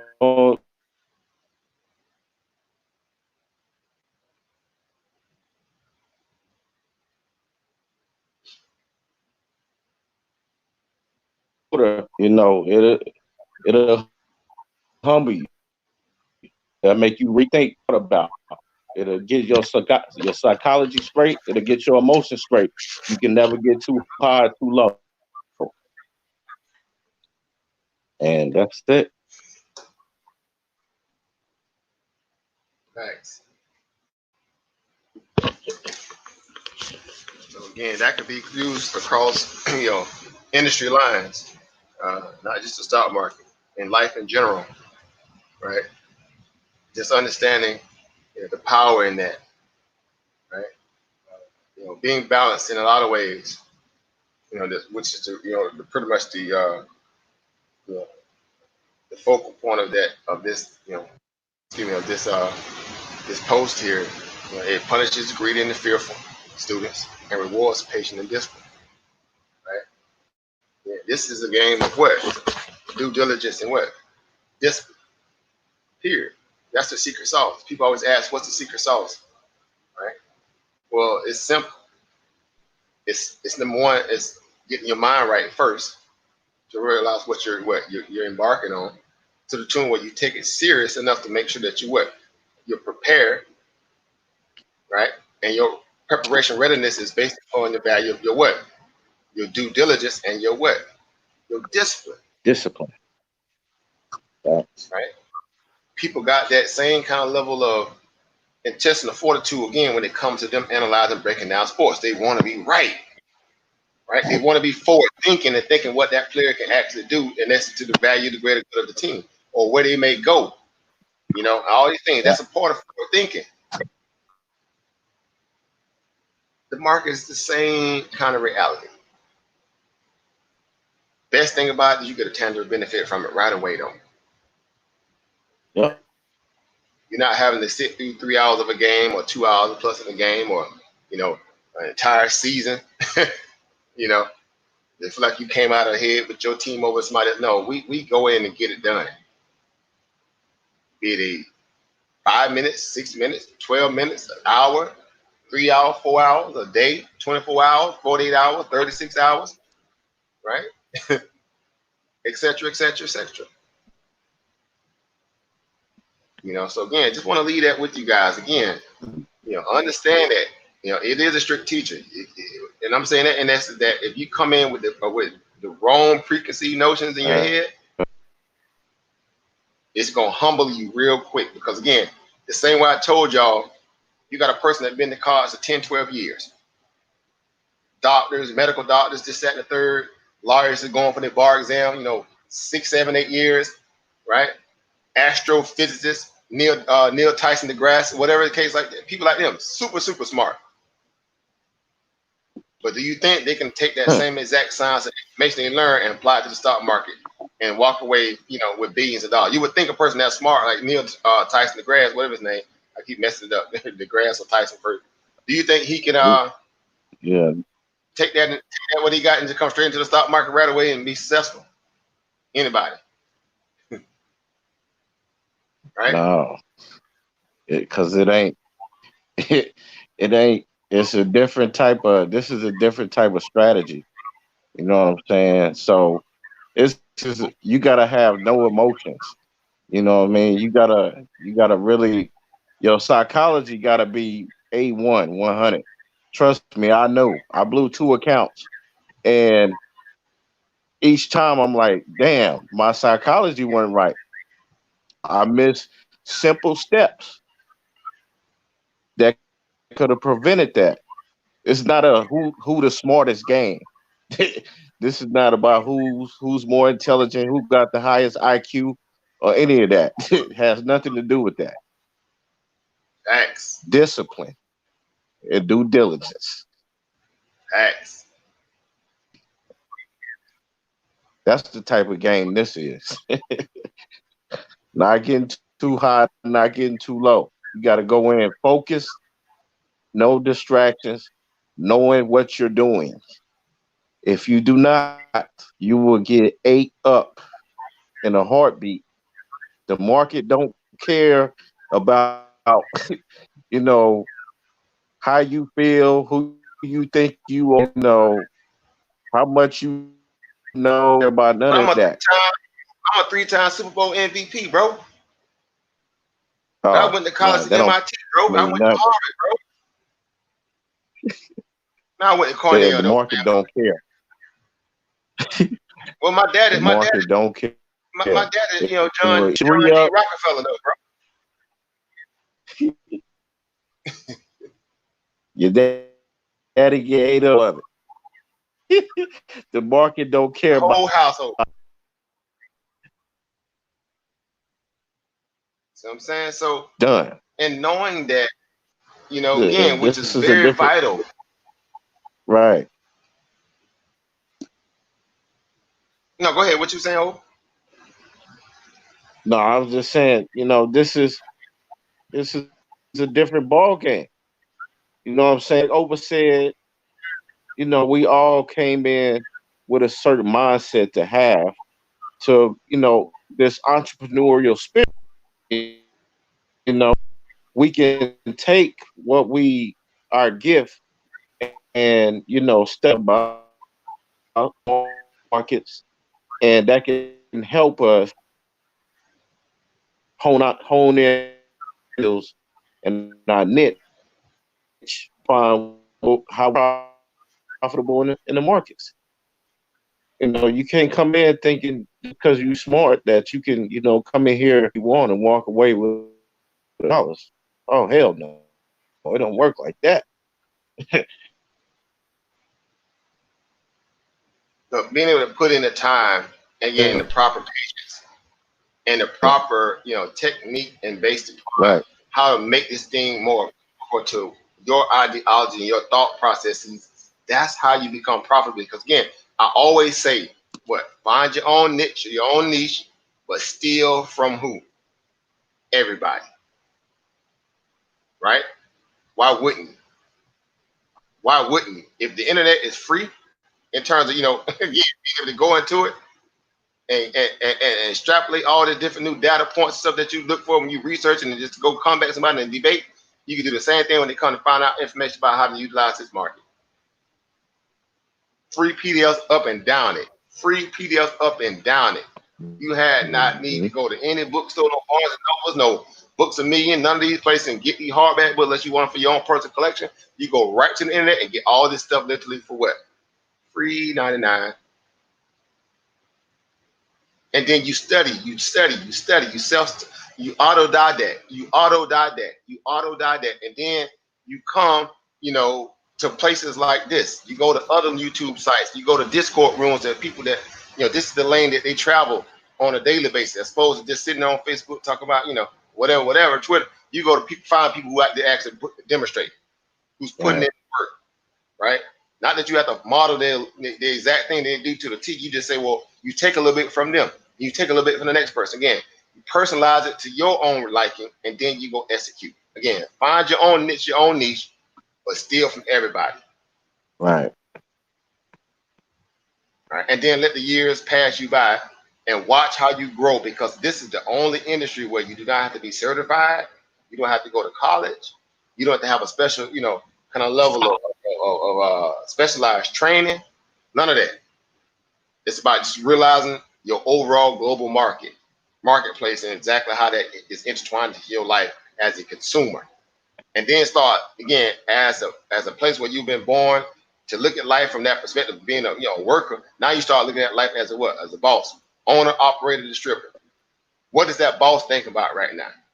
If I buy this product or think about buying the product, what does that CEO think about? What did he think about enough to get this product on the shelf for me? What did he have to go through to get this service in front of me right now?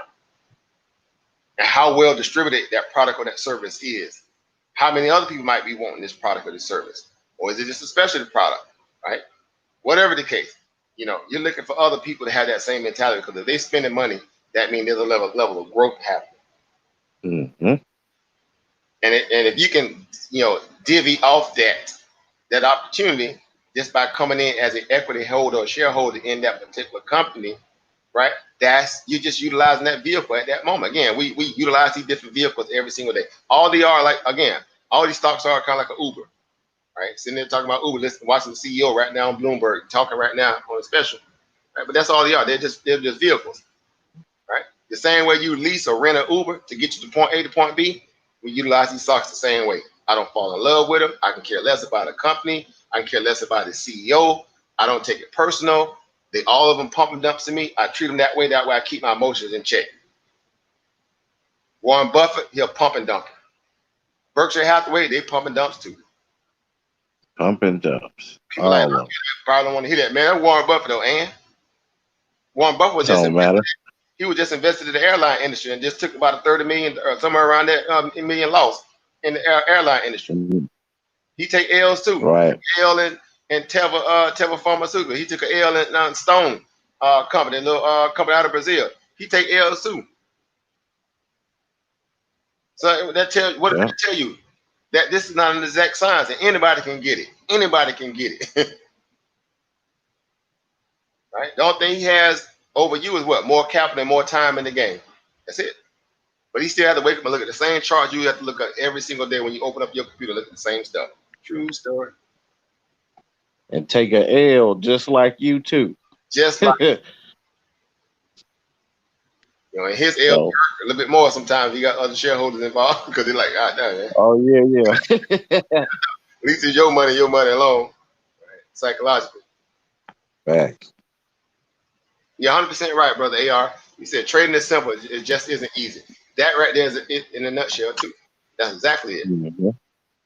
It's simple, but it just isn't easy. The easy understanding how it, how simple it is based upon you not looking at it as an easy fix or as an easy, operation. It's just a methodical approach to understanding how to put some things together in a way where, again, you can make it make sense. The data in itself is just flooding the market. It's always at your disposal. You just need to learn how to compartmentalize it. Again, get your mind right and get your dollars in a place where you can build from it. Right. But it's not hard. Again, we just sit there and, we show you every day when I try to open up my chart and show you the charts, show you, again, what I'm looking at when I look at this stuff, buy points, sell points, based upon level of catalyst or this, that, and the third, again, we demonstrate. Again, showed you yesterday with the Acre trade. That stock, I'm up on that position 148%. Where I was, I sold it. But at the point where I sold it, it was up 148% on just a 1-day swing. My luck and comfort position, right? My Tesla shorts, and my again, any stock that I come on and speak about, especially that I have a personal interest in, my goal is to demonstrate, not just talk about it, right? Demonstrate, show you through my actual me having a position in it to the degree, right? So again, just to show you from that place and make it make sense, so you can start saying, okay, well, I didn't look at it, I didn't think about it that way. Dang it, I didn't think about it that way. That's what a good, think tank or a workshop or a mentor or a trainer, that's what makes them effective. They need to be able to kind of reach you where you are and not complicate the message, right? And to the tune where you can see yourself being able to do the same thing, because I just happen to believe that all of us, given the right opportunity and time, I believe we all can learn to do this, right? Again, you can take a person that works at McDonald's and show them this, but you can take a person that's been working, at, whatever, some little corporate business for 15, 20 years, and they be like, man, look, bro, that's a little bit too much there. I don't know. But it's all about interest, right? Where are the interests at? Mm-hmm. So you having the will to learn, that shows, a lot. That says a lot about who you are, where you are. So again, guys. I'm always appreciative that we can come together and build. These moments for me are just like, they're larger than life, because I realize, we're all trying to, again, better ourselves in some kind of way, especially when you got family and all this, that, and the third. So we're just utilizing our think tank, in our little way of our little think tank, our little workshop mentality that we bring forth to you guys is that, you always got a place here. You always feel welcome here. You need not worry about it. You need not worry about it. Okay, thank you as well, brother AR. I appreciate that. Thank you, family. I will. Thank you, family. You're welcome here. Again, y'all already know it. I have an open door policy. You're always welcome here. My little YouTube channel ain't all that, but it's enough for us who want to come together and learn something that could, lead to kind of valuable, tangible benefit. So that, by that token, I get excited, even if I have 1 or 2 people watching. Okay? I really don't, again, it's not my aim to kind of sit here and act like, I'm pandering to people that just want to be, be told something that they want to hear. No, that's not the case. We're here to challenge ourselves, period. Because what we do, right, it will, like this quote says on the screen here, right? You can't get around the market in terms of thinking you can just kind of, talk your way through it. No, you have to be able to demonstrate, right? Right. And if you come in with a greedy disposition, or if you come in just too skittish and too fearful, it's going to punish you. Yep. It's going to punish you. Gonna be tough, y'all. Telling you. Right. Come in with the right mindset. And the fruit will be great. Now that's the part about it, again, that we don't want to overshadow. Now the fruit, the fruit. Oh is yeah. Great. Right. The fruit is great, but you got to work to get that fruit. But the work that you're doing is not what you're doing on the job. I guarantee you. It's not the work. All that kind of other stuff. You might always have a job that might be great. Who knows? But at the end of the day, you still have to depend on somebody else, right? And if that person decides, let me, you're shutting it down. Hey, they're shutting it down. But you still got to fall back, right? You still got to fall back. Right. So that's what this is all about, showing you that you have unlimited power. Again, He-Man, I have the power. Pull your little butter knife out your little kitchen drawer, right? Pull it from your back, pull a He-Man, and do the whole little motion. Get excited, get motivated, and again, go get after it. Go get after it. So, but that's it, guys. Again, just want to put that in the content. Again, thank you, Over Chris, as always, bro. Man, I can't tell you how much I appreciate you, man. Thank you, Over. And you're fearless in a good way, because you need to have this kind of level of bravado within yourself to know that you can do something like this. And I'm pretty sure a lot of people in the chat, they can understand it too, right? Whether you come on to the panel or you don't, but it's part of being able to kind of really put yourself in a position to challenge yourself. To know that you already have a lot of innate talent that you can apply to this anyway, right? But again, it's just great for you to share because you learn as you speak, right? As you dispense knowledge, you also learn in that same process.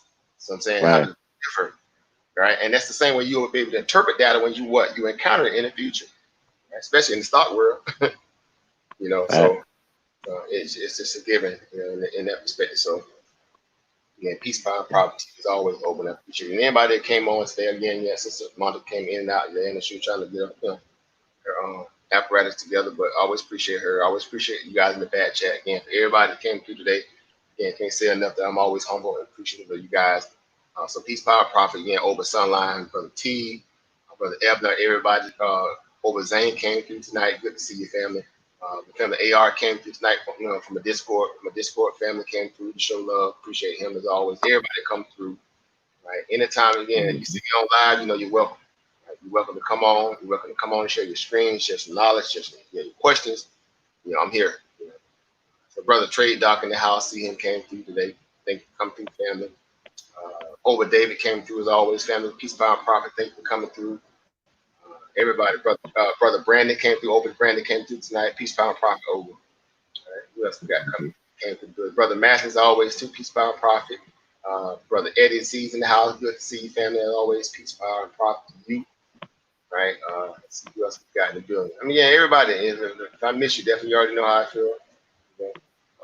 Again, it goes without saying, you're always welcome here, and I'm always honored to have you sharing a bit of your time with your brother. So, again, with that said, we kind of almost close to the midnight hour. This time of night when they say you turn to a gremlin, if you eat after 12 o'clock, you're gonna turn to a gremlin. So I guess I'm about to turn to a gremlin because I actually haven't yet. So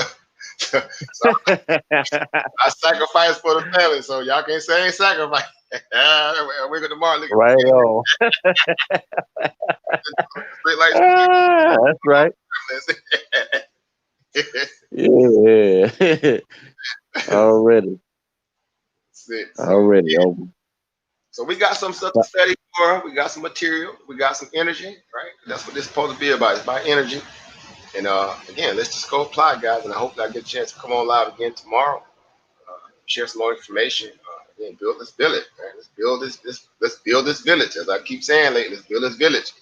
Because you become the vanguard within the village once you learn a little bit how to quantify this stuff. So guess what? All your peers are looking at you like, man, what you talking about dealing with the stock market? Man, you don't know what you're doing, right? They come at you all sideways. They have no clue, right? They have no clue what you're embarking on. And then at a point, it's going to be so beneficial to the point where you're going to turn around and bring them in. They're like, man, I'm so happy you brought me on. They're going to thank you later. That way, they're going to thank you later. They might push back early now. That's fine. Right? You don't have to force them. Right? Take your time. Realize that this is a marathon, not a sprint. Right? But at some point, when you begin to demonstrate, right, they'll eventually say, hey, man, hey, bro, hey, about that stock market stuff you talking about. Yeah. Right? That's sure what they say. Yeah. They always come through, put a brother on, put a sister on. I got you, no problem, right? And you ain't got to make it no more than what it is. Hey, just information. Right? Let's go. Right? Let's go get it. 2 heads are better than one. So that's what it's all about.